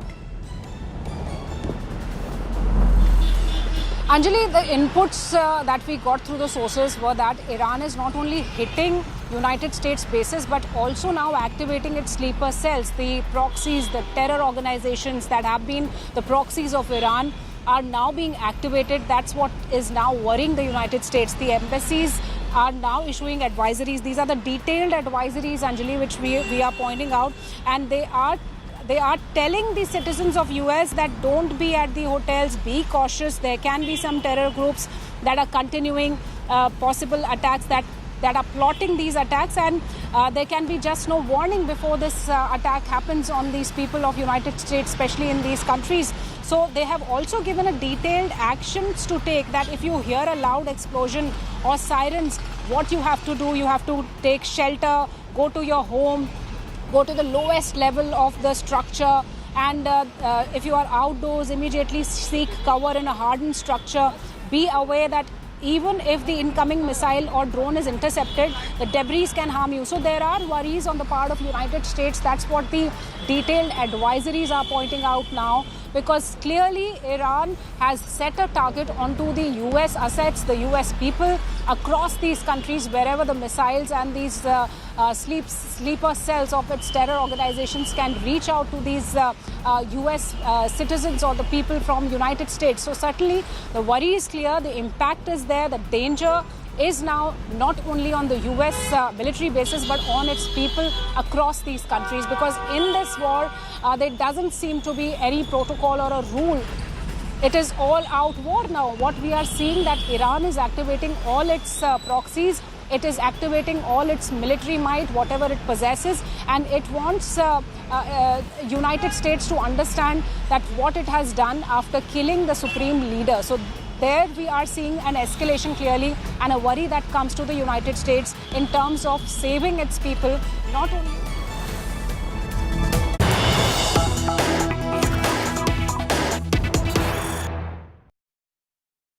Okay, we have big breaking news coming in right now. It seems that the Kuwait Army has given out a statement. The spokesperson for the Ministry of Defense of Kuwait has stated that several U.S. military aircraft crashed this morning, confirming the complete safety of their crews as well. Remember, we saw the visuals of that one aircraft crashing and crew ejecting. And now it seems that the Kuwait's Defense Ministry spokesperson is saying not one but several. So this is something which is concerning, although no confirmation or denial has yet come from United States. But the spokesperson explained that the relevant authorities immediately initiated search and rescue procedures, whereby the crew were evacuated and transferred to the hospital to check on their health status and provide the necessary medical care.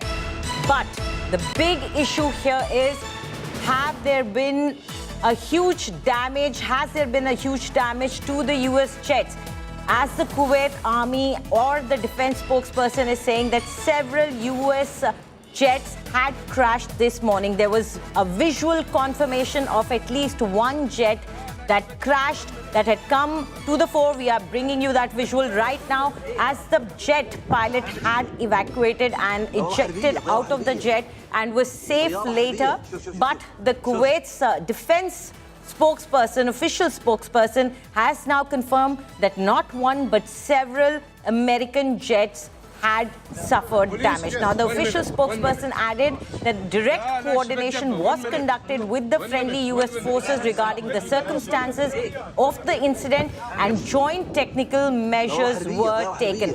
One thing has been confirmed: the crew is safe. So the Americans or any other allied countries who were part of that operation, and men, soldiers, women who were part of those jets, were safe. That has been confirmed.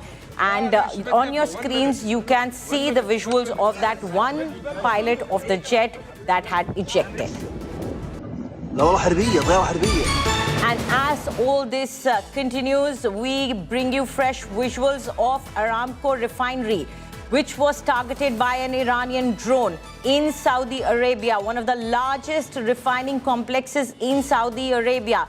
And these are the visuals after the attack. You see the people over there, the staff of the refinery, fleeing, running away after that attack. The Ras Tanura oil refinery and terminal in Saudi Arabia was reportedly attacked by an Iranian drone, forcing the Saudi Aramco to halt operations there. The facility is one of the kingdom's largest and most strategic energy sites. And the visuals that are coming in right now are of people, the staff, the workers who were working over there fleeing, while we can see smoke emanating over the horizon. So clearly an attack was initiated by Iran on an oil refinery in Saudi Arabia, so it has gone beyond military assets of US now.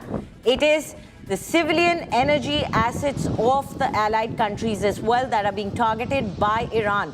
On your screens, you see the visuals of the moment when that strike happened and of later when smoke was billowing from that refinery, and men working in that refinery were running away, the staff running away from that refinery. The refinery had to halt its operations after the strike. It is one of the largest refineries.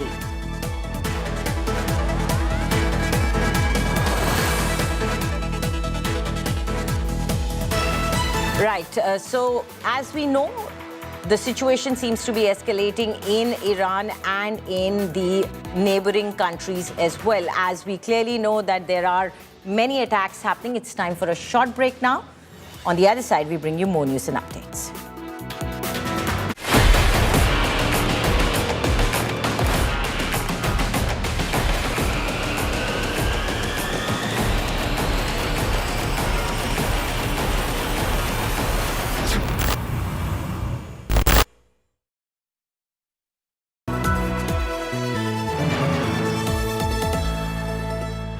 Introducing Motorola Signature. Don't blend in, stand out. Introducing Motorola Signature. Don't blend in, stand out. Hi, here are the top headlines. Presented by Motorola. Middle East war intensifies. NATO nations may join the Iran conflict. Hezbollah joins US-Iran war. Fires rockets at Israel. IDF retaliates. Afghanistan strikes Pakistan military sites. Targets Noor Khan Air Base.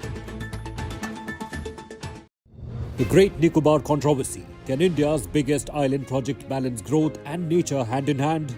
With the National Green Tribunal clearing the 81,000 crore port and defence project on Great Nicobar Island, a high-stakes debate takes centre stage. Development versus a fragile ecosystem. In the latest issue, India Today examines the key questions behind one of India's most ambitious projects. Read it in the latest issue of India Today, Making Sense of India. Now available for speedy delivery on Amazon and Blinkit. Subscribe now at subscriptions.intoday.in.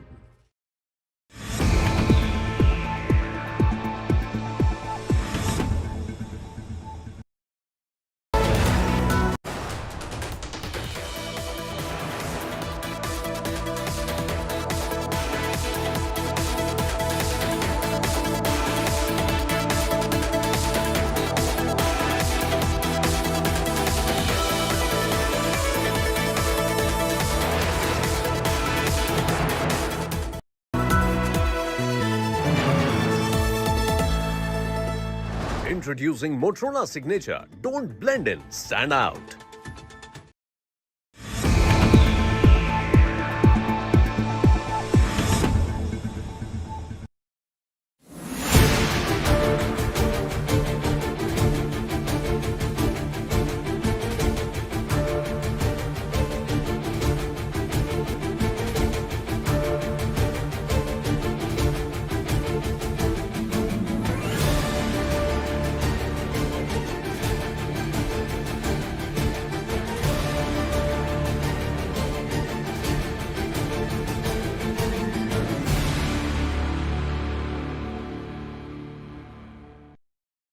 The United States has requested permission to use British bases for that specific and limited defensive purpose.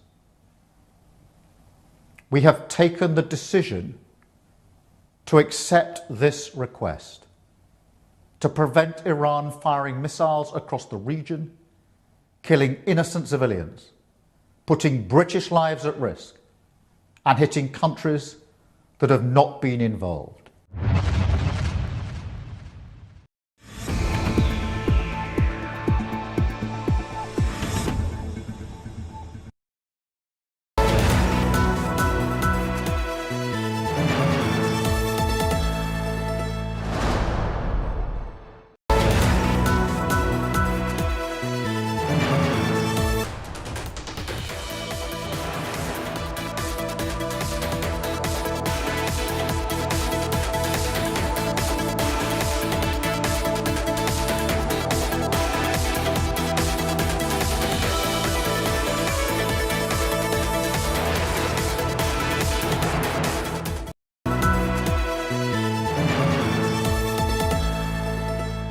Introducing Motorola Signature. Don't blend in, stand out.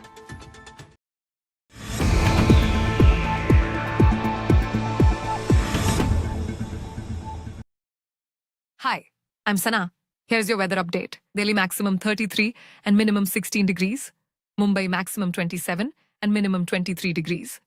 Kolkata maximum 36 and minimum 22 degrees. Bengaluru maximum 32 and minimum 21 degrees. Chennai maximum 29 and minimum 22 degrees. Hyderabad maximum 34 and minimum 21 degrees.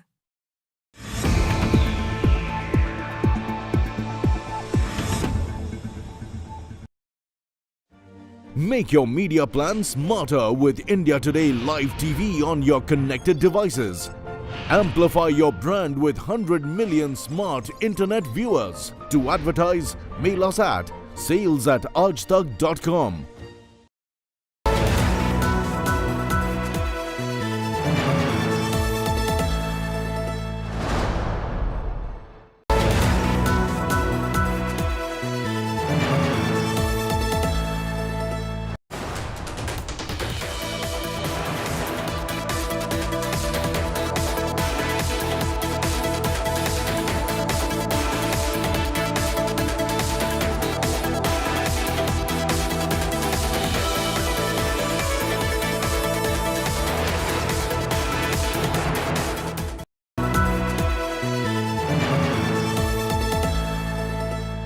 Introducing Motorola Signature. Don't blend in, stand out.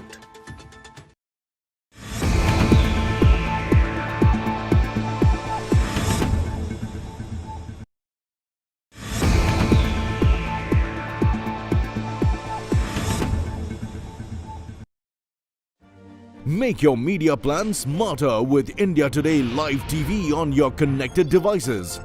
Amplify your brand with 100 million smart internet viewers. To advertise, mail us at sales@aajtak.com. Make your media plan smarter with India Today Live TV on your connected devices. Amplify your brand with 100 million smart internet viewers. To advertise, mail us at sales@aajtak.com.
Good afternoon and welcome to India Today. I'm Anjali Istiwal. It seems that the tensions are escalating in the West Asia region with the US and Israel's attack on Iran.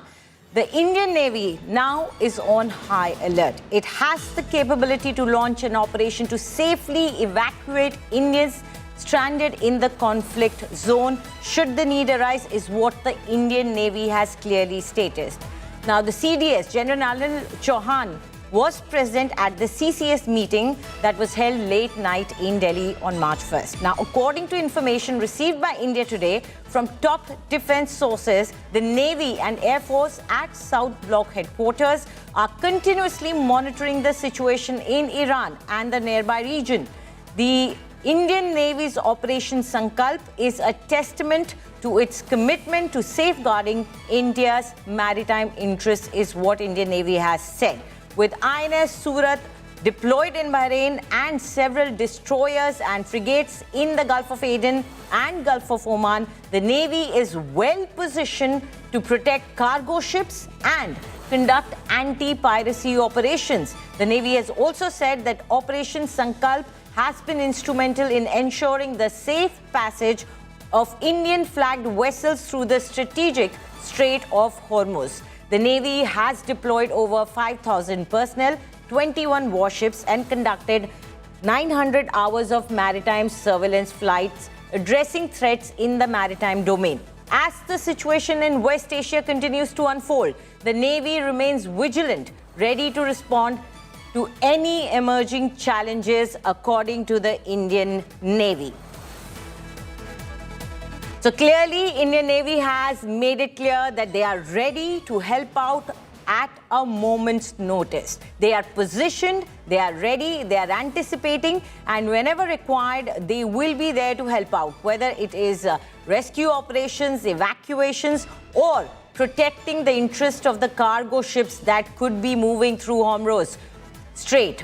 Although remember, that route has been shut down and most ships are avoiding that route. Now, Indian Navy has stated that they are ready, they are there to help out. They will, at the drop of hat, when required, when ordered, initiate Operation Sankalp as well. They will evacuate people who are stranded in those areas and will bring them home if required, if anyone is stranded in the conflict zone. They are waiting for their orders. This is, in a way, a message sent across to the people who are stuck over there, who are stranded over there, A message being sent by Indian Navy, by their country India, to not worry. If required, they will be taken out from there and brought back safely. So a clear message sent out to the citizens of India who are in those areas which are under conflict right now. And this message is loud and clear that we are there for you, we will bring you back home if need be and if they are ordered to do so. So India today has clearly received this from Defence Forces that Indian Navy is ready.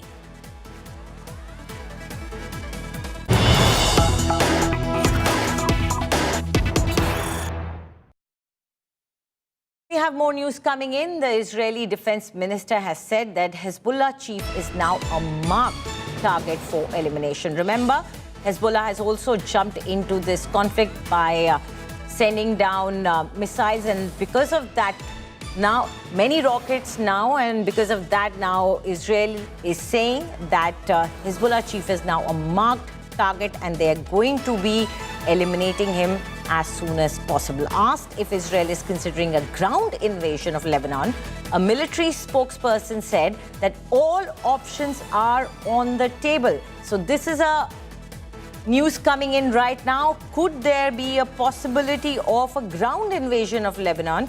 Well, it seems Israel is not ruling that out. Hezbollah is based in Lebanon and they are continuing to send out rockets into Israel. And remember, Israel air defenses are right now stretched out, with Iran sending in their munitions and Hezbollah also targeting them. The air defense system is currently stretched out. They have to pick and choose what they intercept, because that arsenal is also limited, although vast but still limited.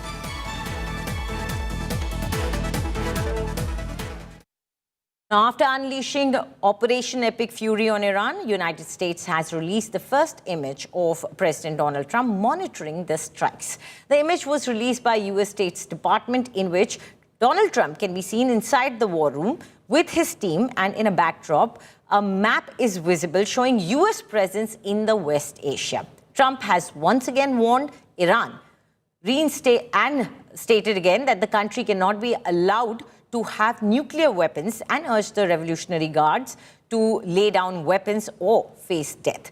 In an address, Donald Trump said that the U.S. cannot allow a nation that raises terrorist armies to possess such weapons that would allow them to extort the world to their evil will. He also added that the combat operations continue at this time in full force, and they will continue until all U.S. objectives are achieved. But Iran's Foreign Minister Abbas Araghchi has said that diplomacy was deliberately derailed. He accused Donald Trump of bombing the negotiating table.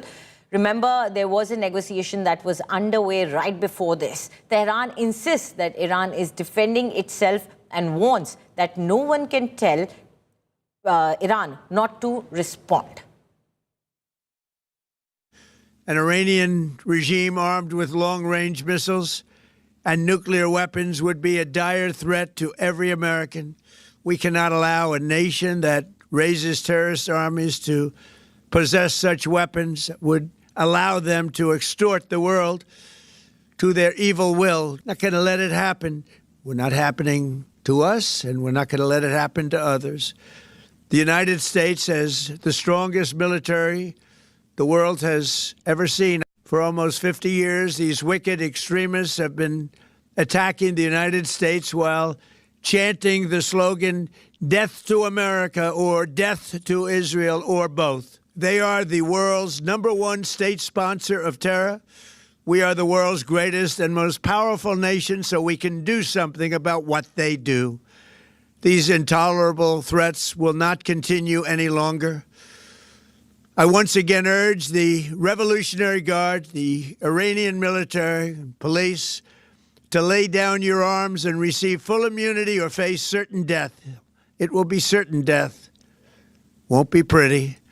I call upon all Iranian patriots who yearn for freedom to seize this moment, to be brave, be bold, be heroic, and take back your country. America is with you. Last night, all over Iran, the voices of the Iranian people could be heard cheering and celebrating in the streets. when his death was announced. The entire military command is gone as well, and many of them want to surrender into saving their lives. They want immunity. They're calling by the thousands. Combat operations continue at this time in full force, and they will continue until all of our objectives are achieved. We have very strong objectives. They could have done something 2 weeks ago, but they just couldn't get there. America will avenge their deaths and deliver the most punishing blow to the terrorists who have waged war against basically civilization. They have waged war against civilization itself. Our resolve, and likewise that of Israel, has never been stronger. America is now, again, the richest, most powerful nation in the world by far. But the only reason we enjoy the quality of life that we do and the freedom and security is we have done things that others are unable to do. But it's because of warriors who are willing to lay down their lives to do battle with our enemies. And they do battle better than anybody. It is obvious that this assassination would make this confrontation more complicated and even more dangerous. It is absolutely unprecedented and a big violation of international law that a leader of another country is assassinated by foreign forces. So that would make this conflict or this war of aggression by Americans against us even more dangerous, more complicated, and would add perhaps new aspects to that. Today, a transition council is established, and that is of the president, the head of judiciary, and one of the jurists of the Guardian Council. So these group of three would act as in charge of the leadership before a new leader is elected. And then the process of election of the new leader by the Assembly of Experts would be started. I assume that it takes a short period of time, maybe in 1 or 2 days, they will elect a new leader for the country, inshallah. So everything is in order, and everything is, in line with our legal system and in line with our constitution.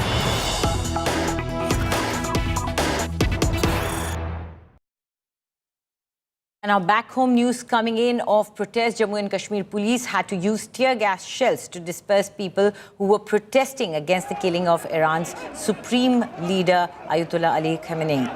This all happened amid restrictions that had been imposed in all districts of Kashmir as a precautionary measures. And the visuals that we are bringing you are of tear gas being used by the Jammu and Kashmir police to disperse that crowd that was protesting. Now, authorities in Kashmir have imposed restrictions across the valley and reduced the mobile internet speeds in wake of widespread protests for the last 2 days. And major demonstrations were earlier reported in Lal Chowk area as well and in Saida Kadal area of Srinagar. So clearly concerning visuals from Jammu and Kashmir as protests break out. But the police, they're trying to bring everything in under control. Tear gas had to be used to bring the protesters under control.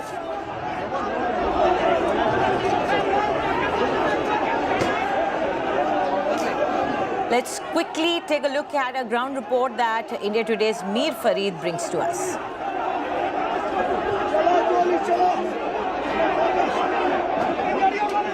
In the shouting area behind me, you could be hearing the sound of tear gas shells. They're going left, right and center. And as you could be hearing, shells are being fired. The procession is being dispersed. Huge contingent of police, CRPF and carpet of stones everywhere. You could be hearing loud bangs of tear gas shells going off. There was this massive procession that was coming towards the city from this bypass Narbal area, and the police senior officers at the location, and now massive tear gas shelling is going on to disperse them. As you could be hearing, loud bangs of tear gas shells that are being fired left, right and center. The effort is to disperse them because police wants to enforce restrictions.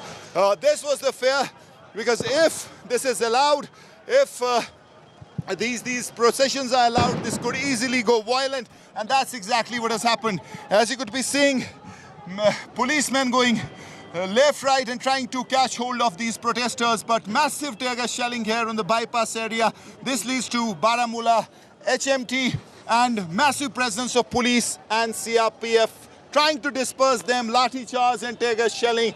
And in fact, this has been the scene since morning. As you could be hearing, one protester has been caught hold of, but massive protests here in the Shalteng area where these mourners try to come in, try to reach the city. Police told them there are restrictions, and as they remain unrelenting, the police had to use force. So chaotic scenes, while rest of the valley is peaceful, but this area definitely witnessing efforts by the security forces to clear these protesters and ensure things don't spiral out of control because of what has happened since yesterday. With camera person Tariq Lone, Mir Farid, HMT for India Today. Hindi. Those that we bring to you right now are from Kashmir, where protests have broken out after the death of Ayatollah Ali Khamenei, the supreme leader of Iran. And it seems the massive protests that have broken out had to be controlled by the Jammu and Kashmir police, who had to use tear gas shells to disperse the crowd. Now, police was seen using these tear gas shells, and the people, despite restrictions, gathered in certain areas. There were restrictions that were imposed in all districts as a precaution, but people defied that and they gathered in certain areas protesting the death of Ayatollah Ali Khamenei. The Jammu and Kashmir has a population of Shia Muslims who are out in support of Iran and protesting against the killing of Ayatollah Ali Khamenei.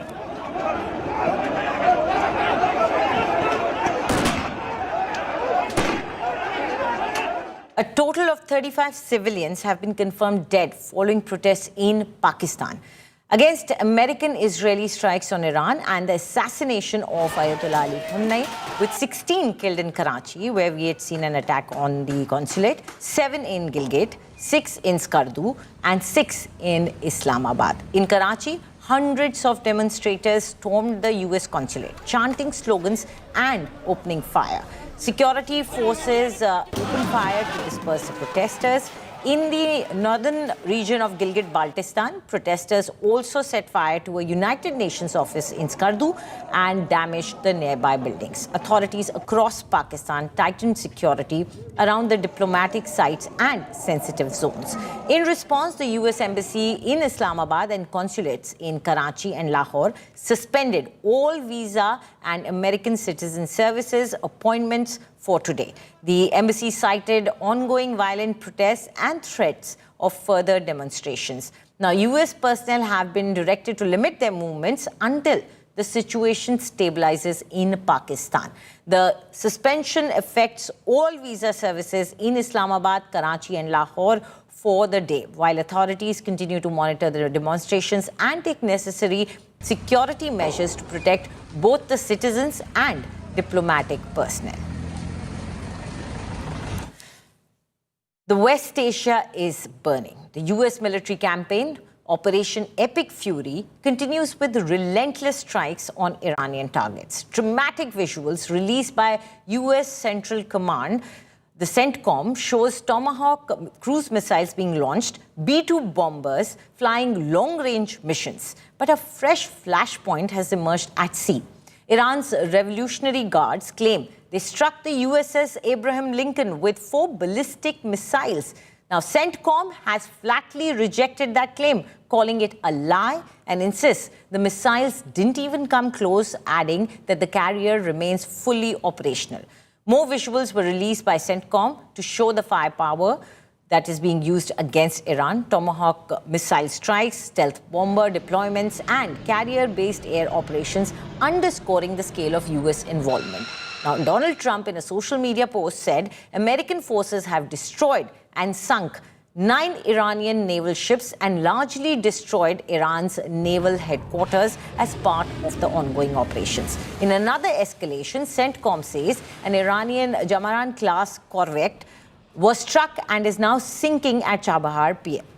Meanwhile, the IRGC claims it has hit 3 US and 3 UK oil tankers in the Gulf and the Strait of Hormuz, a claim that remains unverified. So clearly, right now, there is attack that is being initiated by the US and its allies, but replies coming in heavy and hard from Iran as well, as US makes it clear that there are many assets that they have mobilized, but very clearly stating that their airship carrier has not been impacted. USS Abraham Lincoln, as claimed by Iran, that it was struck, has not been impacted, is what US has said. Now let's see US bases that are within the range of Iranian missiles. Remember, Iran had released a video of its massive stockpile of missiles and unmanned vehicles. So let's look at it. Where are the bases which are within that range? Now, if you look at Khorramshahr, HR and Sejil, well, it is in 2,000 kilometers range. And Iran does have some missiles which have that range. Also, Imad and Ghadar 1, which is within 1,700 kilometers, definitely in striking range for Iran if it chooses to. Fatah 1, Hajj Qasim, Khyber Shekan, all of them are within 1,400 kilometers. That means they are within striking distance of Iranian missiles. So this is concerning for US. There's Full, which is just 1,000 kilometers away for Iran to target. Now, these are many bases which could come under attack if Iran chooses. There is Camp Lemonnier, then there is Djibouti, there is Incirlik Air Base, which is in Turkey, and there is also Muvak Salti Air Base, which is in Jordan. All these allied countries which have been hosting air bases for US, these bases could be targeted. There are bases in Saudi Arabia and Qatar as well. So many bases have already been targeted, but there are many yet which could become targets if Iran chooses to. Now, let's also try and understand what are Donald Trump's military campaigns that he's been doing ever since he's come back into power. His second term has been highly controversial and active and action-packed. Venezuela, we saw how the US forces went within the country and managed to grab the president. Now, Iran, we saw the Operation Midnight Hammer happening earlier.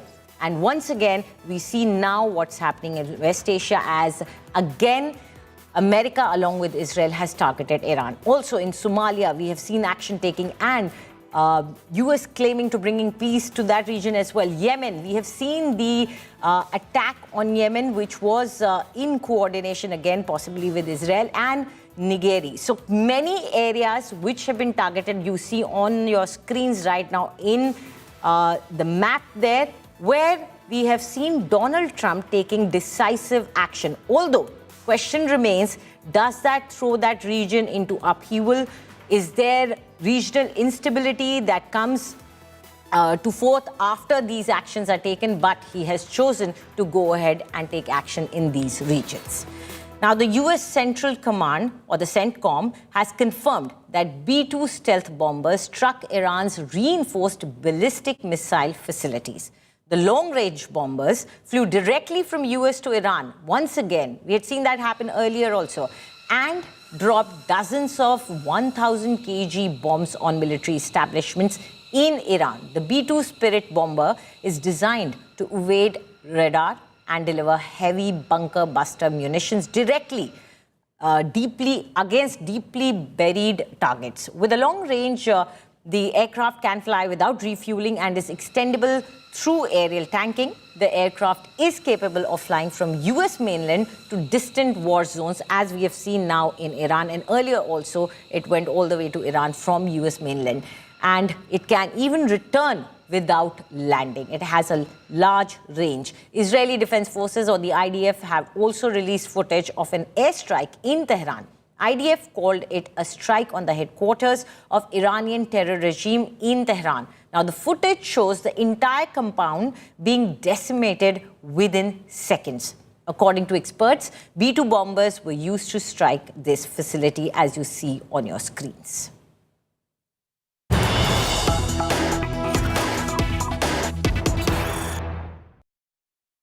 Okay, we have, of course, concerns about nuclear leak as there are nuclear facilities. So now news is coming in that IAEA Chief Grossi has said that efforts to contact the Iranian nuclear regulatory authorities continue, but yet there is no response so far. So this is concerning. As we all know, when nuclear facilities are there and attacks happen, the IAEA is constantly on a vigil as to see if there is any damage that has happened to any of the nuclear facilities, if there is a possibility of a leak, any damage. So they are saying that we are talking to them, but we have not got a response. The chief of IAEA has also said that we urge utmost restraint in all military operations. This is being said to all sides as to be careful when you strike anywhere near the nuclear facilities.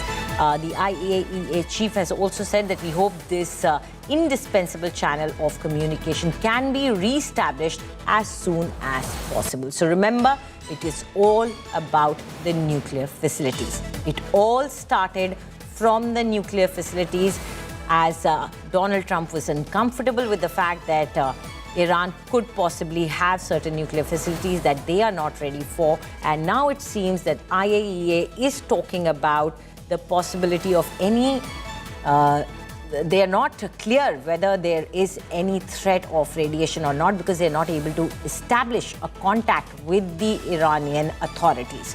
They want this communication channel to be open so that there is direct contact with Iranian authorities, so that there is clarity as to what is happening to the nuclear facilities within Iran. Joining us once again is India Today's Shivani Sharma. Shivani, it is the nuclear facilities that are at the heart of this entire war, this entire conflict. Of course, more about the possibility of creating certain weapons, but there are certain facilities that Iran claims is for their energy purposes. But right now we see concern coming in from IAEA. They are saying we are not able to talk to them. We don't know what is the situation, whether everything is fine in those facilities or not. See, IAEA has been closely monitoring the whole situation since day one. There have been statements that have been coming in regularly from them. But today, what the IAEA chief is saying, that we cannot rule out the possibility of a possible radiological release with serious consequences. That's what the statement says, including the necessity to evacuate areas as large or larger than major cities. So this is a warning that comes in now from IAEA, the highest authority that monitors the atomic energy, the nuclear energy, in fact. And they've been saying that they are monitoring the situation, but there are warnings also that the evacuation can be demanding the whole cities to be evacuated. So that can be the measure of lethality if any kind of release, the nuclear release happens. And that's what they are also saying, that they cannot rule out, because they are not in touch with the Iranians. Iranians have been working on their nuclear energy projects, and that's what has been the major concern from Israelis and also the United States. And the whole operation, remember, had started with that major aim last year too, when the 12-day war had gone on between Iran and Israel, where the nuclear facilities were targeted by the B-2B bombers also of the United States. So now, once again, the IAEA has raised concerns and has not ruled out the possibility of possible releases that might require grave concerns and evacuation plans. So this is how now the IAEA is intervening, and it wants the nations to stop and have restraint. And this is certainly a warning that is concerning not only for Iran, Israel or the United States, but all the countries that are in that particular zone and the others too. So certainly a big alarm that has been now raised. Absolutely. An attack on any of these nuclear facilities or any possible damage from any attack nearby could impact, as you rightly said, not just Iran, but even the neighboring nations would be concerned. So clearly, we see an appeal from IAEA to move back to diplomacy and discussion, because it's not just the future of Iran and its citizens at stake. If there is a nuclear incident, it might spread to many other countries. Certainly, Anjali, it can impact the whole globe. It can impact the world, and it can impact multiple nations. That can be the effect of a possible release that is not being ruled out by the IAEA. That's what the agency is now saying, that there should be constraint, there should be dialogue. The country should have caution, and this war is escalating on the other hand every day. We do not see any signs of negotiations, and Iran has been working on the nuclear energy since past many years. It has its reserves, that's what it has been claiming.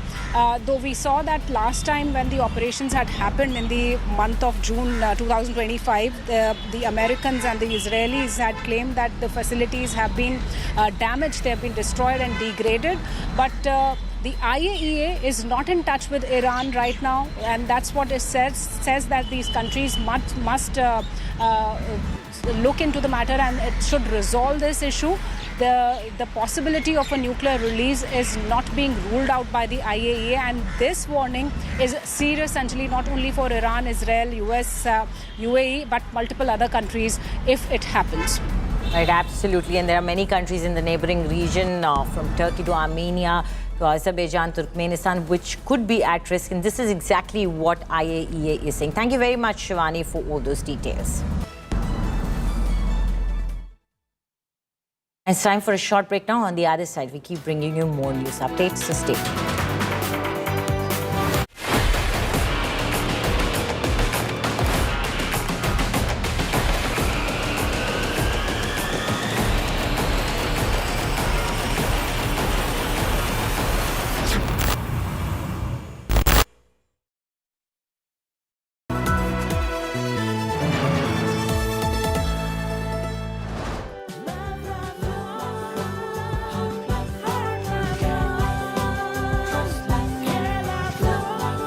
True love is lifelong, isn't it? Just like Tata Power's solar roof, best quality solutions, lifelong service guarantee, and unmatched expertise. Ye on the quality lifelong. Introducing Motorola Signature. Don't blend in, stand out. Introducing Motorola Signature. Don't blend in, stand out. Hi, here are the top headlines. Presented by Motorola. Middle East war intensifies. NATO nations may join the Iran conflict. Hezbollah joins US-Iran war, fires rockets at Israel. IDF retaliates. Afghanistan strikes Pakistan military sites. Targets Noor Khan Air Base.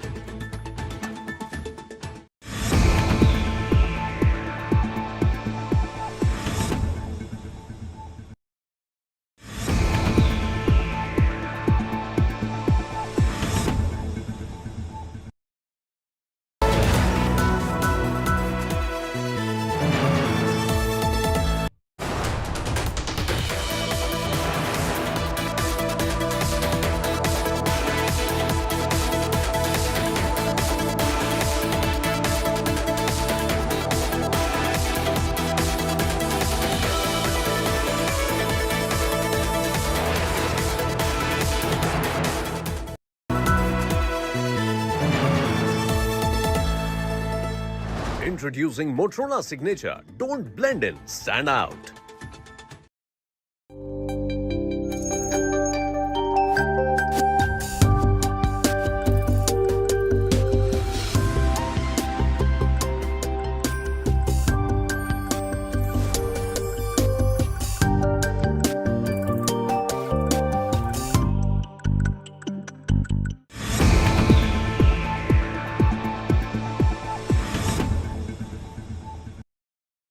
Hi, Sana here with a quick AQI update. Delhi 189, Mumbai 85, Kolkata 126, Bangalore 87, Chennai 158, Hyderabad 157.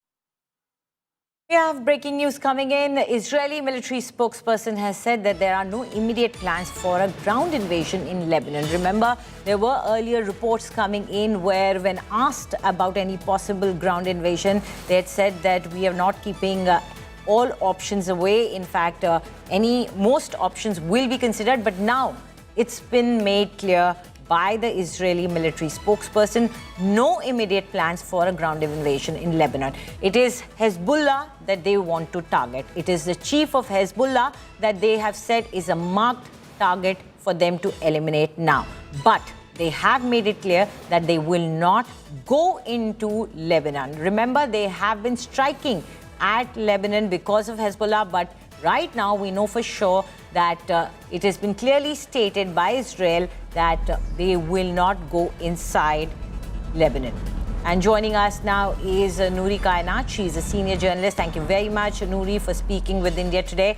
Firstly, do tell us how the situation in that larger area is, because we are hearing that Lebanon is getting the strikes from Israel. Iran is retaliating now on civil infrastructure, also energy infrastructure as well. So this is not just military action anymore. This is much more. Yes, this has been much more by now. And if I talk about United Arab Emirates, let me let me just tell you some of the points which has been, mentioned by Khaleej Times, the local newspaper of UAE, which states that so far in UAE, 3 deaths and 58 injuries have been recorded so far in this ongoing conflict. Apart from this, a lot more has happened over these past 2 days. UAE has summoned Iranian ambassador. And if we talk about the civilians, if we talk about the residents living in Dubai, safety has been, the priority of UAE government, which we have experienced here. And all the people residing inside the country are quite safe. And there is not that much, situation of chaos or your panic situation has not been I have not seen this kind of situation in UAE so far. Right, Nouri, do tell us in terms of UAE and its attitude towards this war that is happening right now. What is the official stand, and how are the citizens over there coping with what is happening? Because we've heard there are now attacks happening on civilian infrastructure. So have you seen around you any possible ramifications of this war on the people of UAE? No, not so far we have not experienced any attack. But yes, because UAE intercepting these missiles from Iran and, trying to stop it in between the air. So we can see, we can hear the sound. Of course, it's the sound is going every now and then in past 2 days. And we can see, because of this intercepting, some of the pieces from the missiles are falling here and there all over UAE. That can be seen. Yes, that's true. But civilians, so far there is the people, public of UAE are safe and they are relaxed. They are not panicking. They are not worried about what will happen next, because we are ensured by UAE government that they are taking care of our safety. So yes, I have not seen so far any attack on public property in UAE. Right, Nouri, thank you very much and stay safe. As India Today's colleague was telling us that the situation there remains largely unaffected. People in Dubai largely remain unaffected by the war, but they are seeing and hearing the attacks and the interceptions that is right now happening as the war escalates. Now let's look at some of the important images. As the conflict in West Asia rages on, let's take a look at the defining images of this day. Sure. An American F-15 fighter jet reportedly crashed over Kuwait.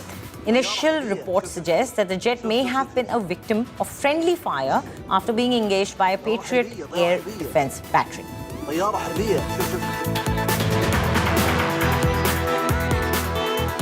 The pilot of the US fighter jet ejected safely and was taken to the hospital in the trunk of a car with minor injuries.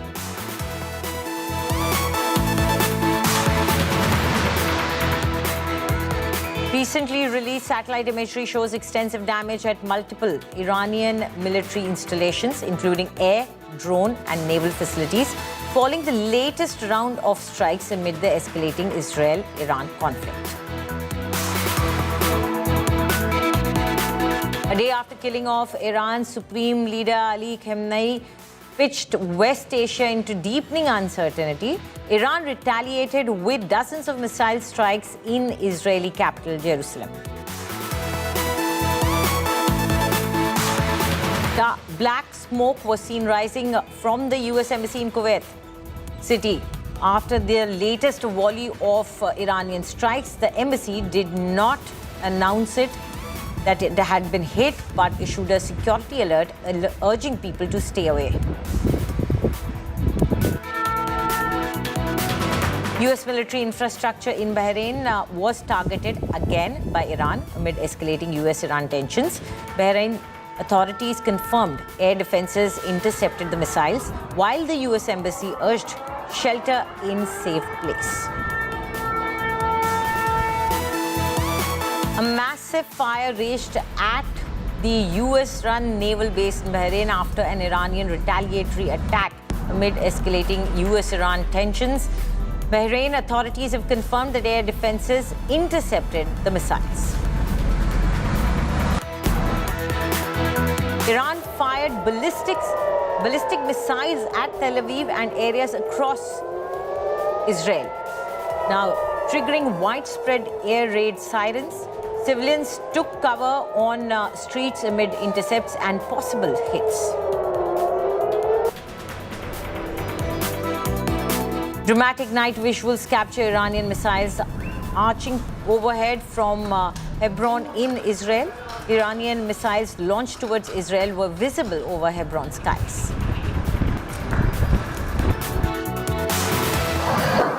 Iran-backed militia in Iraq launched drone and rocket attacks on US air bases in Erbil, escalating regional retaliation. Strikes mark continued assaults on American positions across West Asia.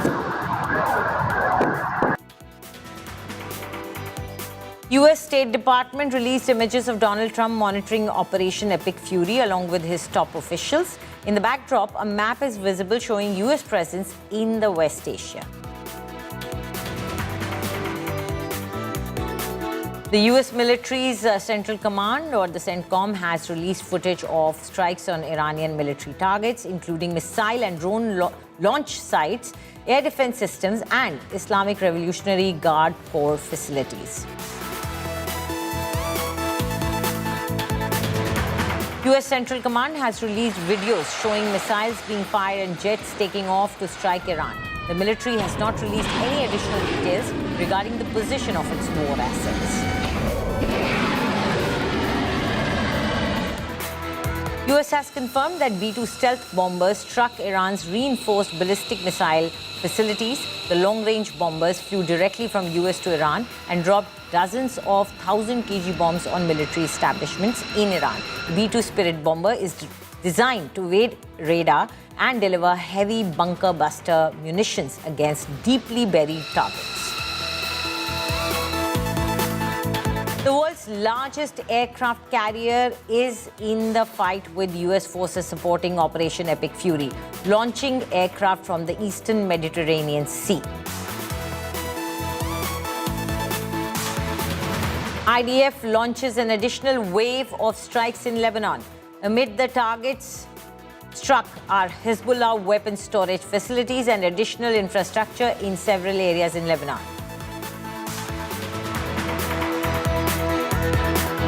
Tear gas were fired in Baghdad to disperse hundreds of pro-Iranian protesters gathered outside heavily fortified Green Zone, where US Embassy is located. Demonstrators assembled near the entrance of the high-security district, chanting anti-US slogans and attempting to move towards the barricaded areas. Thousands of demonstrators gathered at Los Angeles West Side, chanting freedom for Iran slogans and waving Iran's pre-Islamic revolutionary flag. The rally follows a major strike on Iran by United States and Israel, sparking both support and opposition at protests nationwide. US Embassy in Islamabad and the consulates in Karachi and Lahore suspended all visa and American citizen services after violent protests erupted following the killing of Iran's supreme leader. The action comes after a violent mob opened fire at the US consulate in Karachi and tried to set it on fire. Protests rage in Pakistan-occupied Kashmir over US-Israel strikes on Iran. Tear gas and shots were fired amid smoke plumes. Demonstrators clashed with security forces, echoing deadly unrest at US consulates in Karachi, where 8 to 9 people were killed in pro-Iran rallies. Protests have broken out in Budgaon over death of Iran's supreme leader, Ayatollah Khamenei. Large numbers of people gathered on the streets, raising slogans and expressing grief over the leader's passing. Demonstrations carried banners and black flags, calling it a major loss for Iran and Shia community.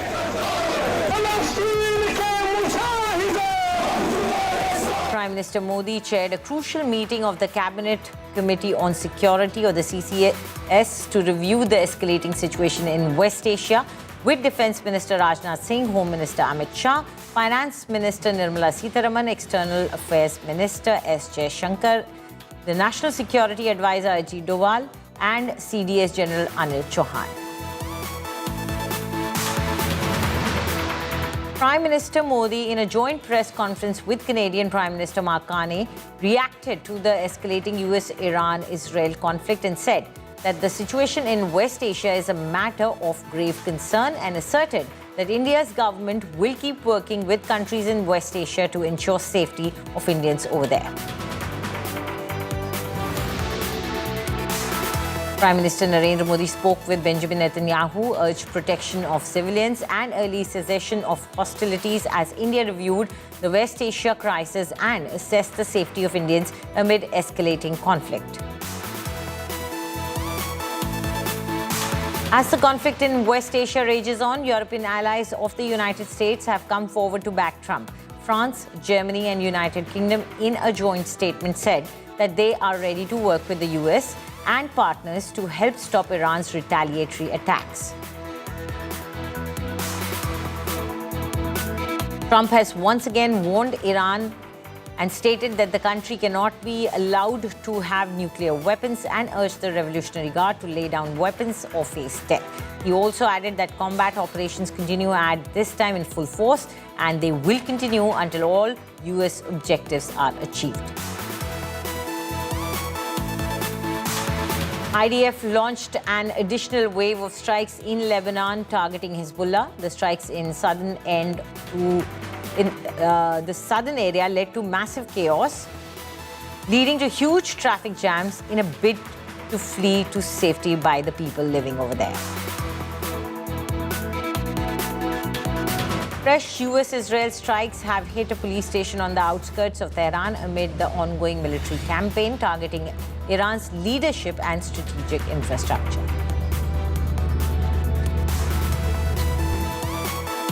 Iran's state media has shared a rare peek inside what is described as an underground drone arsenal. Iran, retaliating against a joint US-Israeli airstrike, has publicly revealed underground tunnels storing drones and missiles and revealing their drone arsenal. A gunman wearing clothes with an Iranian flag design and the words "Property of Allah" killed 2 people and wounded 14 early Sunday at a Texas bar, a law enforcement official told the Associated Press.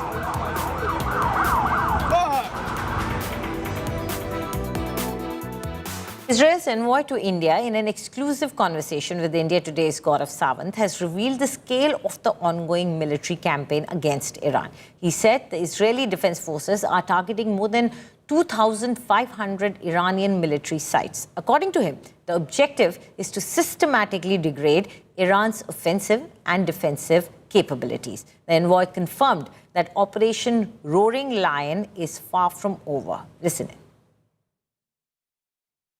Ambassador, what was the immediate threat to launch this strike, the Roaring Lion and Epic Fury, at a time when Oman was saying that Iran had agreed to an endgame? Iran had agreed to IAEA looking at the nuclear, uranium enriched material, and they didn't want, they were willing to fulfill all the conditions. What was the requirement for an offensive, sir?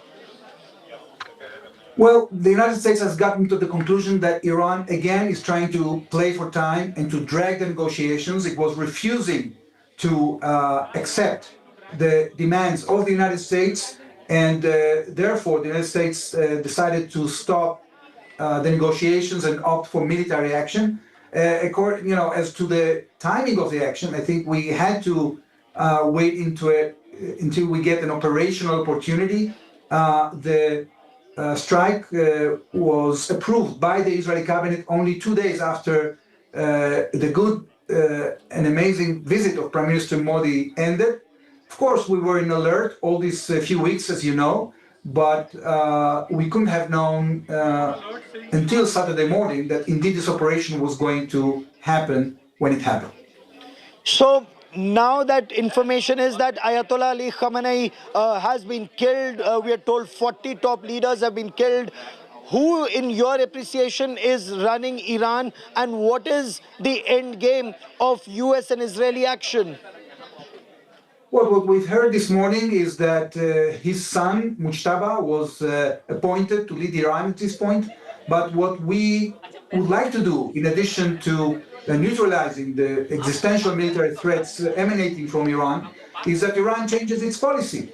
And in order for it to change the policy, there are two options. Either this leadership changes course, or the Iranian people embrace this moment and decide to topple this regime.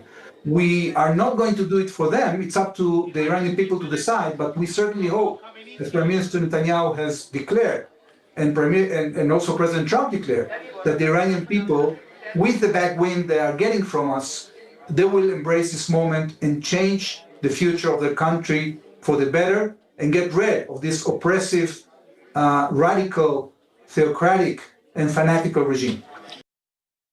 So you just heard the Israeli envoy to India clearly stating there is a kill list, there is a hit list of Israel. And what exactly is there on this hit list? Well, there are 2,500 Iranian targets that are on this hit list. First is the Iran's Royal Guard Command and Control Nodes. Remember, this is an organization which has a lot of power in Iran. So their command and control nodes is what is going to be targeted by Israel on number one and priority. Secondly, missile production facilities. We already know how US tried to use B-2 stealth bomber to target production and storage facilities. Thirdly, storage facilities as well of missiles where Iran keeps its massive arsenal. They have a massive arsenal. They've been releasing video footage of their drones as well. So clearly that is also on target. Also, missile launch sites. These are also being targeted.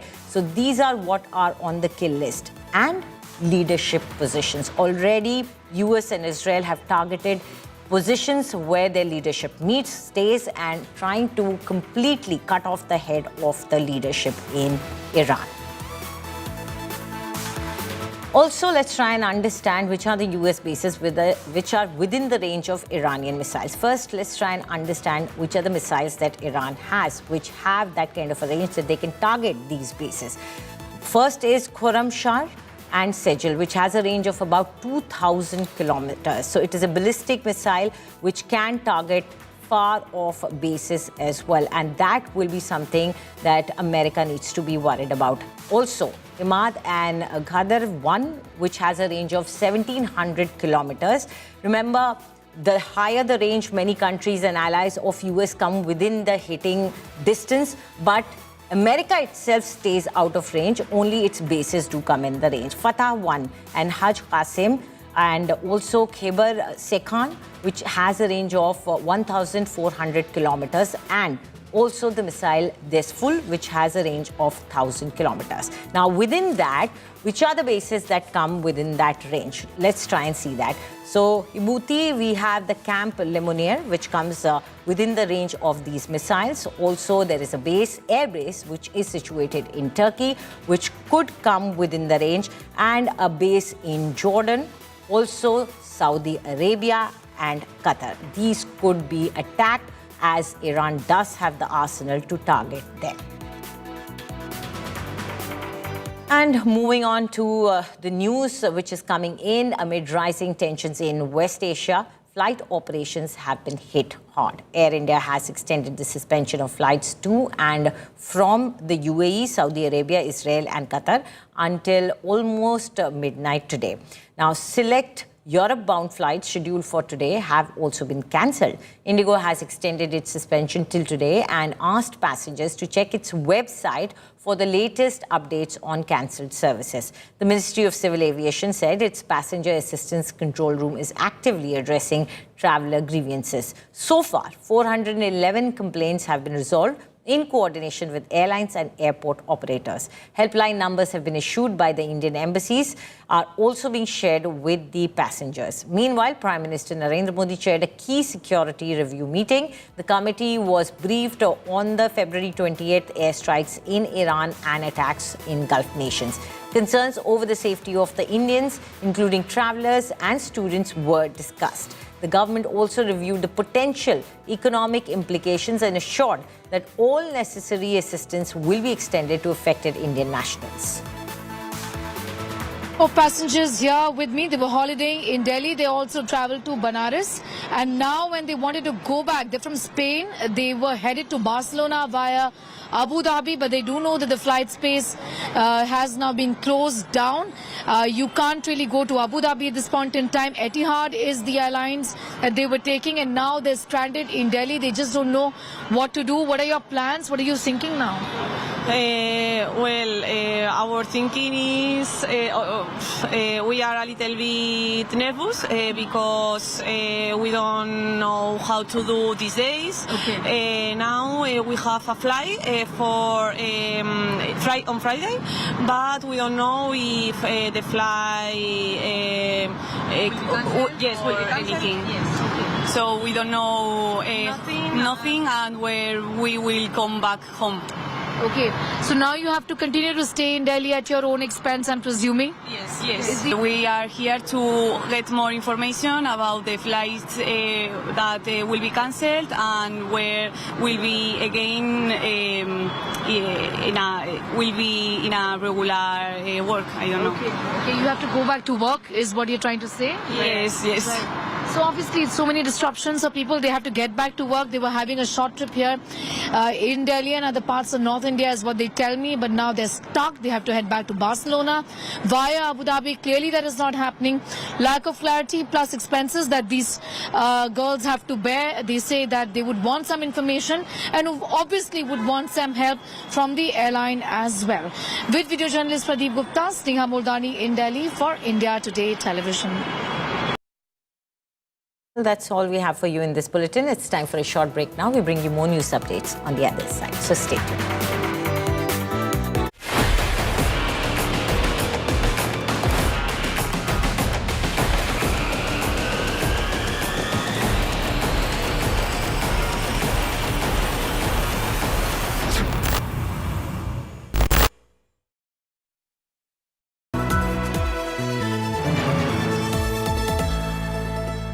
Introducing Motorola Signature. Don't blend in, stand out.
Introducing Motorola Signature. Don't blend in, stand out.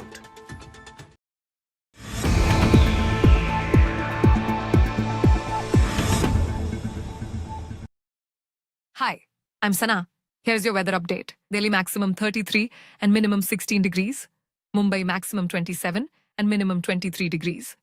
Kolkata maximum 36 and minimum 22 degrees. Bengaluru maximum 32 and minimum 21 degrees. Chennai maximum 29 and minimum 22 degrees. Hyderabad maximum 34 and minimum 21 degrees.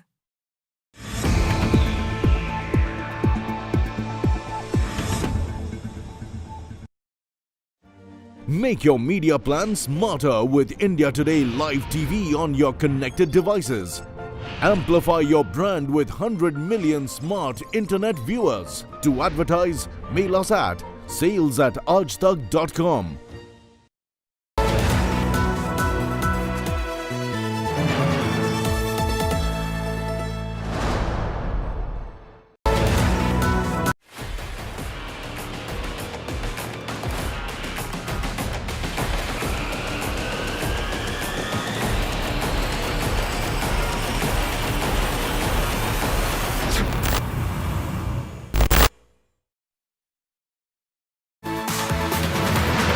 Good afternoon and welcome to India Today. I'm Anjali Istwa. Let's take a look at the top headlines of this hour.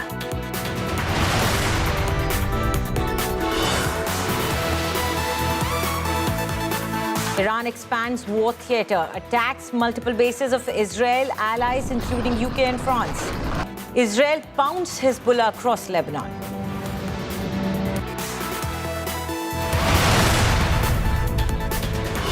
US F-15 fighter jet crashes in Kuwait. Amid Iran war, US loses F-15 jet. Reports say friendly fire may have hit F-15. Pilot bails out, survives jet crash.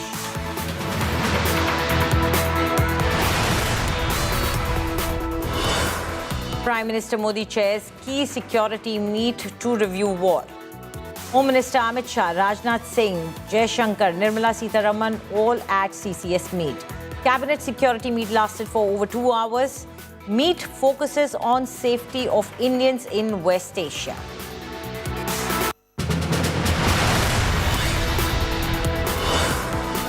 Aviation Ministry monitors West Asia war. Aviation Ministry says helplines and portals open for flyers. Helpline of Indian embassies shared after Air India, Akasa suspends flights to West Asia.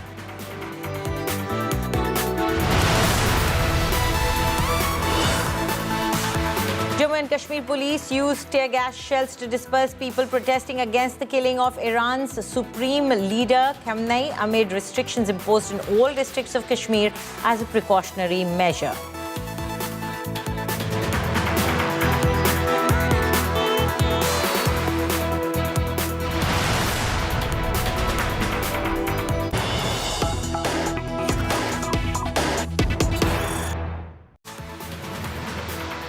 And we begin this bulletin with breaking news coming in. It seems Iran's ambassador to IAEA, the nuclear watchdog, has said that US and Israel have attacked Iranian nuclear facilities yesterday. So now finally a confirmation has come in from Iran, which seemed to be not in contact earlier with IAEA, but now it has confirmed that US and Israel have attacked Iranian nuclear facilities yesterday during an attack. So Iran's ambassador to the IAEA, which is the nuclear watchdog, global nuclear watchdog, has said that when asked which nuclear facilities in Iran were attacked, he said Natanz. So we are getting that confirmation now. This is concerning as IAEA has been raising worries and concerns of possible nuclear radiation, and that might lead to possible evacuation, as it says that it needs all the information as to which facilities were attacked and to what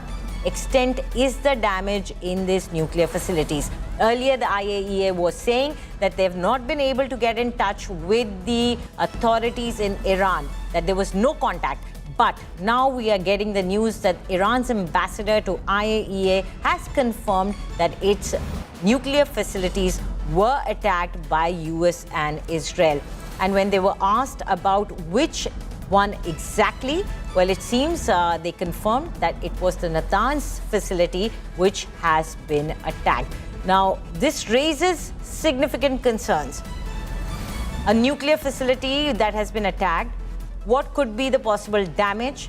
Has it made any, the damage, has it led to any sort of a possible leak is a question that the watchdog will be asking.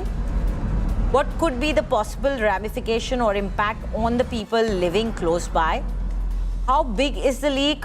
Could there be any impact on the neighboring countries as well? These are the questions that many are asking as we get the information that Iran is finally confirming that their nuclear facility was attacked by US and Israel. Of course, we had the information earlier as released by US and Israel that there were attacks that were carried out on their launch facilities, their missile storage facilities, and their missile production facilities. But now we are getting confirmation that their nuclear facilities have been attacked as well. Joining us now is India Today's Shivani Sharma. Shivani, earlier it was being reported that IAEA could not get in touch with Iran as to what the situation is as far as the nuclear facilities are concerned. But now we have the confirmation that yes, the Natanz facility was attacked. Anjali, this is the fresh update that we are getting, that Iran's ambassador to IAEA has now confirmed that yesterday Israeli forces had attacked the Natanz facility, the nuclear facility inside Iran, and that's what has brought this warning by the watchdog, the IAEA, that was raising concerns when we were breaking down that news a little while ago, that Natanz facility has been hit by the Israelis. That's what the Iranian ambassador to IAEA has now confirmed. And IAEA had been saying that it is not only monitoring the whole situation, but also making appeals to the nations to have restraint, to not escalate this war, and especially in this direction where the nuclear emissions are not being ruled out. So this is how now the things are escalating, and this is a serious warning that has now come from the IAEA too, Anjali. So now the Iranian ambassador to the IAEA is confirming that Israel had hit the Natanz facility yesterday. This happened yesterday, and earlier we'd seen that last year there was similar action where the nuclear facilities inside Iran were hit by the US B-2B bombers, and this time too this action is taking place where the missiles are being taken on these nuclear sites, and what has been now confirmed is that the Natanz facility inside Iran has been hit by the Israelis. Thank you very much, Shivani, for those details. And joining us now is Noa Tishby, a special guest. She is a 2-time New York Times best-selling author and a former special envoy for combating anti-Semitism. Thank you very much, Noa, for speaking with India Today. First, let's begin with the attack and how it all started. In your wisdom, what exactly prompted US and Israel to go after Iran while the negotiations were going on? Well, it's a wonderful question. We're going to have to go 47 years for that. So 47 years ago, there was the Islamist revolution within Iran, which everybody in India understands very well why it's not a good idea. And from then on, they had a policy of death to America, death to Israel, death to Western values. They had a desire to import their Islamist revolution, create a Shiite crescent around the Middle East. And it was very well known that almost every attack around the world, a terrorist attack, was originated in Iran or Iranian ideology. So this is when it started. I think you can actually track back to October 7th, 2023, when Hamas attacked Israel and created some sort of a butterfly effect. It was well-known wisdom at the time that this started out with Yahya Sinwar and is going to end with Khamenei. You cannot expect to say death to America, death to Israel, death to Western civilization, oppress your own people, create a gender apartheid, slaughter your own people, and expect to be kept in power, expect to stay in power. They have been threatening the West for a very long time, threatening America for a very long time, obviously threatening Israel for a very long time, and eventually Israel had to take action and the US had to take action. This Islamist regime cannot be allowed to become a nuclear power. And I believe that everybody around India understands this. India and Israel are huge allies. We have the exact same enemies. We're partners in so many levels, and this is what needed to happen. So at the moment, the Israeli government, the United States government, the regional governments are taking a hit for the safety and stability for the rest of the world, including India. No, we are also showing the visuals that you had earlier recorded, escaping airstrikes possibly from Iran. So do tell us how the situation has been in Tel Aviv after the attacks by Iran and Israel. Iran's been hitting back not just on Israel, but other allies of US as well. So the entire region right now is in considerable danger. Do tell us how the situation for you and other Israelis has been right now. The situation is intense for all Israelis. I've been in and out of shelters in the last 2.5 days. If you follow my social media, Noah Tishby everywhere, you can actually see updates from the ground. Yesterday, I was caught outside on the street in 3 different sirens, and you hear the explosions above your head. It's very intense. It's very scary. This is ballistic missile attack. Obviously, Iran has not been able to send any airplanes here. We have pretty much open airspace above Iran at the moment, but it's true. Iran is attacking a lot of countries, about 8 different countries in the Middle East, sent ballistic missiles to Cyprus yesterday. Iran is the enemy of the free world. There's no question about that. And that enemy of the free world should not be allowed to have a nuclear power. And, I was talking about this a lot recently. If we could have all gone back in time and looked at a regime like North Korea, which is an evil regime and not as evil as Iran, okay? And if we could have gone back in time and removed the possibility of North Korea having nuclear power, the majority of the world would have said that at the time we should have taken every active measure possibly, including military action. And that is what's happening now. Iran has been at the negotiation table for a very long time. It's been very clear by President Trump, by Benjamin Netanyahu, by other presidents and other countries around the world and atomic agencies that they should not have nuclear power, and they have been refusing. So I am not sure what they thought was going to happen with all this power, United States power on their shores, with the constant threat and constant pleading, please do not enrich uranium, do not have nuclear power. They kept resisting it, and here we are. Here we are in a possible regional war, which I hope will end very fast. No, one might argue that with Operation Midnight Hammer, US had sent a message quite clearly to Iran, and it was on the negotiating table. And they were claiming that we do not have weapons and our intention is not to build weapons. So wasn't negotiation a more easier way to go? And also keeping in mind that it would have had a lesser impact on the people living in the region? Yes, absolutely. But that would actually require the other side to understand what the negotiations are. And these negotiations are for Iran to not have nuclear power. And they have been refusing to admit that that is what they're going to actually do. They refuse that. So they insist on enriching uranium on their soil. Why would they need to enrich uranium? If you remove sanctions, this is an oil-rich country. Why do you need to enrich uranium for energy? You have plenty of energy all around your country. So this is clearly for military use. This is clearly in addition to their ballistic missiles. They were working on enough uranium to be enriched so they can put it on a ballistic missiles. And they're having that program and this program. Both programs are unstopped. So why would you need to enrich uranium and have such ballistic missiles program if you're not intending on building a nuclear bomb? And that is something that the world cannot allow. And this is what Israel and the United States are doing right now, led by the mighty force of the United States. And the thing is this, again, people of India know exactly what the risk of terrorism is. We have the same enemy. And we know that a country like that is unstable, that is led by a theocratic Islamist rule, should not have access to nuclear power. So I know that the people of India actually understand that. I really hope more people in the West would understand this, in America, in Europe, but we're doing right now what needs to be done for the safety and security of the world and for the people of Iran. The people of Iran have been telling us for 47 years, that they want to be freed from this occupying Islamist force that has taken over them. They did not want this. They wanted a different rule. They did not want this Islamist regime that has been slaughtering their own people, not just recently, but in the last 47 years. And it needs to be done. It's a horrible thing, but it needs to be done. Negotiations could have worked. We have given the Iranians plenty of opportunities to actually come to the table with some sort of a real resolution, and they kept saying no. They kept resisting what needs to be done, which is But there is a comment from Oman stating that Iran had agreed to most of the conditions and that they feel that this attack came out of nowhere in the midst of the negotiations.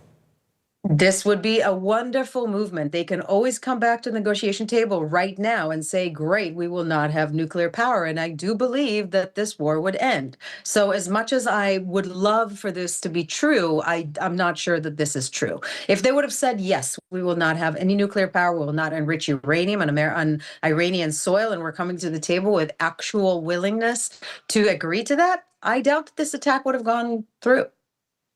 Okay, what about the retaliation that we've seen from Iran? Was US, or for that matter, Israel, expecting this kind of a retaliation? Were they ready for it? Yes, Israel was certainly expecting this kind of retaliation. I've been on the ground in Israel in the past few days, and everybody has been preparing for what is to come.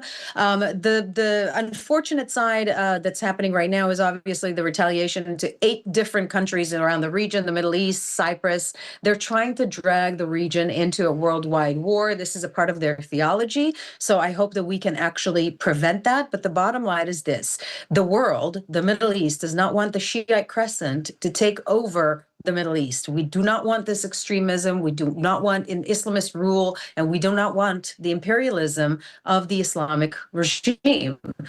And it needs to be stopped. So if they're willing to come to the table and negotiate in good faith to actually not have these imperialistic desires and nuclear desire, then I'm sure we can actually stop this war. But until they do, this needs to continue, sadly, and very sadly. And I want to send a message here for the people of Iran. We heard you, the Israelis hear you, the Americans hear you, and we know what you're going through, and you've asked for help, and it's here. So I hope this can actually turn out for the better of humanity here. Noah, what about China's and Russia's response? They have clearly stated that their support is for the fact that they believe that it was an assassination of the supreme leader. So with 2 superpowers there on the other side and not the side of US and Israel, how do you see this going ahead? It's very concerning, but we have seen recently that China and Russia are not on the specifically right side of world balance right now, where India and Israel and the US are. So obviously Russia should not be able to speak at the moment about what is right and what is wrong around the world. Russia, with its own imperialistic agenda and with what has conducted in Ukraine and starting this really unprovoked war, I don't think that they have a say in what's happening with Iran currently, and China has been the one who's been actually providing the missile rebuild and the weapon and the nuclear rebuild of the Iranian people. We know of the Iranian regime. We have seen this. The Israeli intelligence and the U.S. intelligence, they didn't just go to war out of nothing. They saw that Iran, the Islamic Republic of Iran, is trying hard to rebuild its nuclear power capabilities and the missile systems, and that is why it had to be stopped. This is helped by China and Russia. The Russian S-300 missile defense systems were on the ground in Iran and had to be taken down last June. So Russia and China are heavily invested in arming Iran, heavily invested in their own aggression wars in the region, and I don't take that lightly. But I also would like to see a better powers in the world taking the stand. Okay, thank you, Noah, for speaking with India today, and we hope there is peace and stability in the region as soon as possible. Thank you. Yes.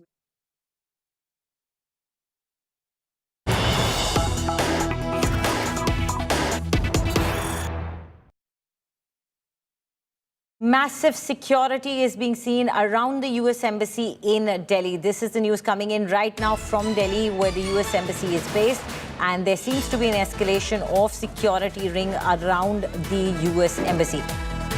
Police officers and paramilitary patrol is now underway around the US Embassy. Also, SWAT commando vehicle has been positioned near the US Embassy. We already know it is one of the most secure areas in the capital city of Delhi, but now we know that there has been an increase in the security ring around. On your screens, you can see the vehicles currently patrolling over there.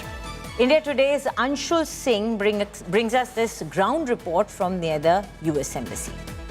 As the hostilities between America and Iran continues and is increasing, a general alert has been sounded out here in the national capital, where it is being said that there could be attacks that could happen on the citizens of the United States. Right now, India Today is reporting from outside the US Embassy out here in the national capital. And if I could just move out of the frame and try and show you in the visuals behind me as well, you can see that the number of security personnel who are supposed to be deployed outside the embassy, that has been increased by multiple folds. Remember, at this point in time, no specific alert has been sounded, but a general alert has been sounded in which it is expected that there could be attacks that could happen on the United States as well as the citizens of the United States as well. So as these details are coming to the fore, the Delhi police and the agencies out here on ground zero is trying to make sure that there is no untoward situation that arises over here in the national capital, and hence these security personnel have been deployed to make sure that the situation of law and order remains under control. With video journalist Emmanuel, this is Anshul Singh for India Today.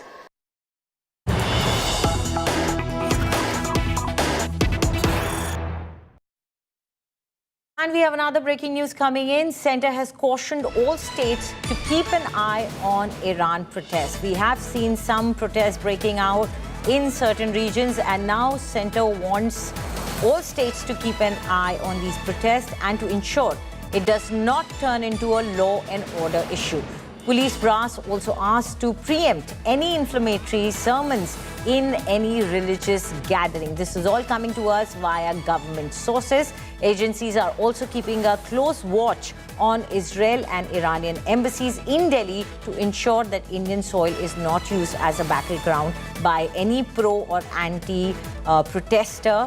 Remember, as we were just showing you, security has been increased around the Israeli embassy. Now, alert has been issued amid fears of violence and sporadic protests across the country following the US-Israeli attack and the assassination of Iran's supreme leader. There have been some protests that we have observed. We have seen protests in Jammu and Kashmir where tear gas had to be used, but now the Ministry of Home Affairs has issued an alert to all the states and union territories that keep an eye on any protests that are happening in your state. Instructions are issued to strictly monitor the activities of both pro-Iran and anti-Iran groups. Extra vigilance directed around the embassies and consulates of Iran, the US and Israel, so that there is no untoward incident that happens on Indian soil. Now, instructions have been issued to identify radical preachers and monitor the social media activities of pro-Iran extremist organization and global terrorist groups as to what chatter is going on. There should be no incitement happening. That is what the government wants. There are also potential targets which could be there on the agenda of such organizations: US and Israeli missions, Jewish institutions, places with foreign tourists, and Iranian cultural centers.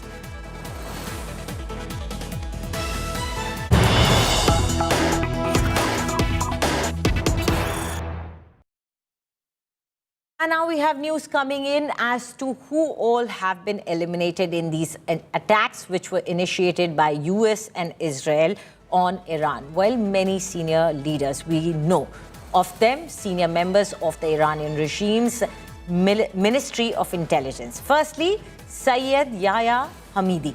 He was the Deputy Minister of Intelligence for Israel Affairs. He is accused of leading terrorist activities targeting Jews, Western actors, and regime opponents in Iran and also abroad. Another big name, Jalalpur Hussain, I beg your pardon. He was the head of the espionage division. Guided by a precise IDF intelligence, these people were targeted and eliminated during the opening strike of the Operation Roaring Lion. Remember, the name of this operation from Israel's side is Operation Roaring Lion. So additional senior officials were also eliminated. The Israeli Air Force also struck the ministry's headquarters in Tehran. So big positions, big names, big post holders have been eliminated. And as continuously Israel is claiming and US is claiming that they managed to cut the head of the Israeli regime. Now let's look at the kill list of the IDF of Israel. Of course, number one on that list was Ayatollah Ali Khamenei, who was the supreme leader of Iran. And of course, as we all know, he has been eliminated while he was meeting with some senior leaders. He was killed. Also, very important is the Iranian Chief of Staff, Abdul Rahim Musawi. He has also been eliminated by the IDF. The kill list continues. On it is Mohammad Hossein Bagheri. He was the past Iranian Chief of Staff. He also seems to have been eliminated. Hossein Salami, Commander-in-Chief of the Royal Guards.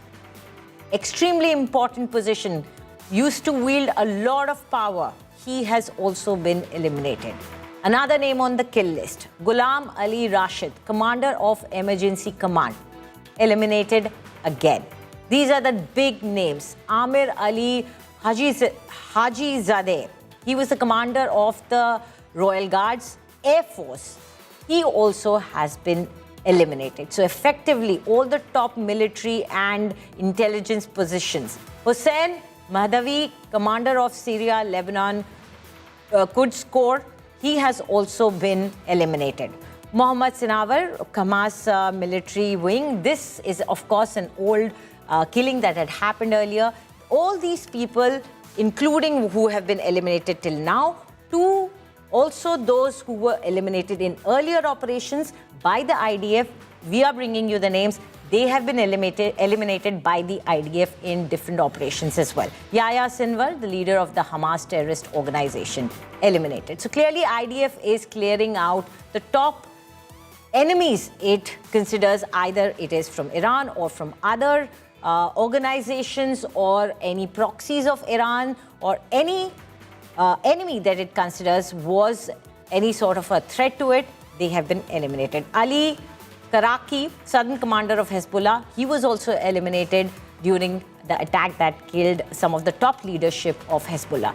Ibrahim Akil, head of Hezbollah's operation, he was also eliminated. Fawad Shukr, Hezbollah's most senior military commander, he was also eliminated when there was a massive elimination of or operation to completely decimate Hezbollah.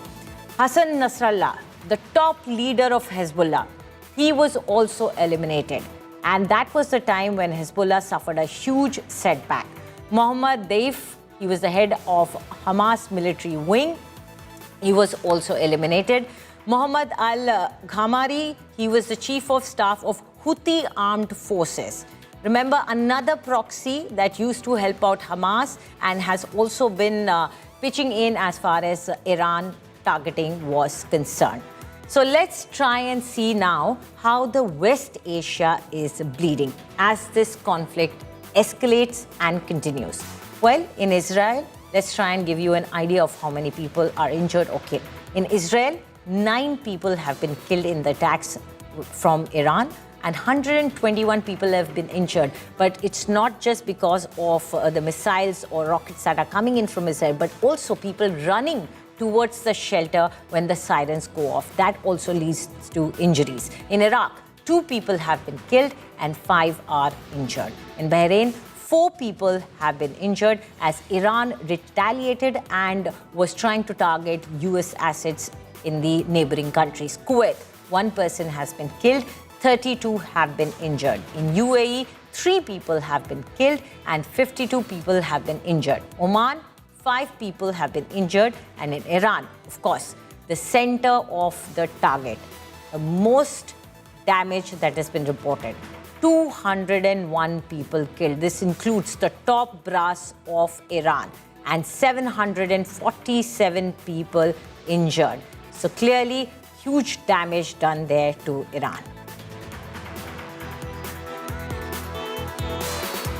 And now moving on to some other news. An American F-15 fighter jet reportedly crashed over Kuwaiti airspace as the US-Iran conflict entered its third day, with attacks spreading across West Asia.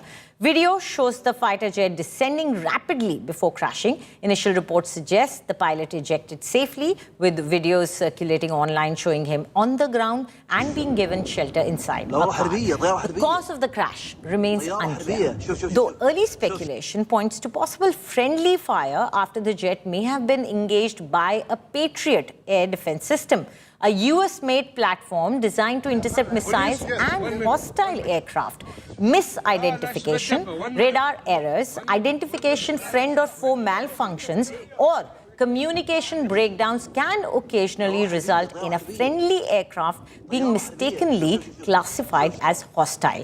The Kuwait Integrated Petroleum Industries Company said debris from the aircraft fell inside the Mina Al Ahmadi refinery, injuring 2 workers, and emergency teams were deployed to the site. Okay, let's now take a look at the US bases that are within the range of Iranian missiles. Firstly, let's look at which are the missiles that Iran has. It has a wide arsenal, a big arsenal, and it's been putting out videos as well to show its strength. Well, there is Khorram Shah and Sejil, which has a range of about 2,000 kilometers. That brings in many US allies and many camps within the range. Also, Imad and Ghadar 1, which has a range of 1,700 kilometers. That is a vast range. Fatah 1, Haj Qasim, Khyber Shekhan, 1,400 kilometers. Many long to medium range missiles are there with Iran. This full 1,000 kilometers range. And what are the bases that come within that range? These are American bases in many countries that are there and could be targets of Iran. Camp Lemonnier in Djibouti. There is an airbase in Turkey as well, which could be on target. Also, Muvaf, which is in Jordan, that could be on target. In Saudi Arabia as well, there is a base, and in Qatar, that could be on target because they all fall within the range of the Iraqi missiles. Well, it's time for a short break now. On the other side, my colleague Preeti Chaudhary brings you more news and updates.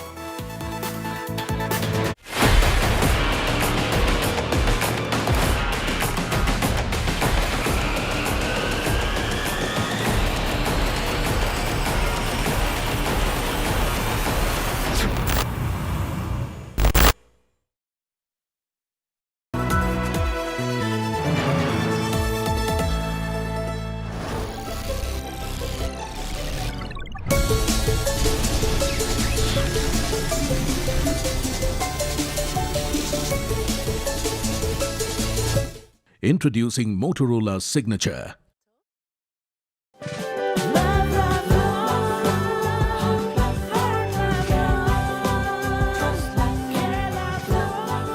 True love is lifelong, isn't it? Just like Tata Power's solar roof, best quality solutions, lifelong service guarantee, and unmatched expertise. Ye on the quality lifelong. Introducing Motorola Signature. Don't blend in, stand out.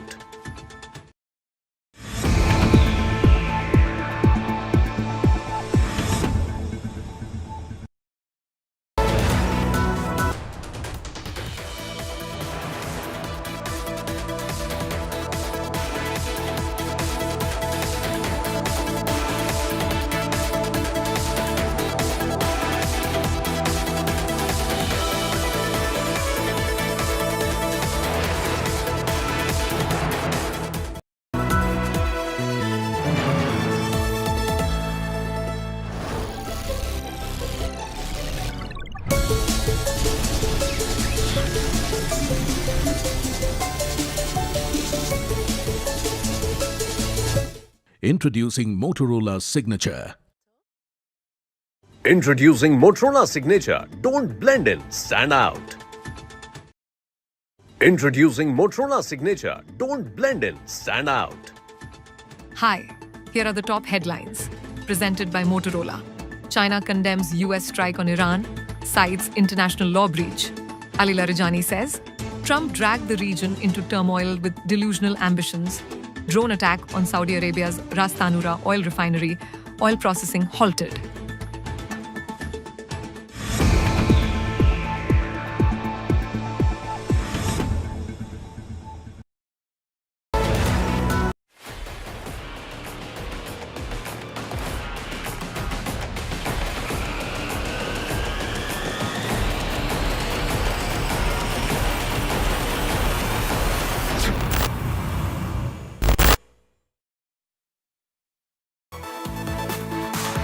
Meanwhile, the cost of war continues to escalate, not just in West Asia, but even in Pakistan. A total of 35 civilians have been confirmed dead following protests in Pakistan. These protests took place against American-Israeli strikes on Iran and the assassination of Ayatollah Ali Khamenei, with 16 killed in Karachi, 7 in Gilgit, 6 in Skardu, and 6 in Islamabad. In Karachi alone, hundreds of demonstrators stormed the US consulate, chanting slogans and opening fire. Security forces fired tear gas shells to disperse protesters. In the northern region of Gilgit-Baltistan, protesters also set fire to a United Nations office in Skardu and damaged nearby buildings. Authorities across Pakistan tightened security around diplomatic sites in sensitive zones. In response, the US Embassy in Islamabad and consulates in Karachi and Lahore suspended all visa and American citizen services appointments for today. The embassy cited ongoing violent protests and threat of further demonstrations. US personnel have been directed to limit their movements until the situation stabilizes. Meanwhile, in India, the centre has alerted states about a potential Iran stir plot and issued a pan-India advisory, boosting vigilance outside embassies and consulates, while beefing up security at the Iranian embassy, tracking social media trouble-mongering. All of this comes as protests erupt across cities. Today, Shia Muslims staged a pro-Iran protest in Srinagar, after which the police fired tear gas shells to disperse them. Yesterday, crowds gathered at Jantar Mantar in Delhi, voicing support for Iran's strike.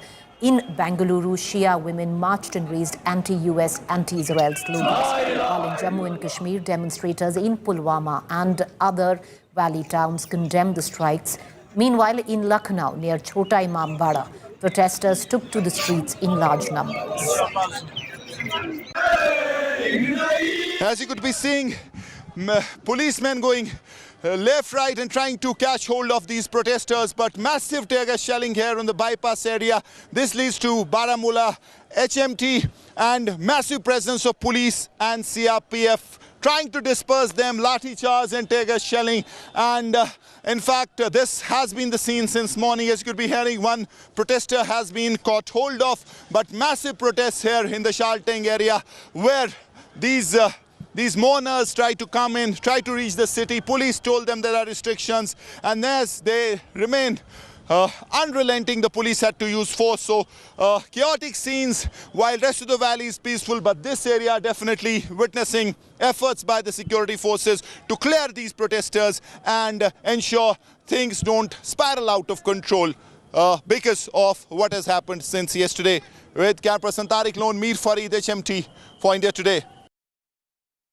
Meanwhile, protests are being held around the world in support of Iran. Let's take a look. Protests rage in Pakistan-occupied Kashmir over US-Israel strikes on Iran. Tear gas and shots were fired amid smoke plumes. Demonstrators clashed with security forces, echoing deadly unrest at US consulates in Karachi, where 8 to 9 were killed in Iran rallies. Tensions spiked regionally as Pakistan braced for a fallout from Iranian leaders' assassination and retaliatory attacks. Tear gas shells were fired in Baghdad to disperse hundreds of pro-Iranian protesters gathered outside heavily fortified green zones where US Embassy is located. Demonstrators assembled near the entrance of the high security district, chanting anti-US slogans and attempting to move towards barricaded areas. Security forces intervened using tear gas to prevent any breach of diplomatic compound. Thousands of demonstrators gathered in LA's west side chanting "Freedom for Iran" slogans and waving Iran's pre-Islamic revolution flag. The rally followed a major strike on Iran by United States and Israel, sparking both support and opposition at protests nationwide. Police say gathering was mostly peaceful with no arrests reported. LA is home to largest Iranian community outside of Iran. A pro-Iranian armed group, Saraya Ahliya al-Dam, claimed responsibility for a drone strike targeting a U.S. military base in Iraq's Erbil near city's international airport. Smoke and explosions were seen over the base, part of a broader series of Iran-aligned militia drone attacks on U.S. positions in Iraq amidst escalating regional tensions. Protests have broken out in Budgam over the death of Iran's supreme leader, Ayatollah Ali Khamenei. Large numbers of people gathered on the streets, raising slogans and expressing grief over the leader's passing. Demonstrators carried banners and black flags, calling it a major loss for Iran and the Muslim community.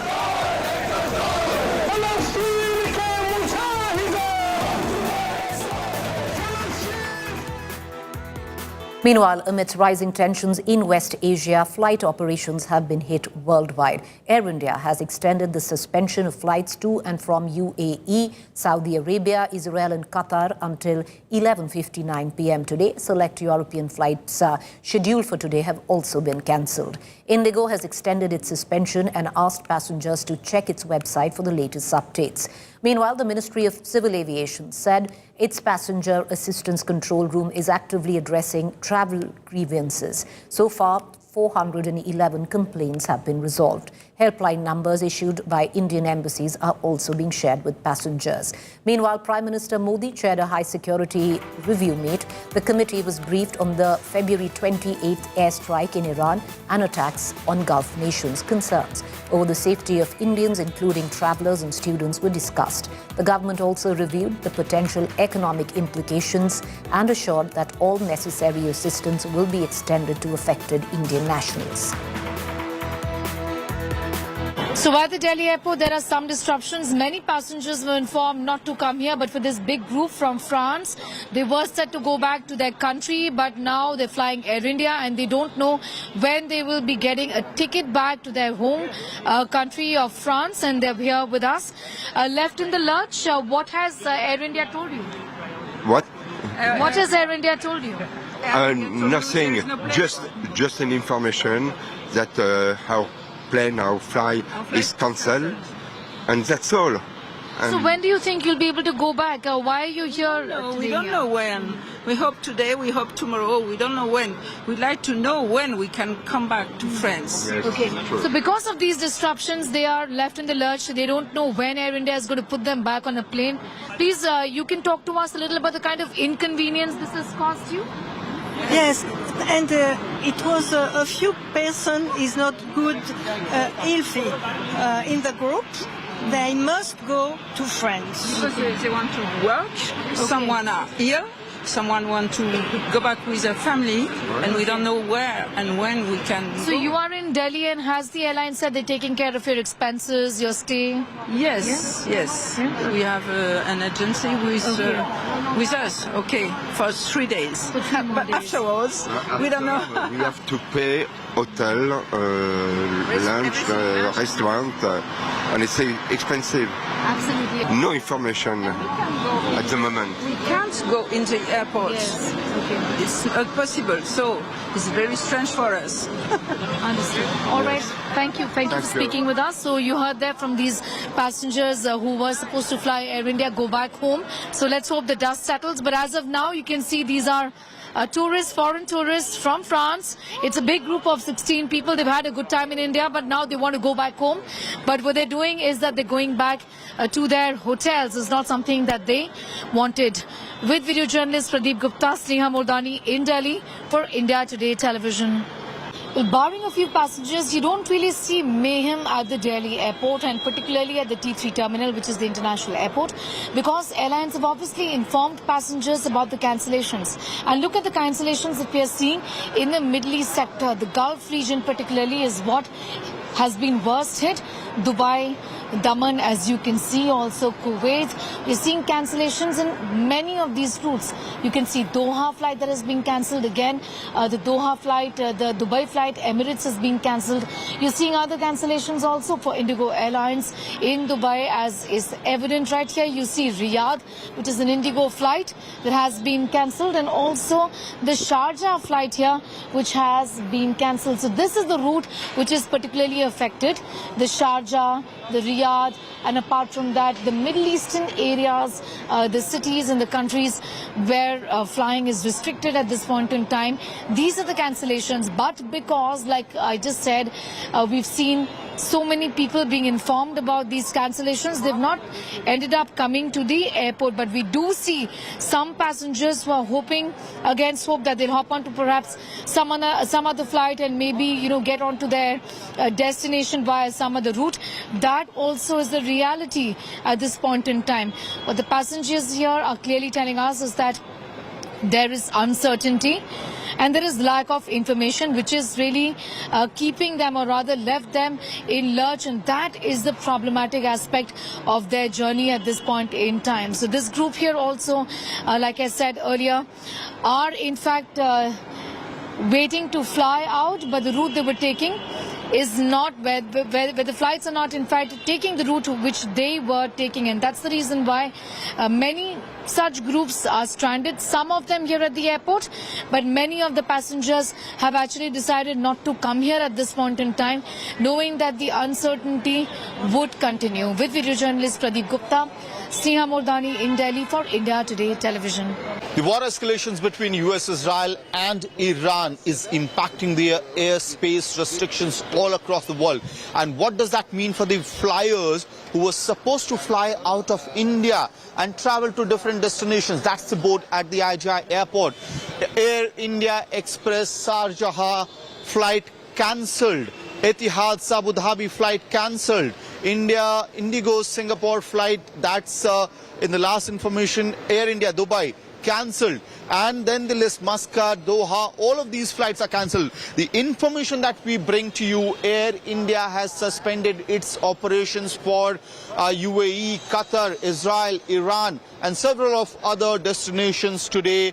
And this suspension of operations, flight operations could further increase because of the airspace restrictions and the war escalations that's happening. And the impact can be seen on Delhi's IJI airport as well. This family was supposed to fly to Cyprus. They are sitting here waiting for the past 4 to 5 hours, and there is no information from their airline operator, that is the Egypt Air. That's what they are claiming, and the board also show that their flight is further delayed.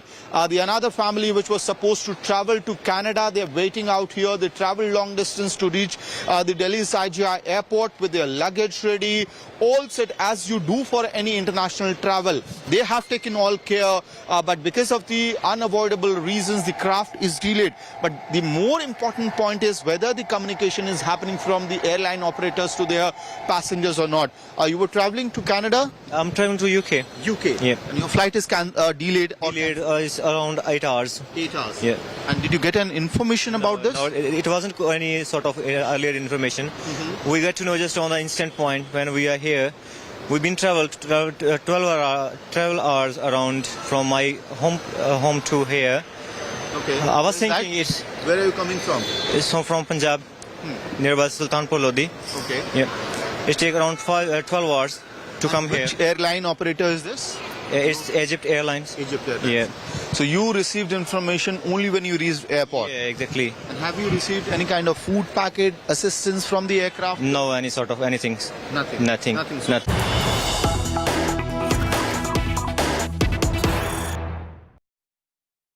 All right, let's get you up to speed with the latest news break coming in. Tensions continue to mount where West Asia is concerned. Reports now filtering in that the Jordanian airspace is partially closed. Jordan has closed its airspace partially. The airspace closure as US, Israel and Iran continue to exchange fire. Most countries in West Asia have already shut their airspace. Many airlines have either rerouted or cancelled services, and the latest in line to partially shut its airspace is Jordan. That's the latest that we are getting in. Most countries have cancelled flights that pass through the route which involves West Asia, and nearly all countries of West Asia have closed their airspace entirely. Meanwhile, as the conflict in West Asia rages on, European allies of the United States have come forward to back Trump. France, Germany, the United Kingdom, in a joint statement, said they are ready to work with the US and partner to help stop Iran's retaliatory attacks. The world leaders in the statement said they were appalled by the indiscriminate and disproportionate missile attacks launched by Iran against countries in the region, including those who were not involved in the initial US-Israeli military operations. UK has agreed to a US request to use British military bases for defensive strikes on Iran missile sites. Keir Starmer, the UK Prime Minister, said the basis of the decision to accept the US request was the collective self-defense of allies and protecting them. The United States has requested permission to use British bases for that specific and limited defensive purpose. We have taken the decision to accept this request to prevent Iran firing missiles across the region, killing innocent civilians, putting British lives at risk, and hitting countries that have not been involved. Meanwhile, let's take a quick look at how world leaders have reacted to the US-Israeli operation and Iran's retaliation. All of it amidst rising tensions. UK said that it allowed US to use its bases for defensive strike against Iranian missiles. UK condemned Iran's indiscriminate regional attacks and called for de-escalation. UK Prime Minister Starmer chaired emergency Cobra meeting, stepping up protection for British personnel. On the other hand, France's President Macron demanded urgent UN Security Council session on escalating US-Israel strikes against Iran. Paris confirmed no prior involvement in attacks. France has prioritized evacuation of its residents amidst Iranian missile barrages. French naval ships in Eastern Mediterranean bolster defense patrols, ready to intercept threats and aid allies. Iran's ally Russia stepped in with unequivocal support of the regime. Russian President Vladimir Putin slammed Khamenei's killing, calling it a cynical violation of all norms of human morality and international justice. On the other hand, China's Foreign Minister Wang Yi said the blatant killing of the leader of a sovereign state and the incitement of regime change are unacceptable, adding that attacking a sovereign state without UN Security Council authorization undermines the foundation for peace. Turkish President Erdogan also slammed Khamenei's killing, adding that Turkey will steadfastly continue efforts to ensure the region regains peace and stability. On the other hand, the United Kingdom condemned Iran's retaliation, saying Iranian missile and drone strikes came within a few hundred yards of a group of 300 British military personnel in Bahrain, and that 2 missiles were even fired in the direction of Cyprus, where the US has bases. German Chancellor Friedrich Merz recognized the legal ambiguity of the US attack, saying that international law is being respected less and less. But he said that Iranian regime was a terrorist one, and therefore Germany agrees with the goals of the US action.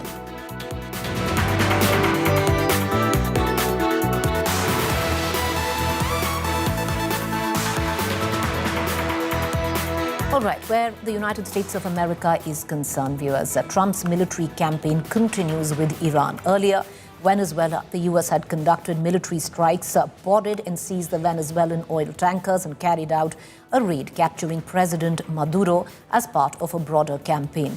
Where Iran is concerned, then Somalia, the US intensified airstrikes against armed groups such as Al-Shabaab and ISIS affiliates, significantly increasing military operations there in 2025. Move across to Yemen. The US launched a campaign of air and naval strikes against Yemen's Iran-aligned Houthi rebels in 2025, targeting their bases and infrastructure amidst Red Sea tensions. Nigeria, the US conducted strikes targeting ISIL-linked militants in northern Nigeria and expanded cooperation with Nigerian forces against extremist groups. Meanwhile, the spotlight is now on Ayatollah Ali Reza Arafi, who is now Iran's interim supreme leader until a permanent successor takes over. The next supreme leader is likely to be chosen in the next 48 hours. Could Ayatollah Arafi be the one who takes up that post? Leaving you with this report.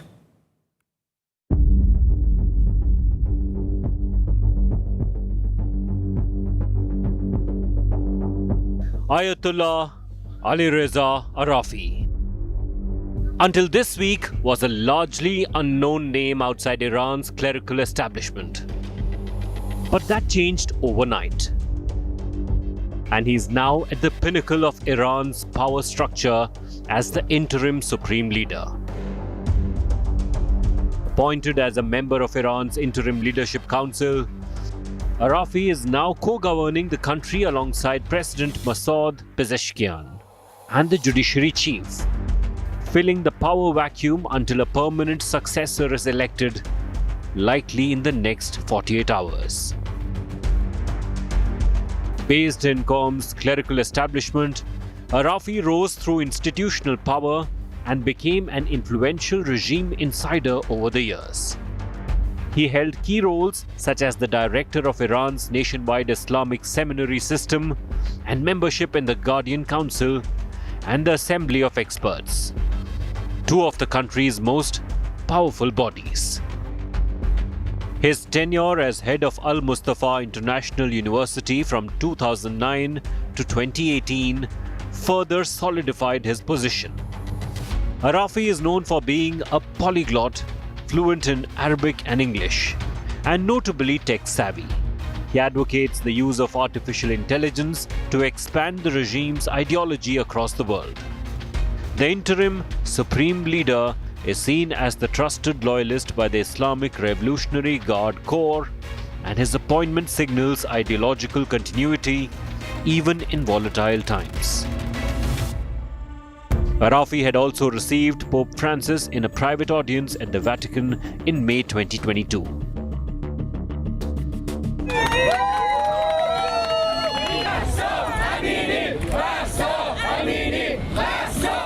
But his record is not without controversy.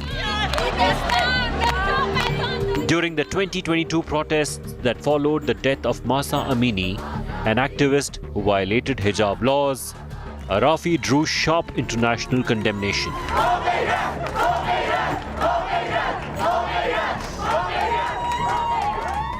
He was even sanctioned by Canada over his crackdown on civil unrest. As Iran faces a period of uncertainty, Ali Reza Arafi is now positioned at the heart of the power structure. A trusted, loyalist figure who might hold the key to shape the regime's path ahead. Bureau Report, India Today.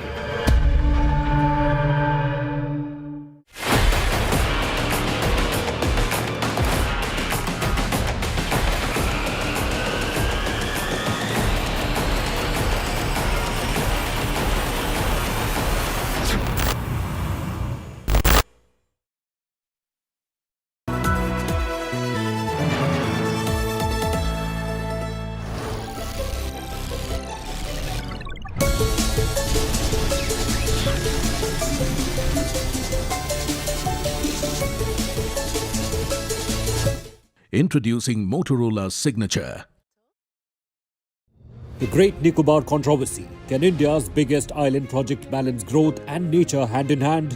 With the National Green Tribunal clearing the 81,000 crore port and defence project on Great Nicobar Island, a high-stakes debate takes centre stage.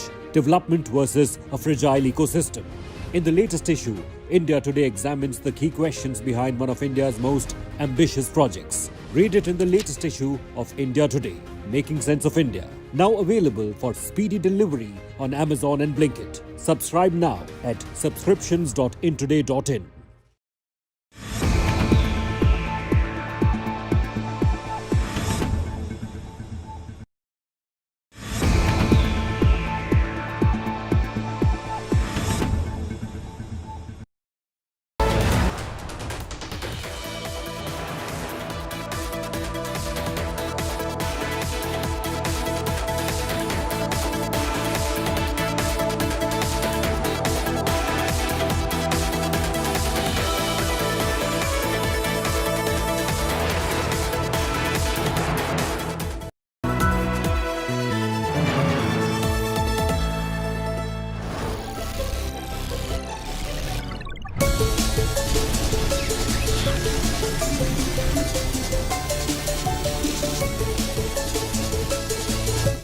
Introducing Motorola's signature.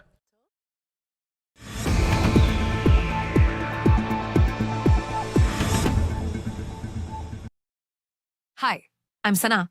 Here's your weather update. Daily maximum 33 and minimum 16 degrees. Mumbai maximum 27 and minimum 23 degrees. Kolkata maximum 36 and minimum 22 degrees. Bengaluru maximum 32 and minimum 21 degrees. Chennai maximum 29 and minimum 22 degrees.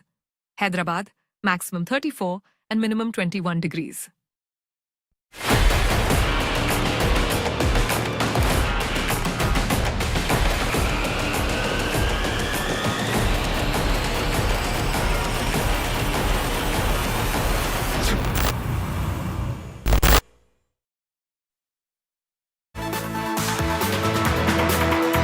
Welcome, you're watching India Today. I'm Preeti Chaudhary. The war in West Asia continues to escalate, getting you the very latest. First up, allow me to take you through the headlines.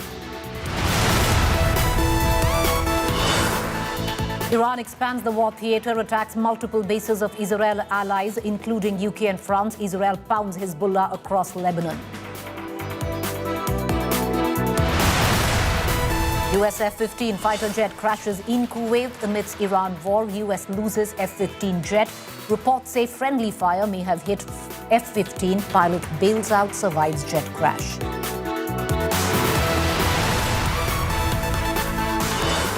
Modi chairs key security meet to review war. HM Shah, Rajnath, Jaishankar, Nirmala at CCS meet. Cabinet security meet lasted for over 2 hours. Meet focuses on safety of Indians in West Asia.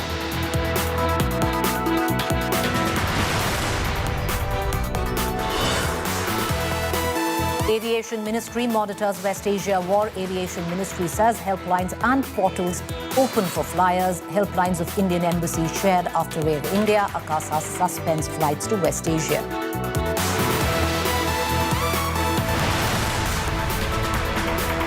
Jammu and Kashmir police used tear gas shells to disperse people protesting against the killing of Iran's Supreme Leader Khamenei amidst restrictions imposed in all districts of Kashmir as a precautionary measure.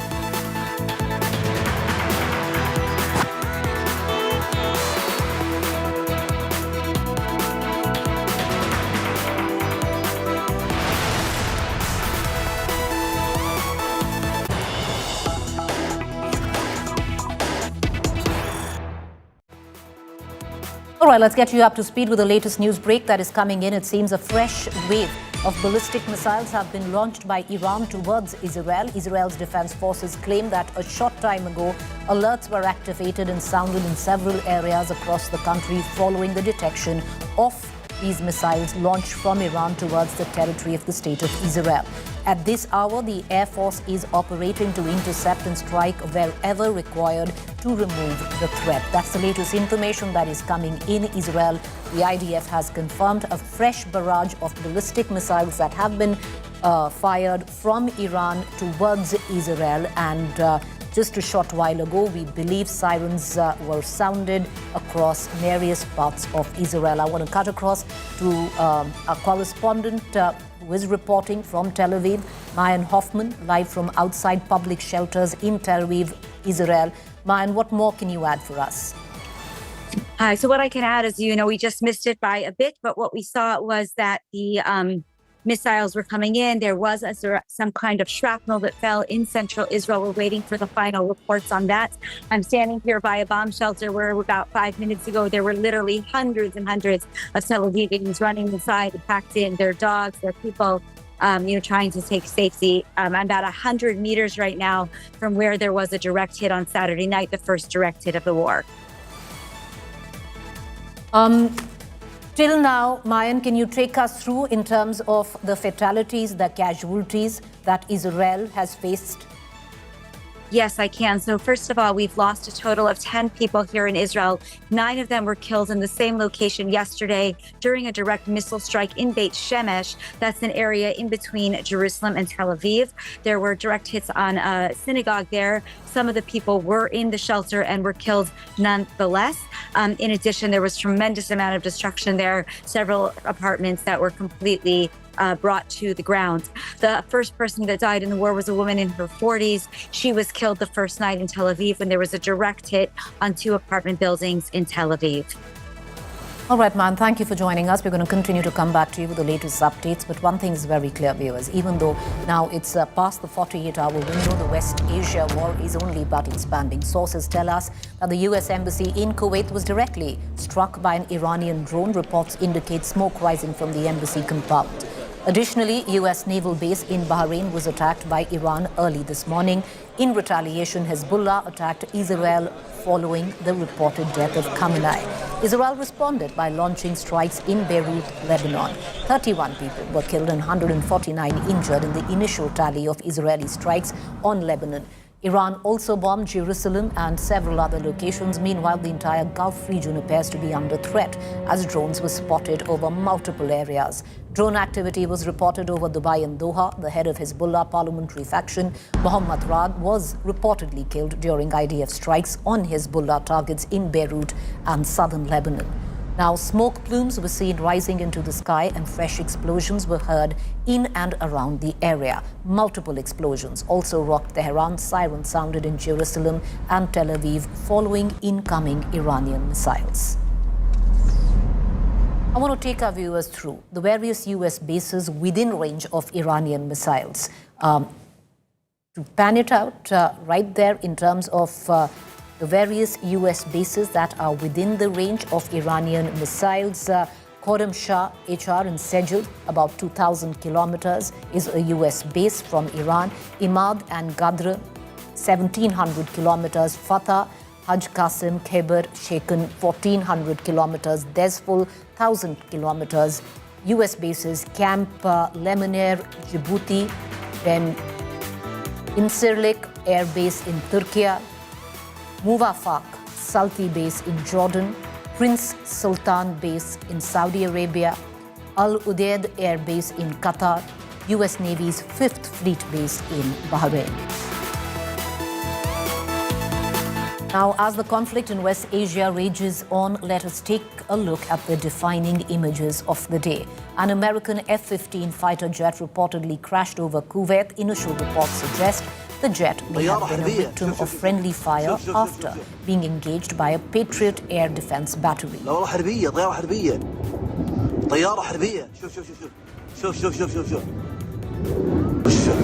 The pilot of the U.S. fighter jet ejected safely and was taken to a hospital in the trunk of a car with minor injuries.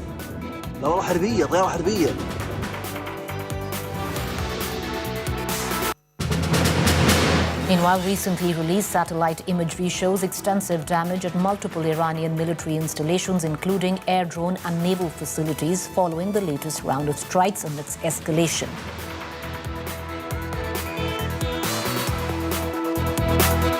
A day after killing of Iran's supreme leader Khamenei pitched West Asia into deepening uncertainty, Iran retaliated with dozens of missile strikes in Israeli capital Jerusalem. Black smoke was seen rising from the U.S. Embassy in Kuwait City after the latest volley of Iranian strikes. The embassy did not announce it had been hit, but issued a security alert urging people to stay away.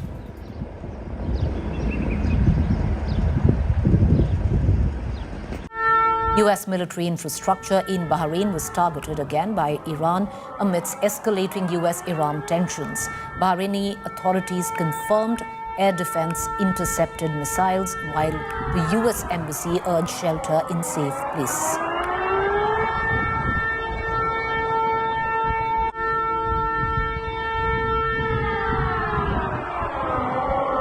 A massive fire raged on at the U.S.-run naval base in Bahrain after an Iranian retaliatory attack amidst escalating U.S.-Iran tensions. Bahrainian authorities confirmed air defense intercepted missiles.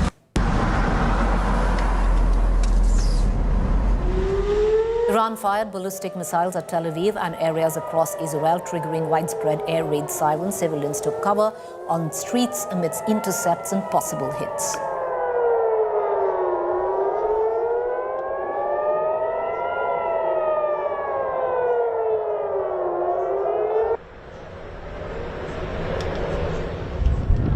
Dramatic night visuals capturing Iranian missiles arching overhead from Hebron in Israel. Iranian missiles launched towards Israel were visible over Hebron skies.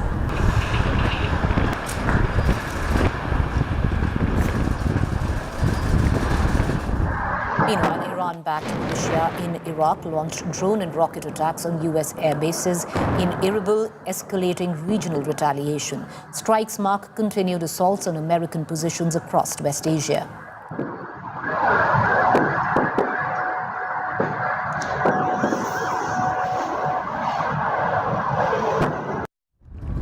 U.S. State Department released images of Donald Trump monitoring Operations Epic Fury along with his top officials. In the backdrop, a map is visible showing U.S. presence in the West Asia.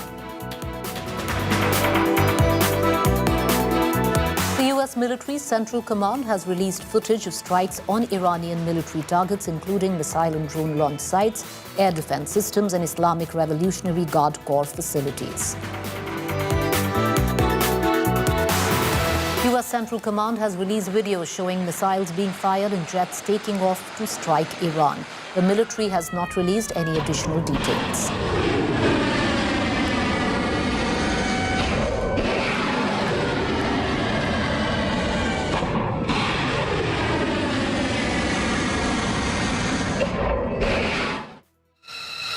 U.S. has confirmed that B-2 stealth bombers struck Iran's reinforced ballistic missile facilities. The long-range bombers flew directly from U.S. to Iran and dropped dozens of 1,000 kilograms of bombs on military establishment in Iran. The B-2 Spirit bomber is designed to evade radar and deliver heavy bunker buster munitions against targets. The world's largest aircraft carrier, USS Gerald R. Ford, is in the fight with U.S. forces supporting Operation Epic Fury. IDF has now launched an additional wave of strikes in Lebanon. Among the targets struck are Hezbollah weapon storage facilities.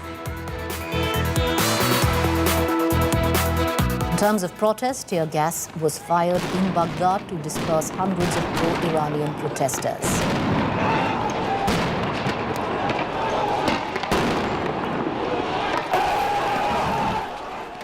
Thousands of demonstrators gathered in LA West Side chanting "Freedom for Iran" slogans and waving Iran's pre-Islamic Revolution flag. The rally follows a major strike on Iran by United States and Israel. U.S. Embassy in Islamabad and the consulates in Karachi and Lahore have suspended all visa and American citizen services after violent protests have erupted.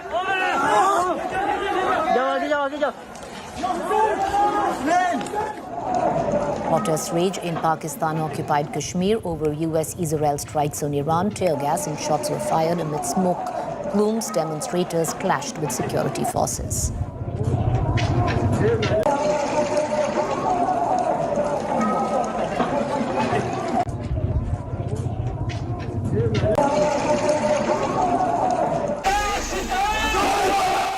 Meanwhile, back home, protests have broken out in Budgam over the death of Ayatollah Ali Khamenei. Large numbers of people gathered on the streets raising slogans.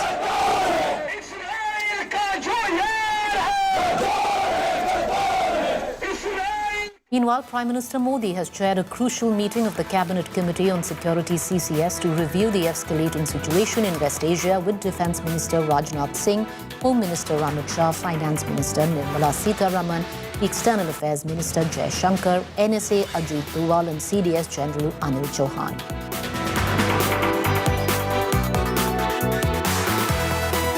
Prime Minister Modi, in a joint conference with Canadian Prime Minister Mark Carney, reacted to the escalating US-Iran-Israel conflict and said that the situation in West Asia is a matter of grave concern.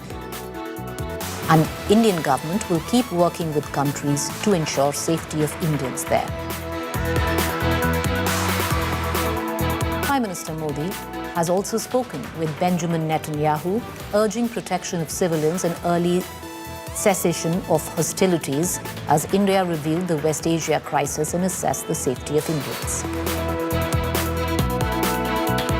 As the the conflict in West Asia rages on, European allies of the United States have come forward to back Trump. France, Germany, United Kingdom, in a joint statement, have said they are ready to work with the US.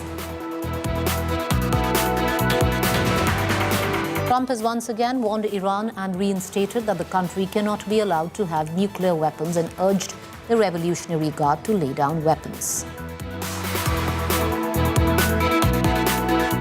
IDF has now launched an additional wave of strikes in Lebanon targeting Hezbollah. The strikes in southern Lebanon led to massive chaos, leading to huge traffic jams.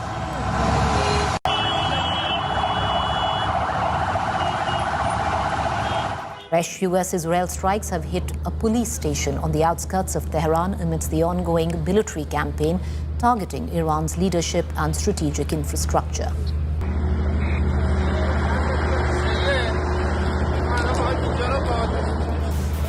Iran state media has shared a rare peek inside what is being described as an underground drone arsenal. Iran, retaliating against a joint US-Israeli airstrike, has publicly revealed underground tunnels storing drones and missiles and revealing their drone arsenal.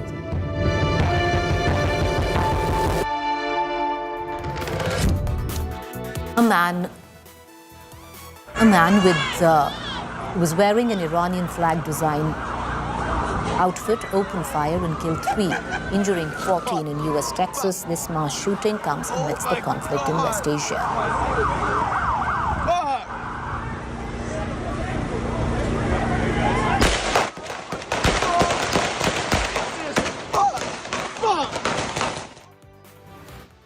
Meanwhile, US Central Command has confirmed that B-2 stealth bombers struck Iran's reinforced ballistic missile facilities.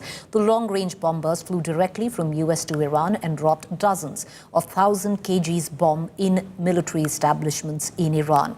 The B-2 Spirit bomber is designed to evade radar and deliver bunker buster munitions against targets. With a long range, the aircraft can fly without refueling and is extendable through aerial tanking.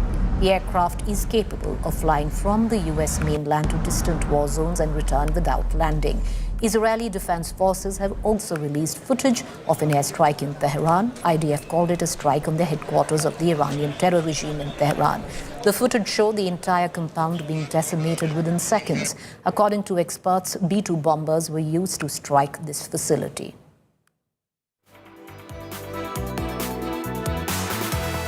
All right, I want to take our viewers through in detail the kind of weaponry, the sophisticated weaponry that the United States of America and Israel is using, focusing on the US. The USS Abraham Lincoln Nimitz-class carriers, nuclear-powered supercarriers, carries an air wing of 75 aircrafts operating FA-18 strike jets and MH-60R helicopters. Then the B-2 Spirit stealth bomber range, 11,000-kilometer range, can carry 20 tons of weapons. All right, moving on, the BGM-109 Tomahawk missile surface strike long-range cruise missile range, 2,500 kilometers. Along all of this, viewers, in terms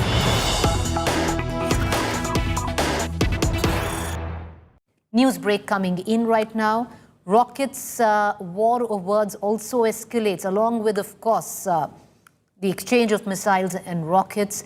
There is a steady stream of information coming in from either sides of this divide.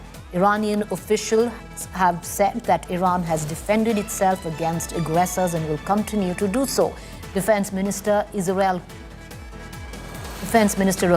has said the Hezbollah terrorist organization will pay a heavy price for firing at Israel. Anyone who follows Khamenei's path will soon find himself alongside him in the depths of hell. Together with all those from the axis of evil will be eliminated. We will not return to the rules of engagement that existed before October 7th. We will defend the residents of the North and all citizens on the state of Israel with full force. You can see that kind of clash in commentary also coming forth.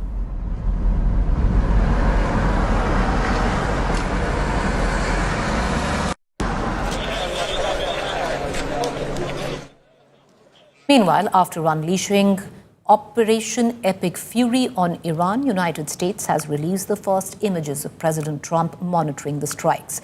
The image was released by U.S. State Department, in which Trump can be seen inside the war room with his team, and in the backdrop a map is visible showing U.S. presence in West Asia. Trump has once again warned Iran, reinstated that the country cannot be allowed to have nuclear weapons. In an address, Trump said U.S. cannot allow a nation that raises terrorist armies to possess such weaponry and would allow them to extort the world to their evil will. He also added, combat operations continue at this time in full force, and they will continue until all U.S. objectives are achieved. But Iran's foreign minister, Abbas Araghchi, says diplomacy was deliberately derailed, accusing Trump of bombing the negotiating table. Tehran insists Iran is defending itself and warns that no one can tell it not to respond. An Iranian regime armed with long-range missiles and nuclear weapons would be a dire threat to every American. We cannot allow a nation that raises terrorist armies to possess such weapons, would allow them to extort the world to their evil will. Not going to let it happen. We're not happening to us, and we're not going to let it happen to others. The United States has the strongest military the world has ever seen. For almost 50 years, these wicked extremists have been attacking the United States while chanting the slogan, "Death to America," or "Death to Israel," or both. They are the world's #1 state sponsor of terror. We are the world's greatest and most powerful nation, so we can do something about what they do. These intolerable threats will not continue any longer. I once again urge the Revolutionary Guard, the Iranian military and police, to lay down your arms and receive full immunity or face certain death. It will be certain death. Won't be pretty. I call upon all Iranian patriots who yearn for freedom to seize this moment, to be brave, be bold, be heroic, and take back your country. America is with you. Last night, all over Iran, the voices of the Iranian people could be heard cheering and celebrating in the streets when his death was announced. The entire military command is gone as well, and many of them want to surrender into saving their lives. They want immunity. They're calling by the thousands. Combat operations continue at this time in full force, and they will continue until all of our objectives are achieved. We have very strong objectives. They could have done something 2 weeks ago, but they just couldn't get there. America will avenge their deaths and deliver the most punishing blow to the terrorists who have waged war against basically civilization. They have waged war against civilization itself. Our resolve, and likewise that of Israel, has never been stronger. America is now, again, the richest, most powerful nation in the world by far. But the only reason we enjoy the quality of life that we do and the freedom and security is we have done things that others are unable to do. But it's because of warriors who are willing to lay down their lives to do battle with our enemies. And they do battle better than anybody. It is obvious that this assassination would make this confrontation more complicated and even more dangerous. It is absolutely unprecedented and a big violation of international law that a leader of another country is assassinated by foreign forces.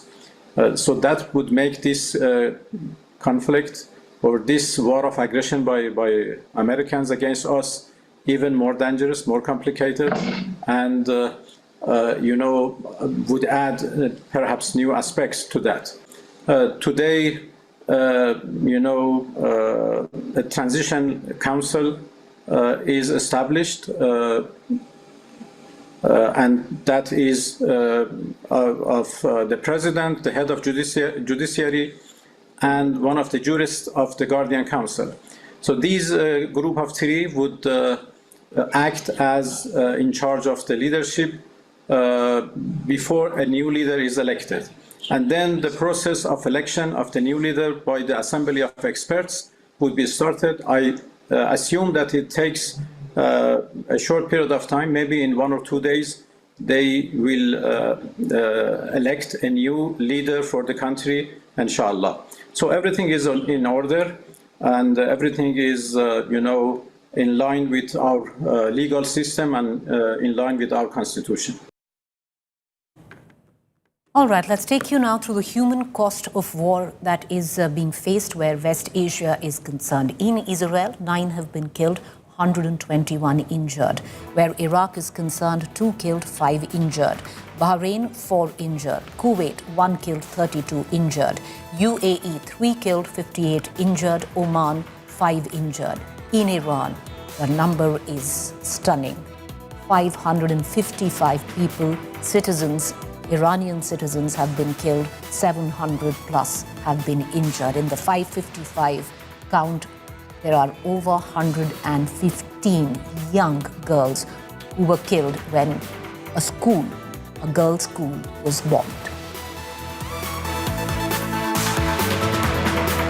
Meanwhile, Israel's envoy to India, in an exclusive conversation with India Today's Gaurav Sawant, revealed the scale of the ongoing military campaign. Listen in. How long do you think these operations will continue? What's happening right now? I believe the Israeli forces and the American forces are bombing Tehran, Isfahan, Qum, and other parts of Iran even now. What are you targeting, sir?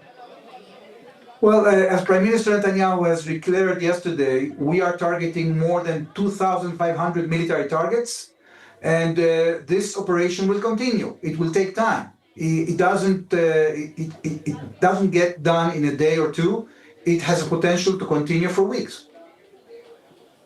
Is Iran have the wherewithal to strike back for weeks? Are you trying to ensure, as President Trump said, that Iran does not have any navy left, any missiles left, any missile-making capabilities left? Or are you going to make it so weak that there will be a revolution from within and this regime is removed? Is that what your end game is, sir? First of all, we have to see, when you compare this operation to the operation Roaring Lion, to the operation Rising Lion back in April, this operation is with a much wider scope. While the previous one only targeted these two programs I've told you about, the current operation deals with the entire capability of the Iranian regime when it comes to military, when it comes to Basij and Navy, as you said, and other Air Force bases, etc. So it will be more comprehensive, and it bears the potential to encourage the Iranian people to take action against the regime. And this is certainly what we are hoping for. I want to take you through now in terms of who are the commanders, the top leaders from Iran that had been on Israel's kill list. 2,500 Iranian targets. IRGC, command and control nodes, missile production facilities, missile storage sites, missile launch sites, leadership positions. All of that on the hit list of Israelis. US bases within range of Iranian missiles as well. We want to give you an understanding because Iran is bombing US bases irrespective of which country that they are housed in. Well, Khurramshah, HR in Sejil, 2,000 kilometers, is within the range of Iran. Imad and Gadr, 1,700 kilometers. Fatah, Haj Qasim, Khyber, 1,400 kilometers. These full 1,000 kilometers. In terms of US bases, Camp Lomine, Djibouti, then Incirlik Air Base, Turkey, Muvafaq, Salty Base, Jordan, Prince Sultan Base, Saudi Arabia, Al Udeid Air Base in Qatar, all within range of Iranian missiles.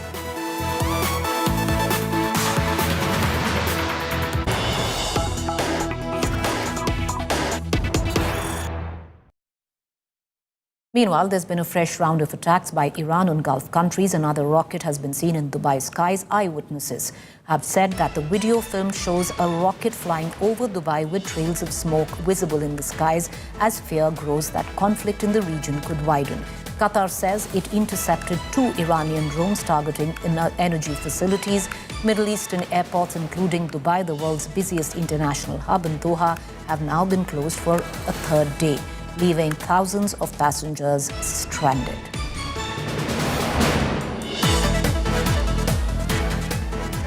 Meanwhile, an American F-15 fighter jet reportedly crashed over Kuwaiti airspace as the US-Iran conflict entered its third day, with attacks spreading across West Asia. Video shows the fighter jet descending rapidly before crashing. Initial reports suggest the pilot ejected safely, with video circulating online showing him on the ground and been given shelter inside a car.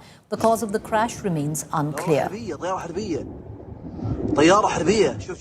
Meanwhile, misidentification, radar errors, identification, friend or foe malfunctions, or communication breakdown can occasionally result in a friendly aircraft being mistakenly classified as hostile. The Kuwait Integrated Petroleum Industries Company said debris from the aircraft fell inside the Mina Al Ahmadi refinery, injuring 2 workers, and emergency teams were deployed to the site. All right, so the question is, was the US F-15 hit by a Patriot missile, friendly fire? Well, causes of friendly fire, there are multiple: possible engagement by Patriot air defense system, misidentification of a friendly aircraft, radar errors or glitches, identification, friend or foe malfunction, communication breakdown. All of those could be reasons, possibly, how the US attacked its own aircraft. I want to take you through some of the defining images in this war. Let's take a look at Iran's retaliation, rejecting the US-Israeli operation amidst the ongoing war. A massive fire raged on at the US-run naval base in Bahrain after an Iranian retaliatory attack amidst escalating US-Iran tensions. Bahrainian authorities have confirmed air defense intercepted missiles, while the US embassy urged shelter in place. Evacuations are underway and no casualty has been reported.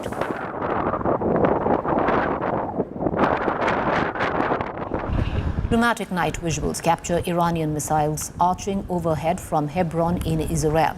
Iranian missiles launched towards Israel were visible over Hebron skies as Israel unleashed fresh strikes on Tehran, claiming air dominance amidst assassinating the supreme leader of Iran.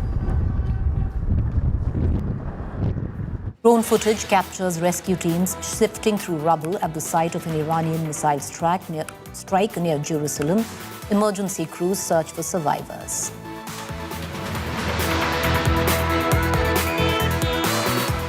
Iran fired ballistic missiles at Tel Aviv and areas across Israel, triggering widespread air raid sirens. Civilians took cover on streets amidst intercepts and possible hits.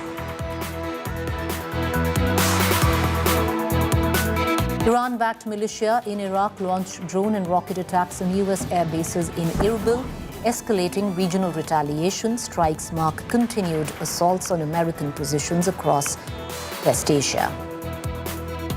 Oh my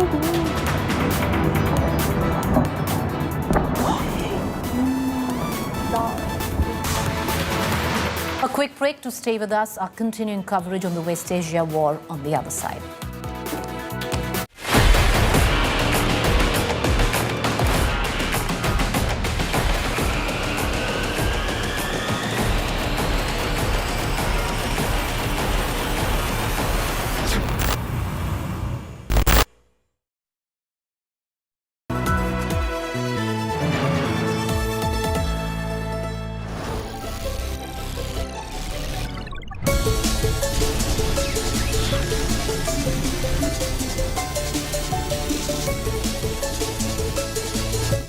Introducing Motorola Signature.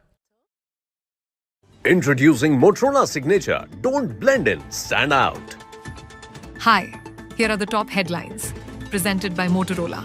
China condemns US strike on Iran, cites international law breach. Ali Larijani says, Trump dragged the region into turmoil with delusional ambitions. Drone attack on Saudi Arabia's Ras Tanura oil refinery.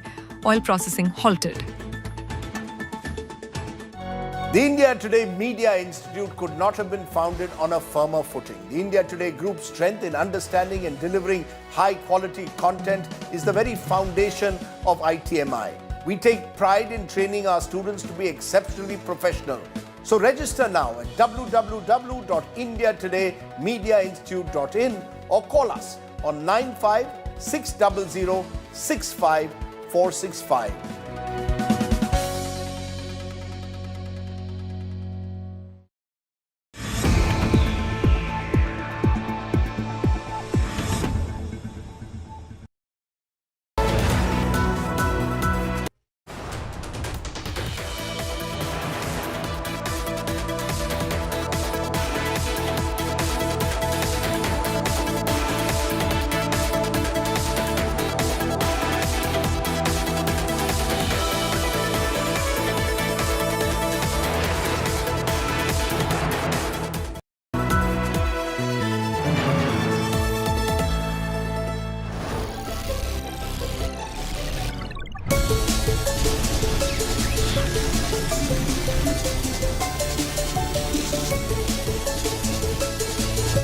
Introducing Motorola's signature.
All right, where collateral damage of this war is concerned, India crew has been attacked off the coast of Oman. An Indian crude tanker was hit off Oman coast amidst fresh Israel-Iran strikes on Sunday.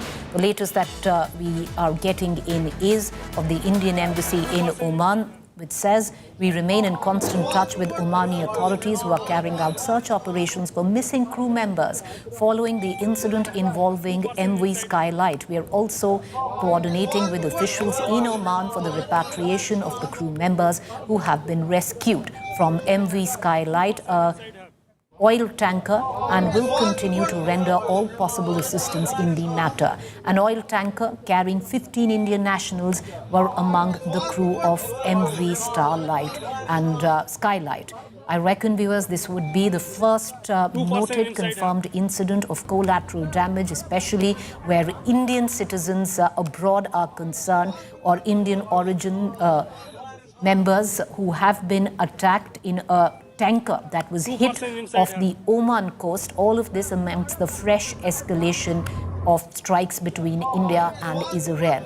What we've been given to understand that the Indian embassy in Oman has been communicated that search operations are on for the missing crew members and those who have in fact been reached to give them proper medical care.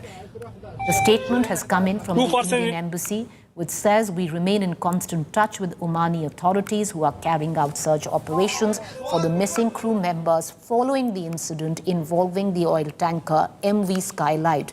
We are also coordinating with officials in Oman for the repatriation of the crew members who have been rescued from MV Skylight and will continue to render all possible assistance in the matter. An oil tanker carrying 15 Indian nationals were among its crew. We are yet to identify how many of the 15 Indian nationals are missing and how many of them are safe. We're going to try and give our viewers an indication or a number of that. I want to cut across to my colleague Pranay Upadhyay, who's joining us live with the latest. Pranay, an oil tanker was attacked. It had off the coast of Oman. Within the crew were 15 Indian nationals. Do we have an understanding how many of the 15 are missing? How many of them have now been recovered safely?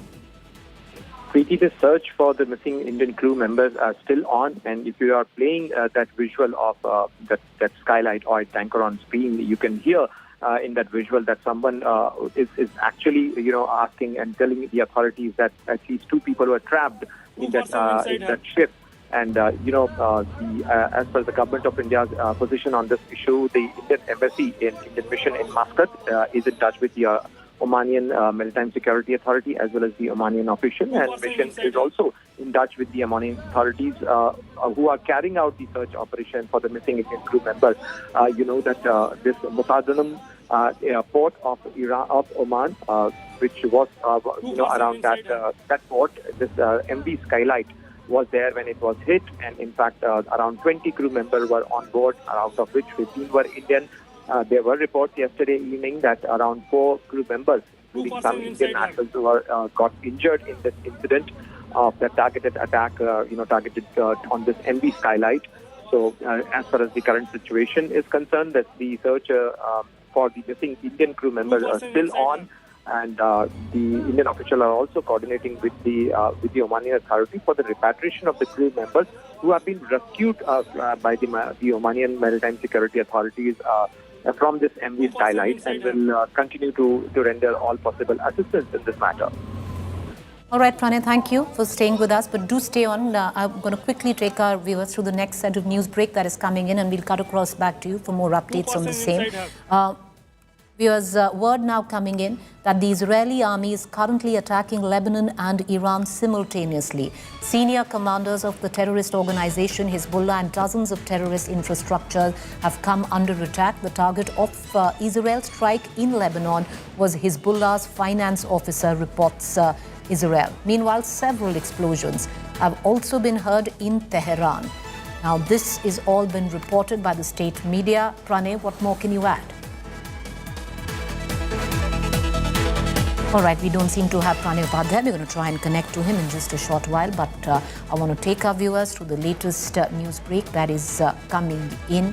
It does seem that the latest flurry of attack from the Israeli army, the IDF, is attacking Lebanon and Iran, and both these attacks are being carried out simultaneously. Senior commanders of the terrorist organization Hezbollah and dozens of terrorist infrastructure have come under attack. The target of Israel's strike in Lebanon was Hezbollah's finance officer, reports in Israel. Meanwhile, several explosions have also been heard in Tehran. All of this has been reported by the state media. So Israel, as we speak, carrying out simultaneous attacks, be it Lebanon and Iran.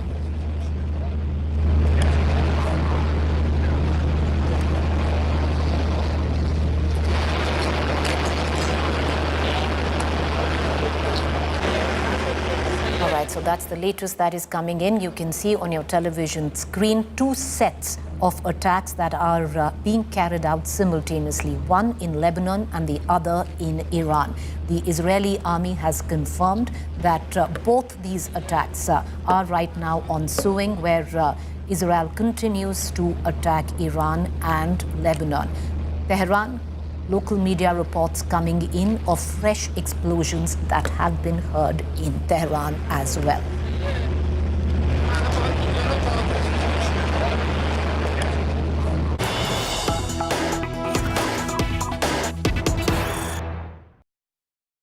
All right, the next set of news break that is coming in is from President Trump. Now, President Trump says to the US media that he's very disappointed in UK Prime Minister Starmer for blocking him for using the Diego Garcia base to carry out strikes on Iran. All of this at a time where you have the UK that has allowed certain bases of the United Kingdom to be used by America to carry out strikes in Iran. But it does seem that this claim also throws off a little bit in terms of one particular base is what President Trump is accusing the United Kingdom and the Prime Minister, Keir Starmer, of blocking America from using, and he's named that particular base as Diego Garcia Base, and says that he's disappointed in the United Kingdom that he's not being allowed to use the Diego Garcia Base to carry out strikes on Iran. All right, I'm going to connect to our Foreign Affairs editor, Geeta Mohan, for the latest that is coming in, but I'm going to take our viewers through the latest statement. All of this is in light of the fact, viewers, that United Kingdom has allowed America to use multiple bases and ports to attack Iran. In principle, the United Kingdom has backed the military action and the joint operation of America and Israel on Iran. But having said that, President Trump has now confirmed to the US media that he seemingly is disappointed in UK Prime Minister Starmer for blocking him from using the Diego Garcia base in order to carry out strikes on Iran.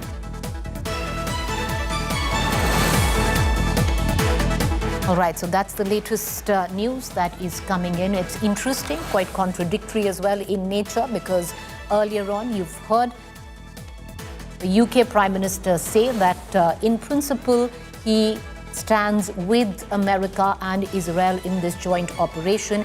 And I have Geeta Mohan now, a Foreign Affairs editor, who could add more to it. Geeta, a little bit contradictory, because earlier on the UK had allowed America to use multiple bases to carry out attacks on Iran, but now it seems President Trump is accusing the UK Prime Minister from blocking him to use one particular port, which is the Diego Garcia base, to carry out strikes on Iran. Well, it's a very important piece of the story over here, Preeti, because it's unlike any other base in any other country. This is the Chagos Island that had gone to the International Court as a dispute between Mauritius and the UK, and Mauritius won. And the UK has formally allowed the takeover of Chagos by Mauritius, which is what Trump had objected to earlier, saying that they had no right to do that because it hosts Diego Garcia, one of the most important bases, but that base is maintained by the United Kingdom. And yes, at this juncture, after having lost the case, it doesn't seem like the UK wants to involve Diego Garcia, for which maintenance actually is sent by the United States of America. So this is a very complex and a sensitive issue and topic over here. So Trump has been fighting this for a while. He in fact has said that we'll take over Diego Garcia on our own in the past too. So this is another front that Trump has opened up now, with the UK wanting Diego Garcia under their control, given that the UK is not giving in to America's demands, but that has to do with the complexity of the case that they lost. Chagos Islands is no longer a British territory.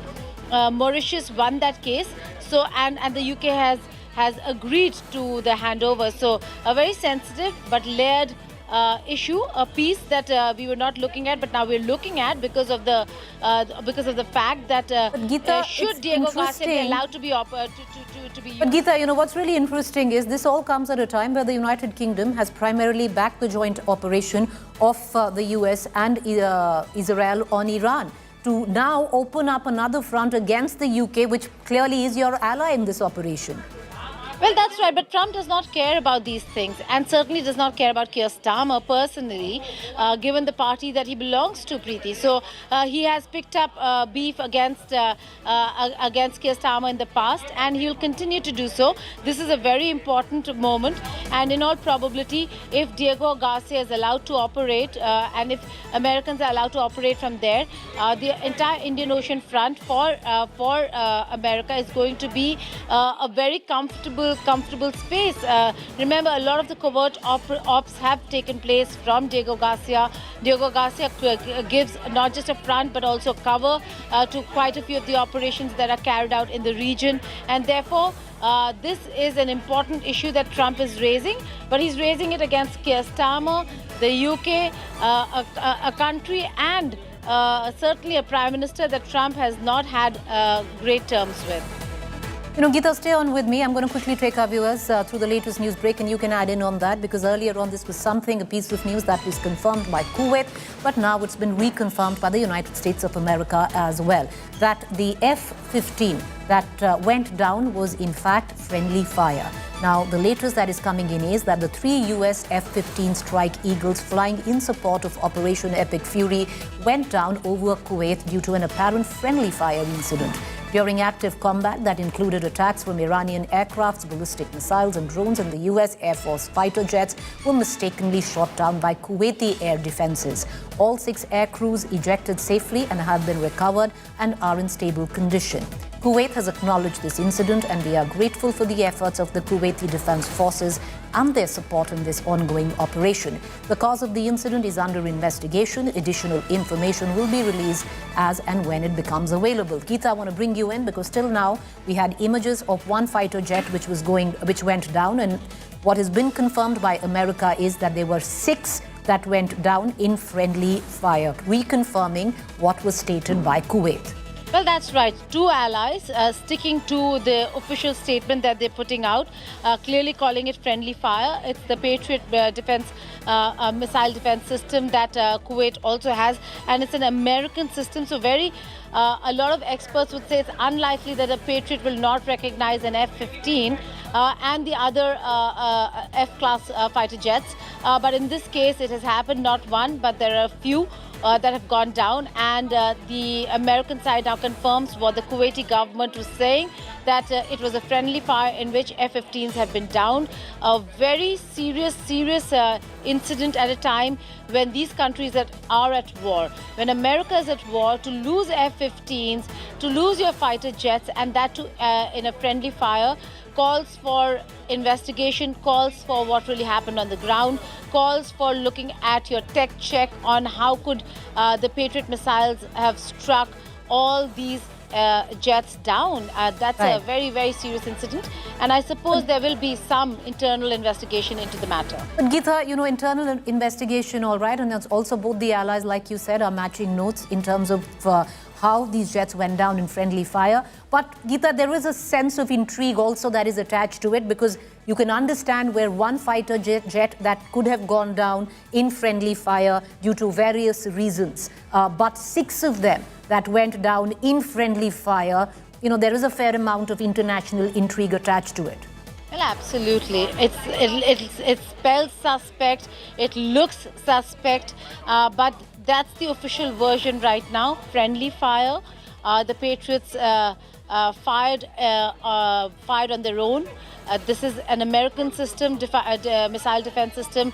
The American jets shouldn't have happened, couldn't have happened in any other alternate universe. They would have said that this is an impossible, but it has happened, and the pilots ejected.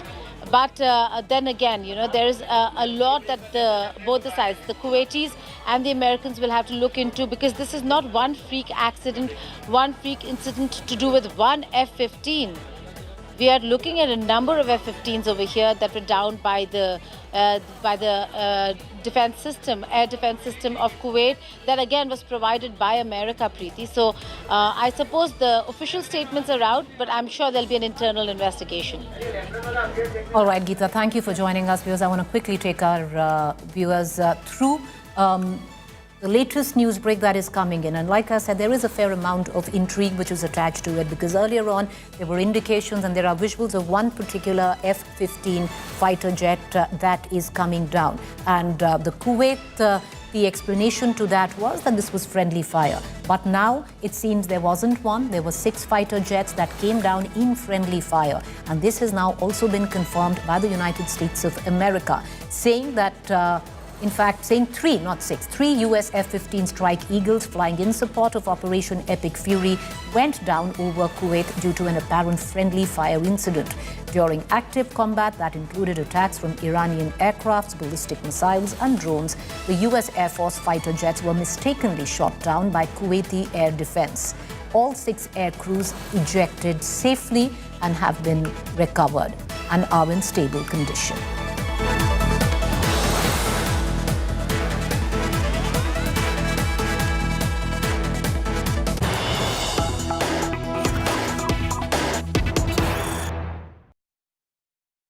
Meanwhile, Lebanese Prime Minister says that Lebanon will implement ban on Hezbollah's military activities.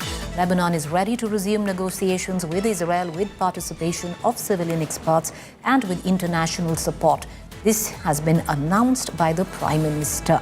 Well, that's the latest fallout of this war in West Asia. Big news coming in where you have the Lebanese Prime Minister who has now declared Lebanon will implement ban on Hezbollah's military activities. Lebanon is ready to resume negotiations with Israel with the participation of civilian experts and with international support.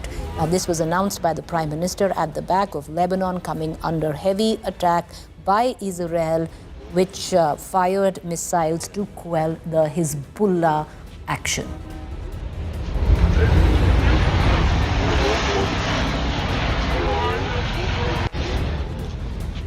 All right, with that, I'm going to get into a quick break. To stay with us on the other side, my colleague Akshata takes over.